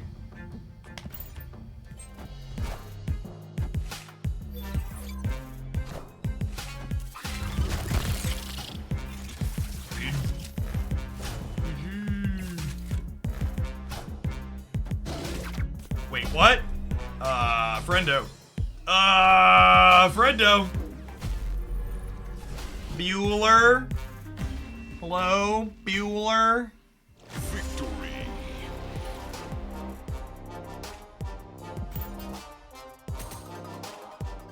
See, whoopsie poopsie. We'd have still won if they did it in the right order, right? They could have tied here, and then we'd win the breaker.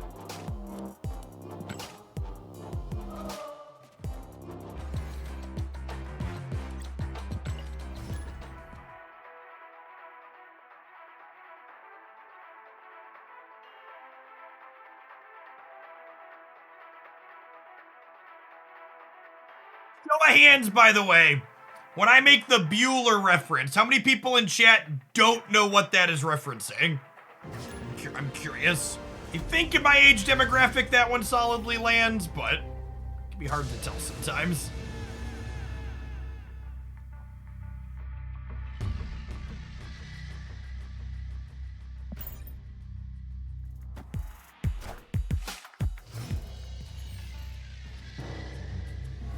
What's that?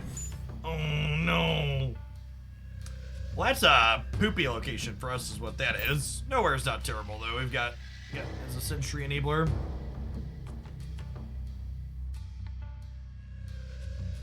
If you know that reference, you should stand up and stretch your legs and get a drink of water.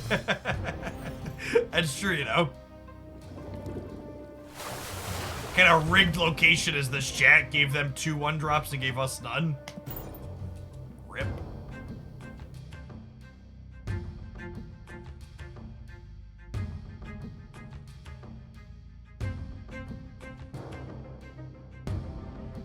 What's going on, Sir Berserker? Thanks for upping that Prime for the 2nd month. Welcome back. Shauna is 3 1-drops and a trench coat. That's fair. That's fair. Similar number of 3 drops for, or 1 drops for each player then.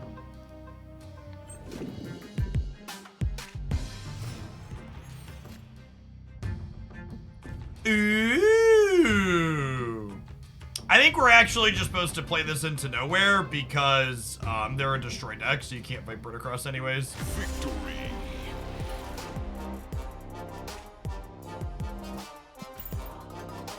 I'm looking forward to, I'm looking forward. I'm really curious to see what the infinite leaderboard does in terms of making people try. I wonder if they're gonna attach any sort of prizes to places on the leaderboard. Like, in Magic Arena, top 1,000 used to get something. I wonder, are people actually going to try if it's just bragging rights? You hope not. I don't know. I feel like I could go either way on that. I think so long as it's like a nominal prize, it's fine. But I wouldn't mind having like something to make people care.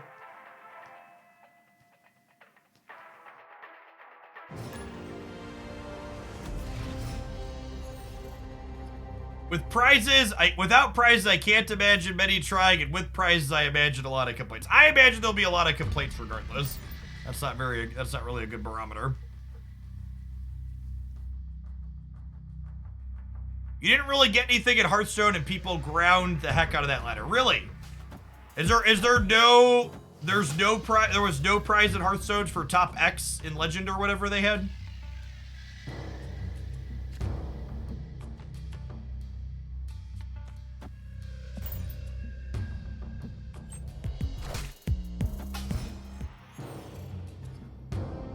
You got invites to tournaments. Okay, yeah, that's what I thought. The people saying that they didn't do anything, I don't think that's true.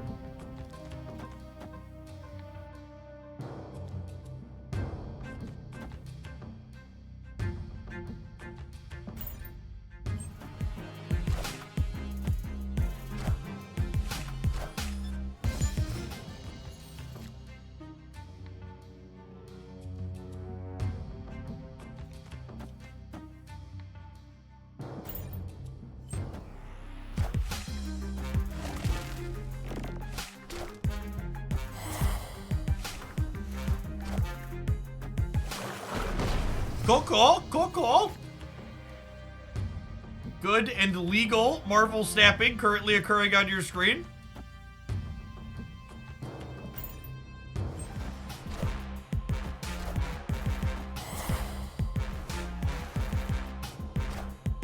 The majority of players got the legend card back. I feel like that's probably not true.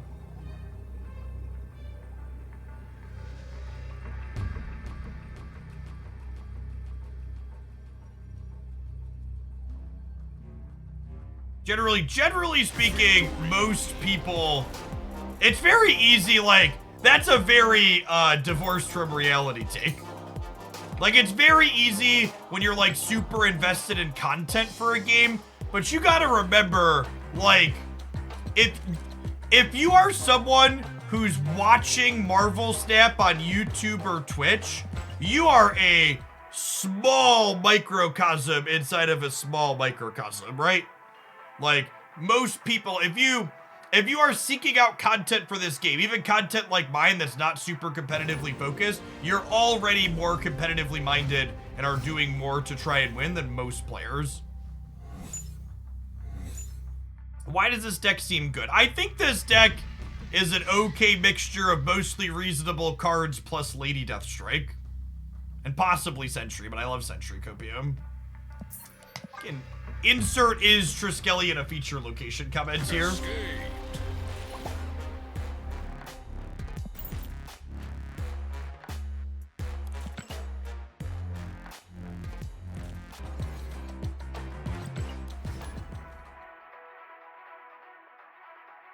What you meant was most people who made it to Legendary got, all they got was the card back. Sure. But we're most trying to do more than that, is a question.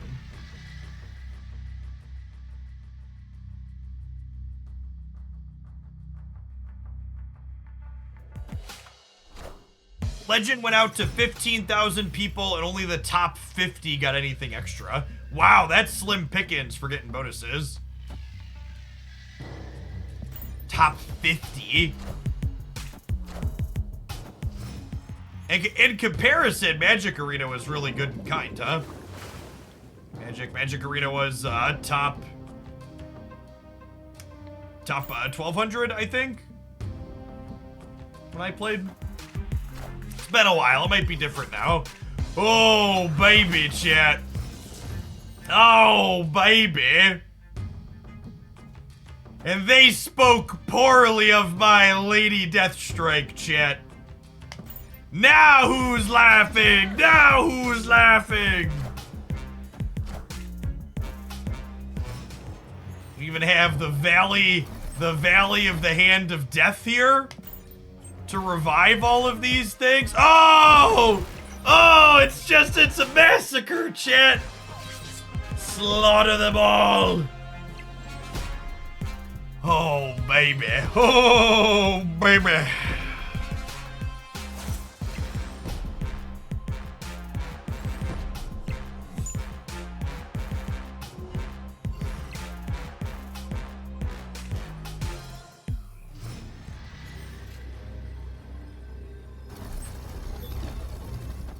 Yep.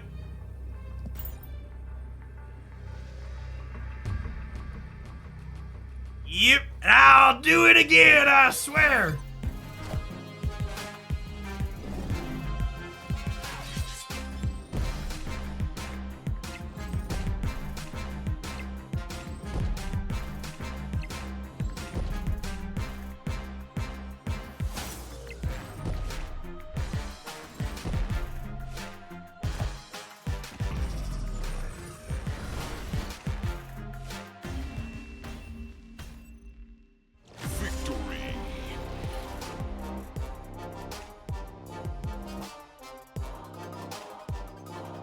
I feel like it really needs to be said after this clip, but you should not spend 6,000 tokens on Lady Deathstrike. I am explicitly telling you that would be a bad idea. It's a really fun bad idea, but it's still a bad idea, and you are responsible if you waste your tokens on this card. It's not my fault. Don't blame me. I told you not to.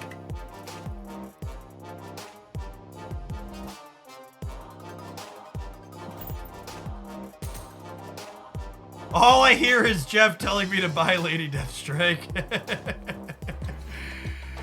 Hey, Zatochi, thank you for the 10 months. Appreciate you re-upping that primer. Welcome back.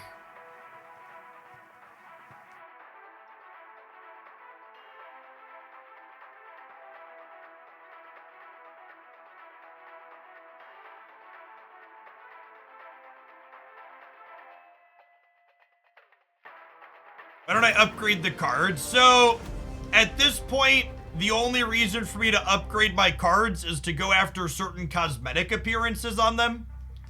So I only spend resources upgrading cards when I have a variant that I like, that I need to get to a gold border, or I have enough boosters and credit to attempt for a gold or inked variation split on the card. Because the gold splits like this are rare and thus desirable.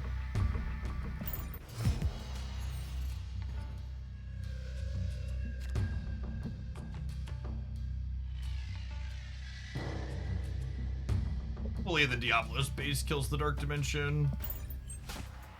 Prefer ink or gold? I think I generally speaking prefer ink. That's close. I think if I could get inks that were 3D, I would definitely vote for those. It's so close though.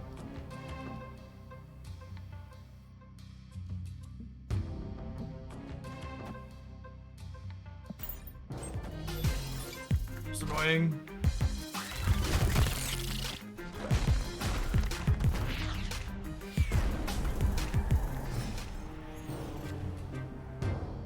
I wish I could do 3D inked. Yes, Absorbing Man still sees Brood as our last played card, so he's still 15. That being said, I don't really have anywhere else good to do stuff, or probably Torch Tier.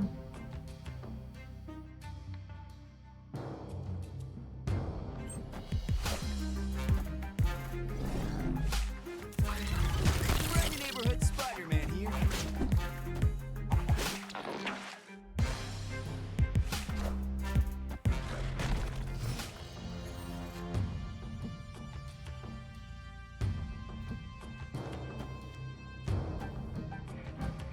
So I could do this, and then next turn I can Deathstrike here and Demon mid. Victory.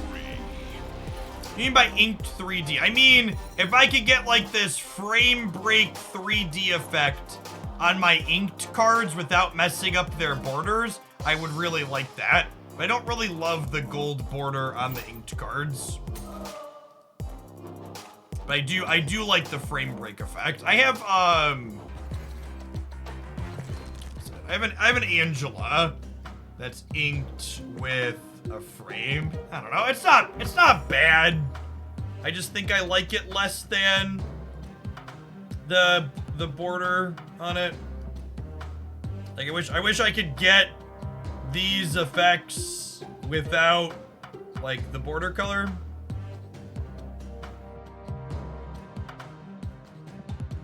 Yeah, inked infinite's not bad. I think I have a Widow that's inked infinite. Is that, do I know? It's gold infinite. And I really don't love the gold infinite. They're fine, but I think these are much worse than the gold. This is definitely my favorite cosmetic combo in the game. I have an inked Korg infinite. Because we were trying to chase gold on him. Yeah, the inks with the infinite border look solid. For sure. I might eventually put some of my favorite inks to infinite borders. It also just like takes a lot of credits to do that though. Like I only have 1,700 credits, so like my inks are definitely staying at base borders until I have an inked in gold on every card I want inked in gold on. You're always short credits, Jeff.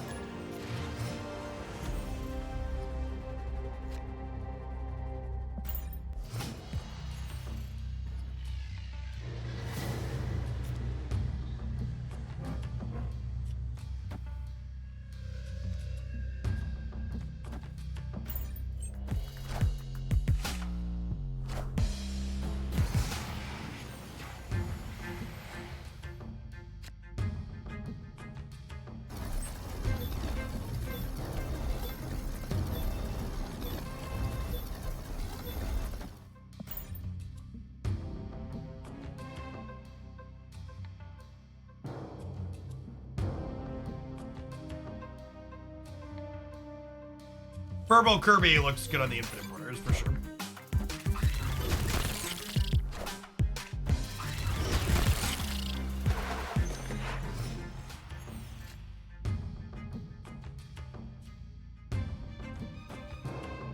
Sure. The problem with this is it locks me into losing anything that has more than one power here.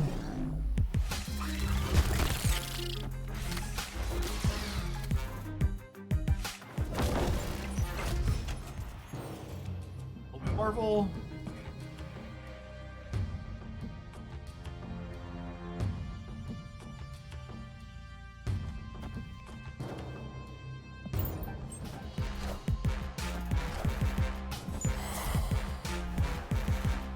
Damn it, Viper, we've talked about this. I am Iron Man. All systems go.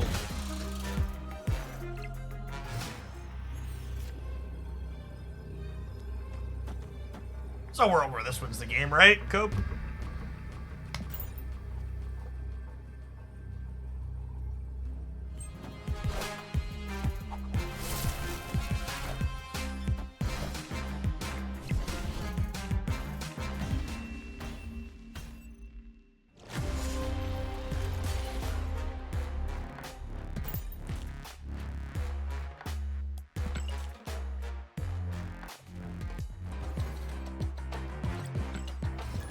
I don't think the Viper hit mattered there, right? We'd have been +4, they'd have been -4. Yeah, maybe the Viper hit did matter. Would I have been able to Spider plus Demon on the right to win? Maybe it would have been an 18-point swing plus an 8-point swing. Maybe.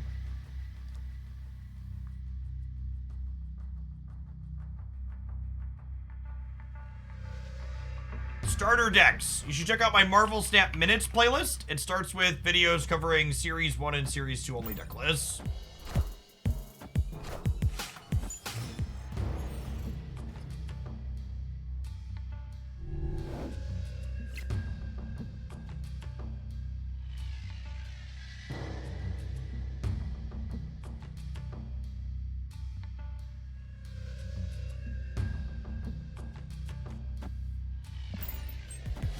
I'll hold the Viper and try and spike the Sentry. What's the motivation for playing ranked? What's the motivation for playing unranked?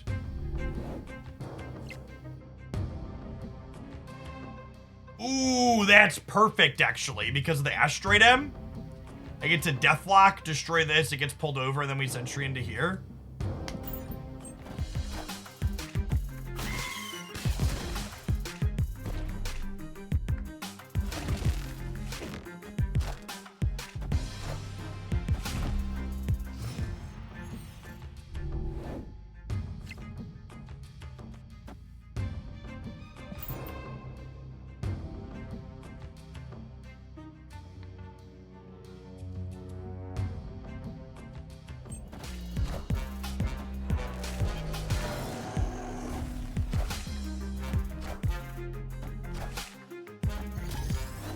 Okay, armor hopefully means no Cosmo. We have priority anyways, that's perfect.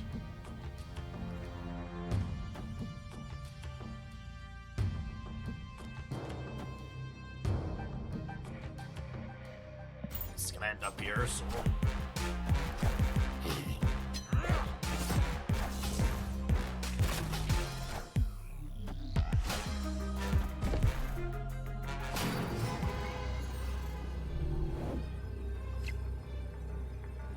Savior. There's our savior.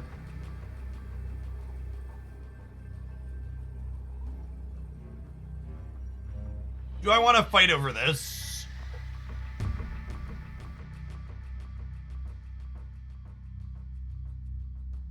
There's still only 8 here, right?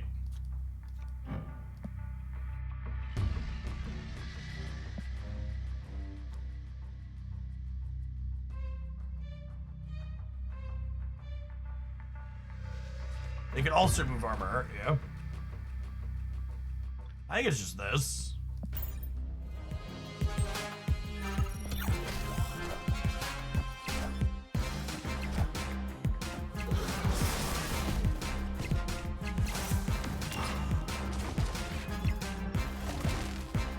that gets us like 7.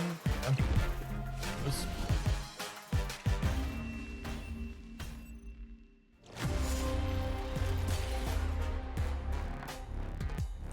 That's good. Couldn't get enough points into here.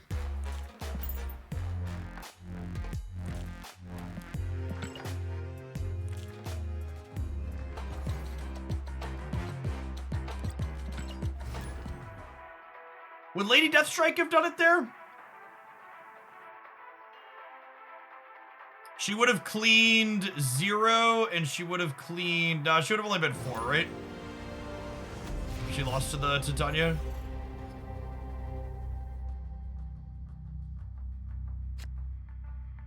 I have a video with my current bounce list. There is some amount of gameplay with the bounce deck in the PC client announcement video. Oh yeah, I think there's a Hawkeye bounce list up there. Maybe I forget. It all blurs. I'm pretty sure it exists though.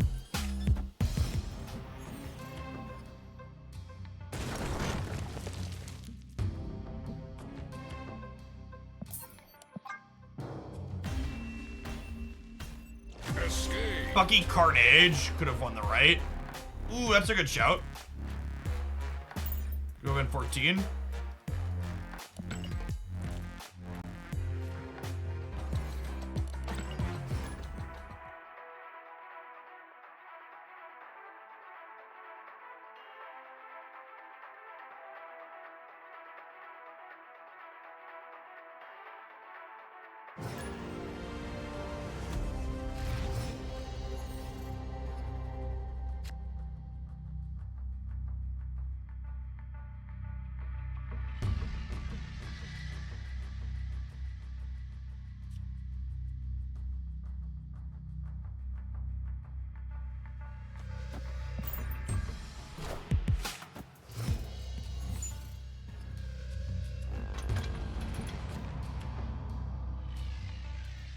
That's annoying.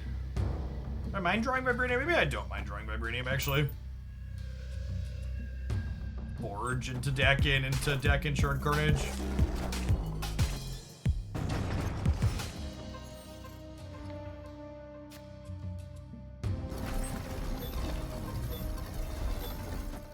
I'd like to dedicate this game to the chatter who was just fragged for saying, is this deck bad? You lost 4 in a row, when we literally just retreated a game because I didn't feel like playing around a location.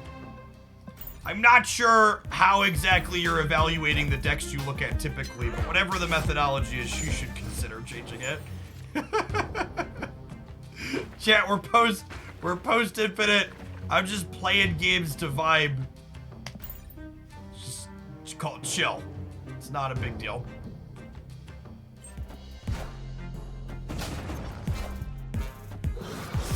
Also, no, this deck is shit, and most decks are shit. There are 2 decks that I would classify as not shit right now. And this is neither of those.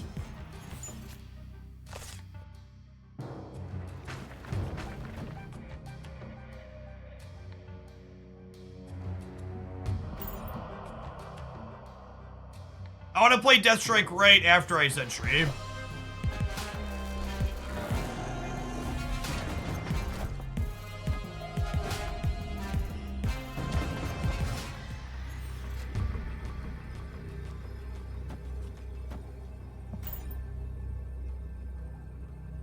Get Sentry stats into play.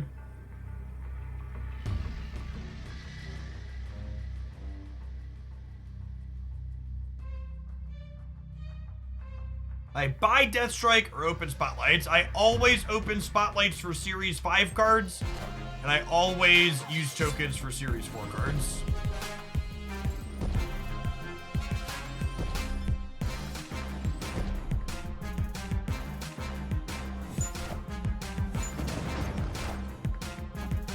You think their Surfer hiding here in the Dark Dimension is about to be very sad? Oh my god, it's a Wog Surfer, chat.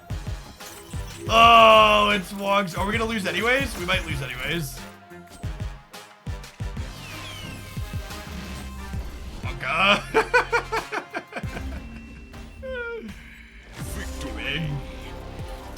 They were negative Surfer, hoping to hit with the Jubilee. Closer than I would like to admit.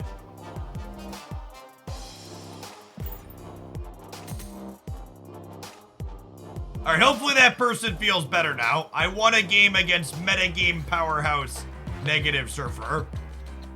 Will you believe in my deck now? Gamer, I won an entire game of Marvel Snap. It's powerful, please. Please don't leave. My deck is good.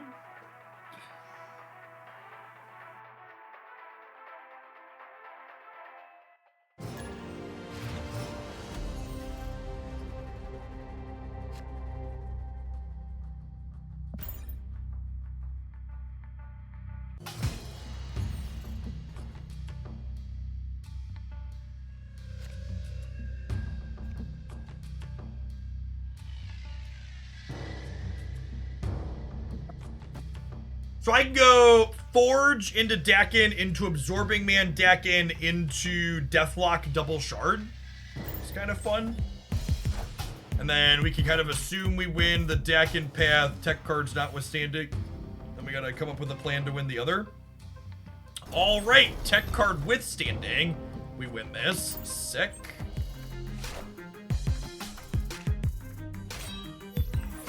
Agatha Gamer, yep.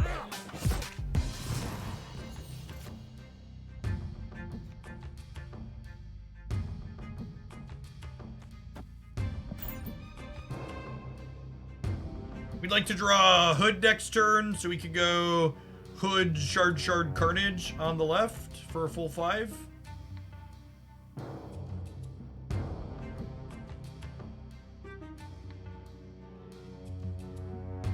Whoa. The people in chat right now are implying that my opponent's deck is not the peak of competition. And honestly, I'm kind of offended for my opponent.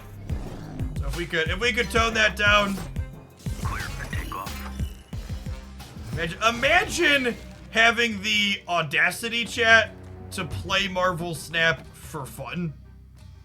Can you believe there are people out there doing that? Just playing the game for fun? Like some kind of casual?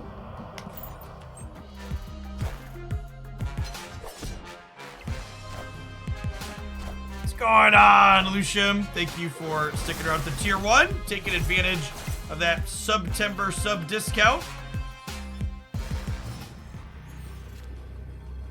Even if you are an existing sub, you can take advantage of that September discount a little bit too. If you move your sub to paying every 3 or 6 months, you get a discount on that. And that discount comes out of Papa Bezos' cut, not my own.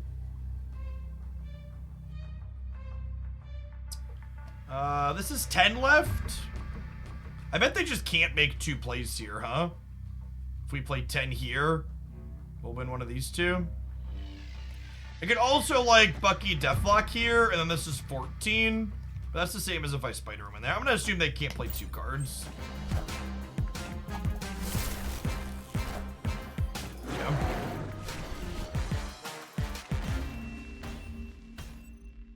Chisak's player! Thanks for the brand new primer, appreciate it.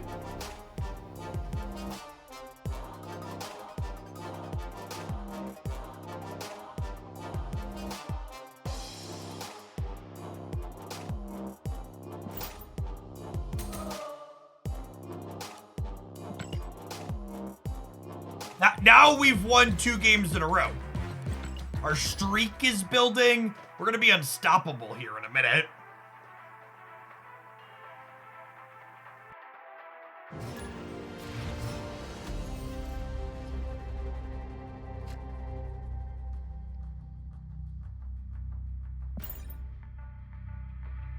Is Dakin worth a season pass buy this month or pass? If you have to choose between buying Dakin and buying Loki, I think Loki's going to be better. But remember, if you're someone that's spending any amount of money on Marvel Snap, the season pass should always be the very first thing that you buy. So if you have like $20 you're going to spend on Snap over the next 2 months, buying both passes is the best thing to spend that money on.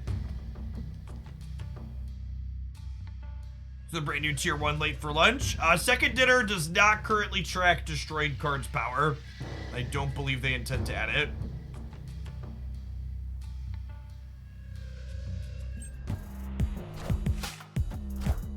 That's true too. Loki will get thrown into jail by Mobius at the end of the season, which is a fitting, flavorful thing to happen.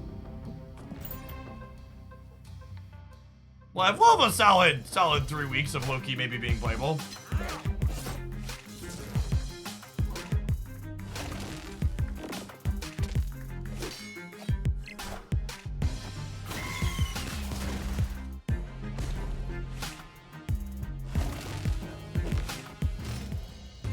Please do not call my opponent's bots.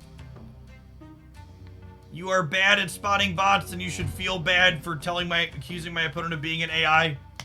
When you call my opponent a bot, it's a kind of rude way for you to say you think they're bad, or playing bad, or their deck is bad. And none of that's really a great thing to be doing. For example, for those of you that don't know how to identify bots, bots are never playing with the current season pass card. They have a fairly narrow subset of decks that they tend to play, and season pass stuff is not included among them. If you think I'm currently playing against a bot, you are very much selling on yourself, is an accurate statement.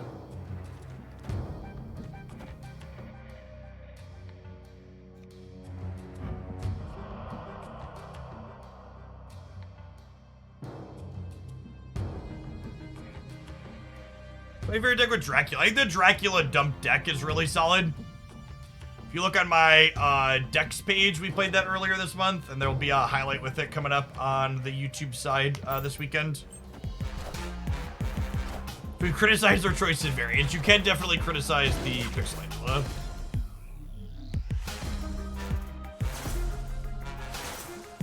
He's a little person playing that on this card.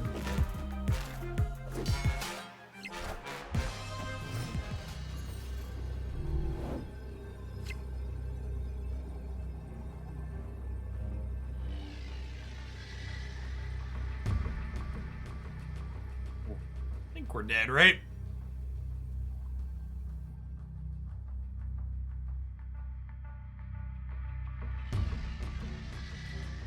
What if they just can't play right and 6 wins it?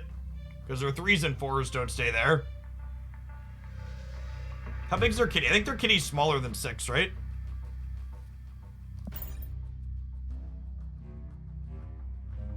There's 8 power Absorbing Man middle and a 6 power Viper, right? Yeah, their kitty's 5 though, right? Oh, they have Chavez. They killed what's her name? Right. I was like, how do they have 7? They killed X-23.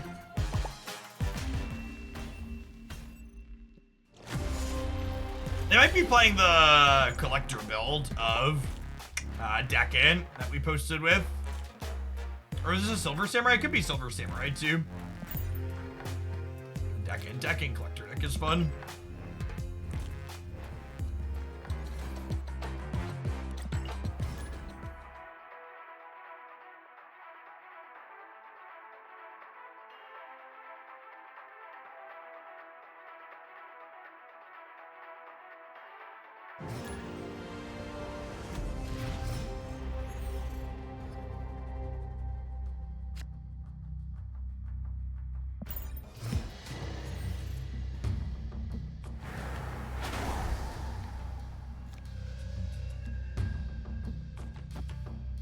Forge outside of Kiln, because Forge deck in will cover Kiln very solidly.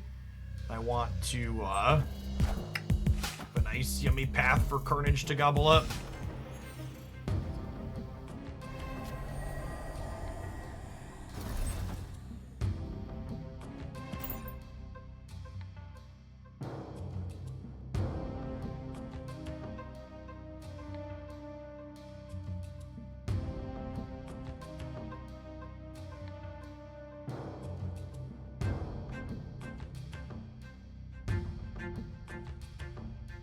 Is Vormir good for us? I can't say if Vormir is good for us. I kinda already had a way set up to where I was gonna play. Jean Grey the Kiln.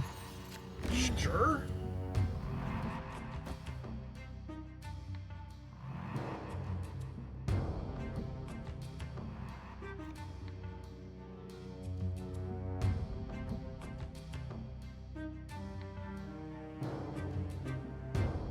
Do I want an Absorbing Man there, or do I want a Sentry there?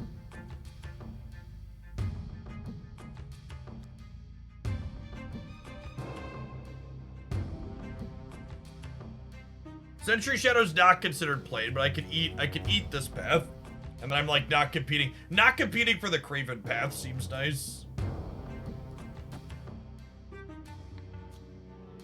It's close. I guess I might need the extra stats on Dakin. Probably not though. If they're a vision build, the extra stats on Dakin are nice.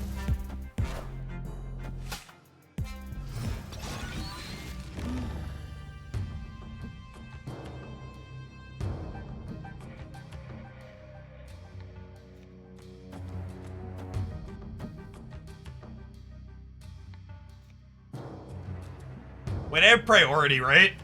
It's actually just this, huh? Yeah, it's actually just this. Come on, bud.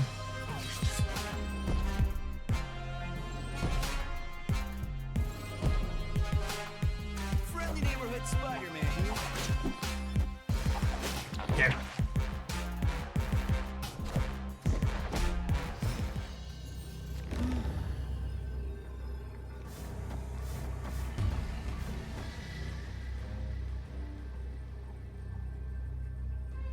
Yep. Yep.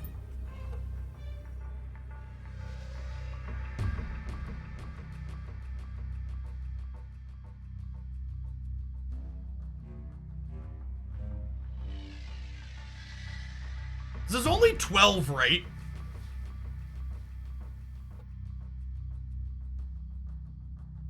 I guess they typically don't have any massively big things though, right?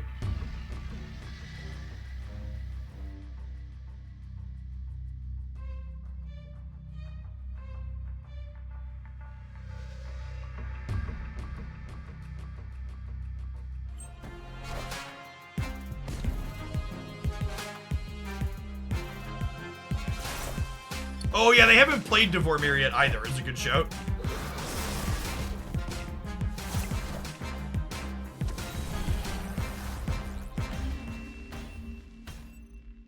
Victory. Gaming.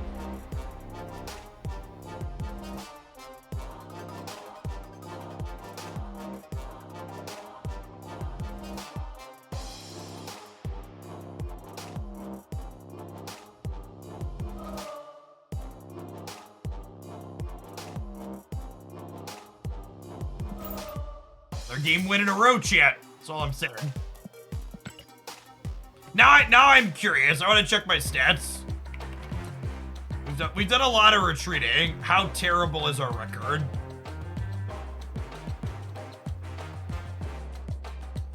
Gotta be bad, right? I've retreated a few games to bad location variants. Load, untapped, load.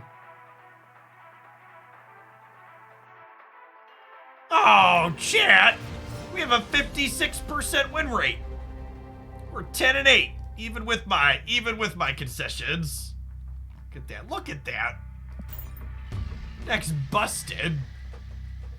56%. Cracked.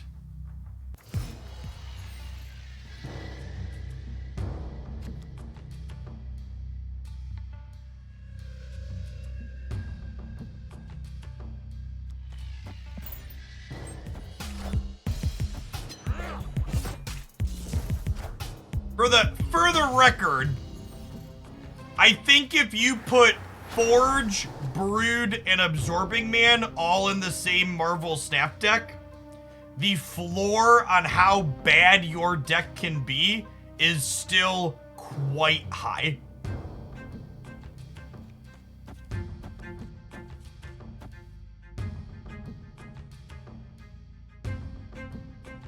It's like mostly that's what your takeaway from that win rate should be.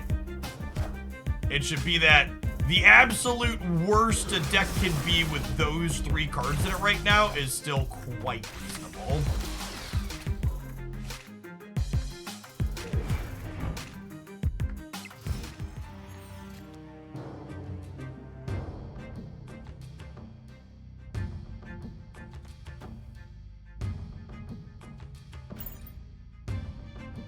Sentry first, maybe?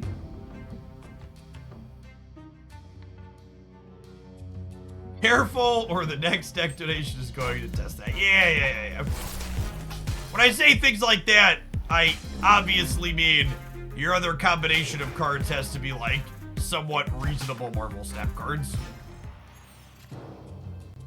Also, just like emphasis on the somewhat reasonable part of it, because like the other parts of this deck are like literally Sentry and Lady Deathstrike.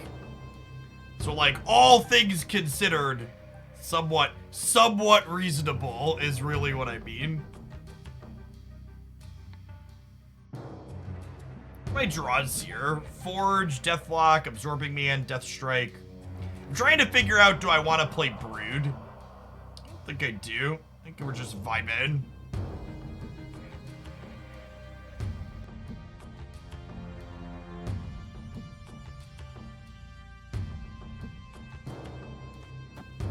I could Sentry this turn and then play with where we're putting things. That's true. I don't hate that.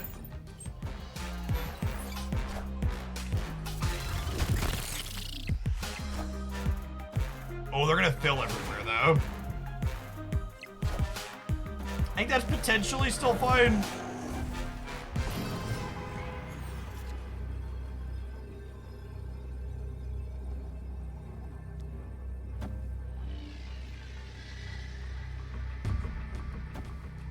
They're smaller here than here, right?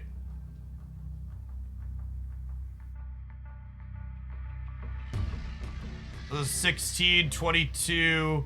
They already have Patriot out. They could blue Marvel up to 22. So I only need to beat 23 here, right?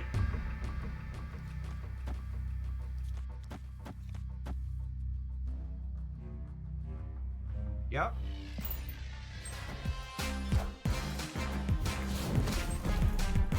They're playing Shang-Chi?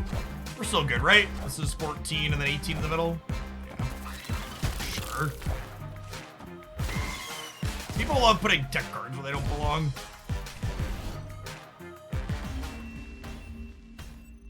Gotcha covered either way.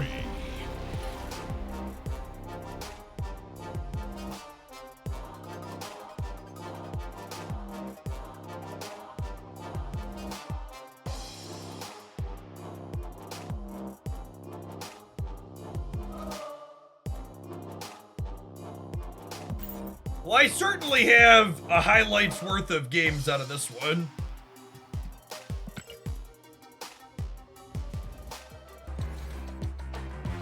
Gosh, maybe I sent this one off to my editor and we posted over the weekend, since it's an updated Lady Deathstrike card from the OTA update.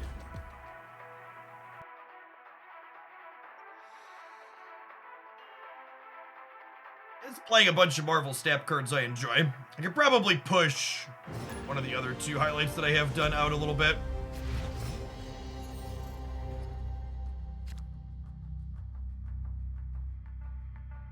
How are the editor auditions going? I've extended and they accepted an offer to come on as my full-time editor to the person that's done the videos for the last few days.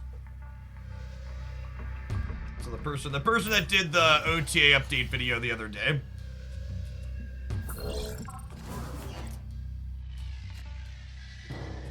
Doing my stuff long term.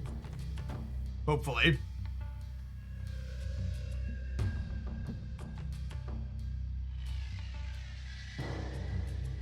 Yeah, we played Cerebro 5 earlier today, and it really felt like it was just too clunky.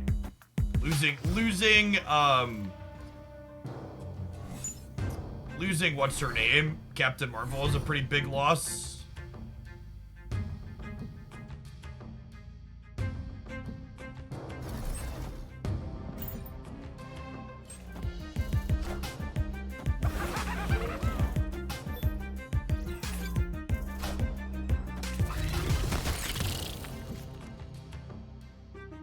Alright, so we just get to do this.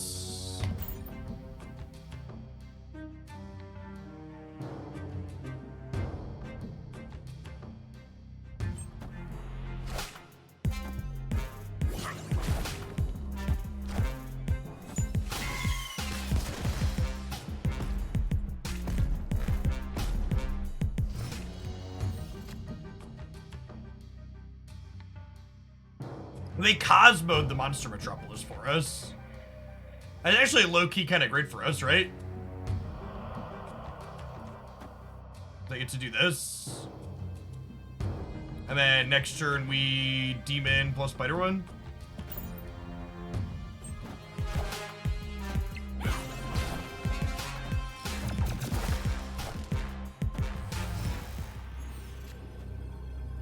Galactus deck, right? They're just like this weird clutter deck.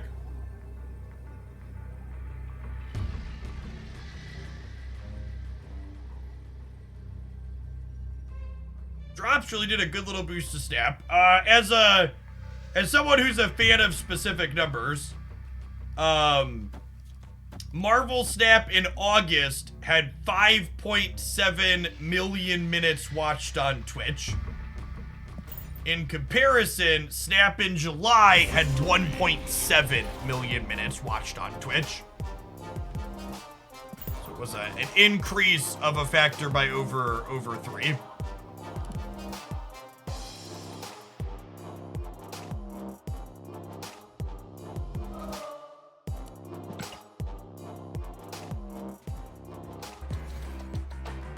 Yeah, 1.7 million versus 5.7 million. So when someone's bagging on DC Dual Force, listen, chat, DC Dual Force has had a lot more than 100 minutes watched.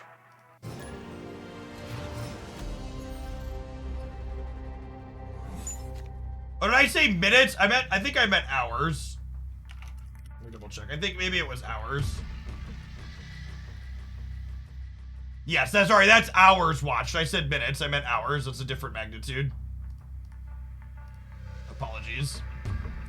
In comparison, DC Dual Force had 190,000 hours watched in July. And in August, DC Dual Force had 50,000 hours watched.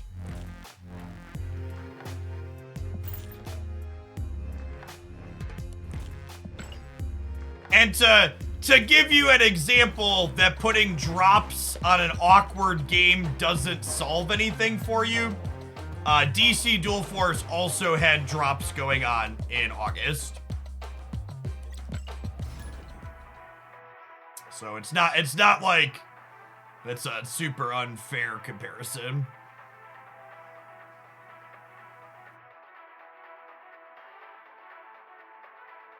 That's rough, those poor devs. I mean, they could have made a better game, or had a better marketing team, or maybe a little bit of both. Probably a bit of both.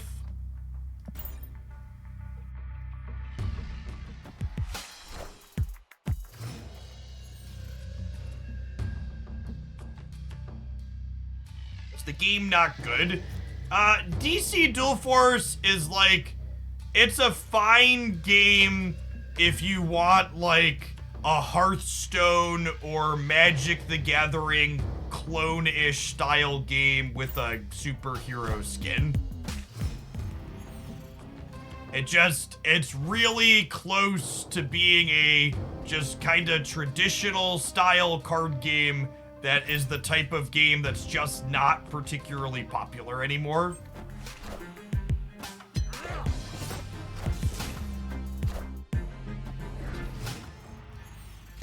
Yeah, the people saying it felt dated at release, I think that's a good take.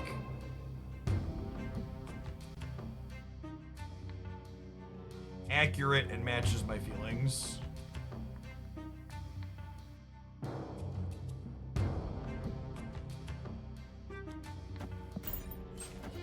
I guess it was a District X card, yeah. The UI was hilariously bad, yes. Definitely a fairly cumbersome UI.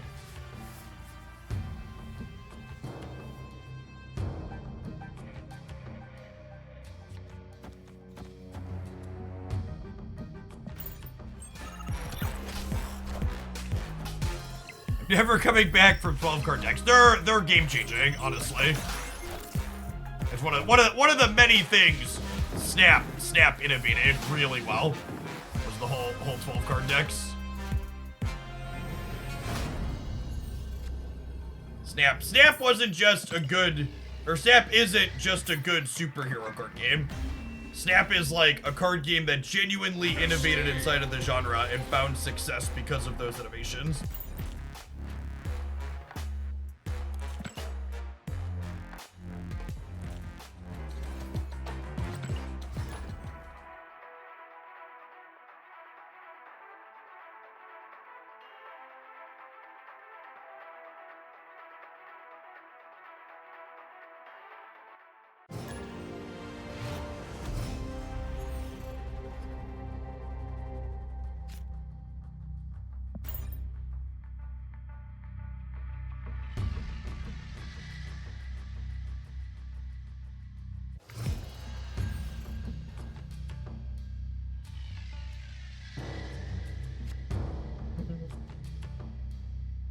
We're vibing on the Forge for now.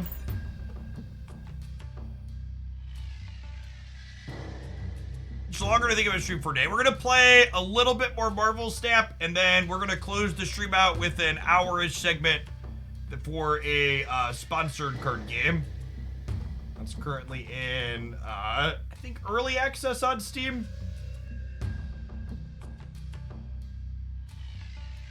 Called Death or Glory. It's a roguelite that also has a PvP component.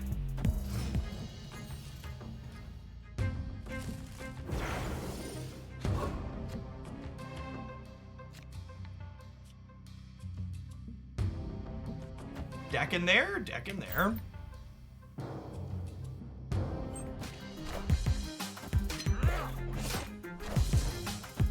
You still playing Diablo 4? I am not.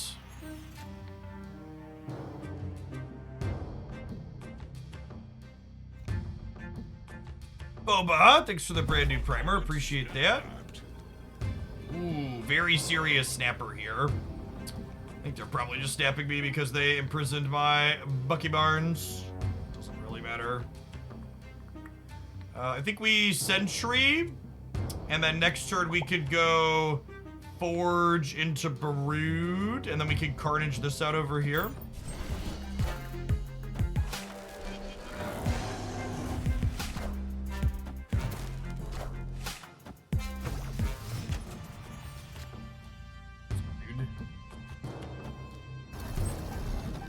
Spread that out at least. This gives us the opportunity to spike Viper off the top. To be good on the right side as well here still.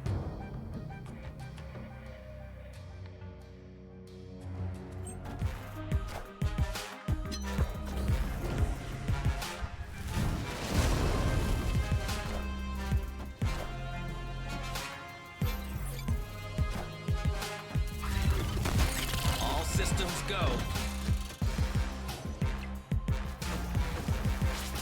Alright, Dak and dodge on the Cyclops, which is nice. To go hood, this, yeah.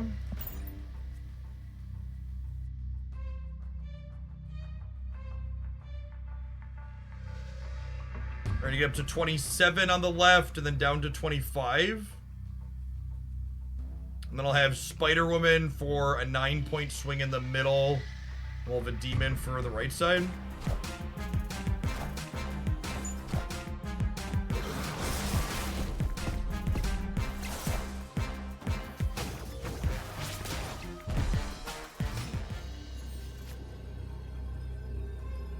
Turn late, Miss Viper.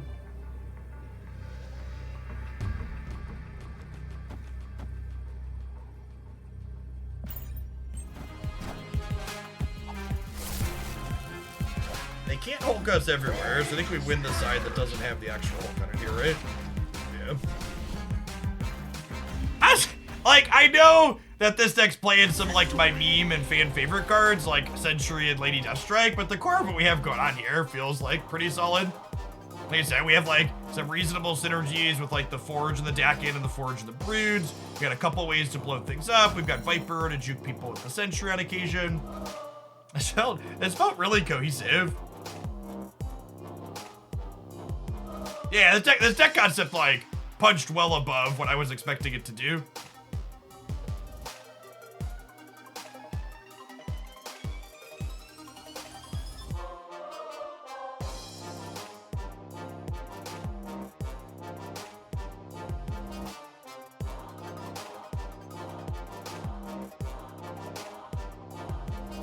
Yeah, like I said, we were talking about this earlier. I think there's a pretty high floor to how bad your deck could be right now if you have the core of just like reasonable good cards, right? And when you look at this deck, you're like, okay, Forge, Brood, Absorbing Man. These three do a lot. And then we just have other cards that also synergize around them, right? Like we've got Dakin that also works with Forge. Brood's kind of the standout, but it's just like being able to go 15 power is fine. Loosely, Brood, when you don't forge it, can have small synergy with Carnage. Because Carnage can eat those to be an 8, I guess.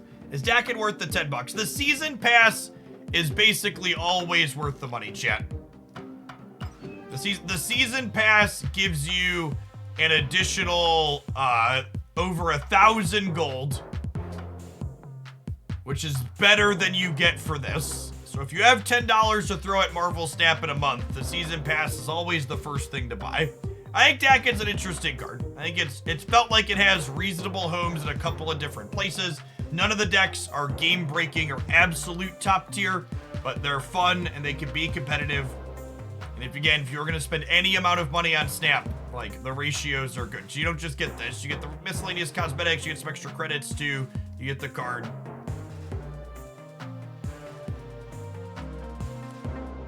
A 3-8 is above rate. Dakin stock goes up too if you're someone that's a stature enjoyer and you're gonna buy Silver Samurai. Dakin's a sweet card to play with Silver Samurai too.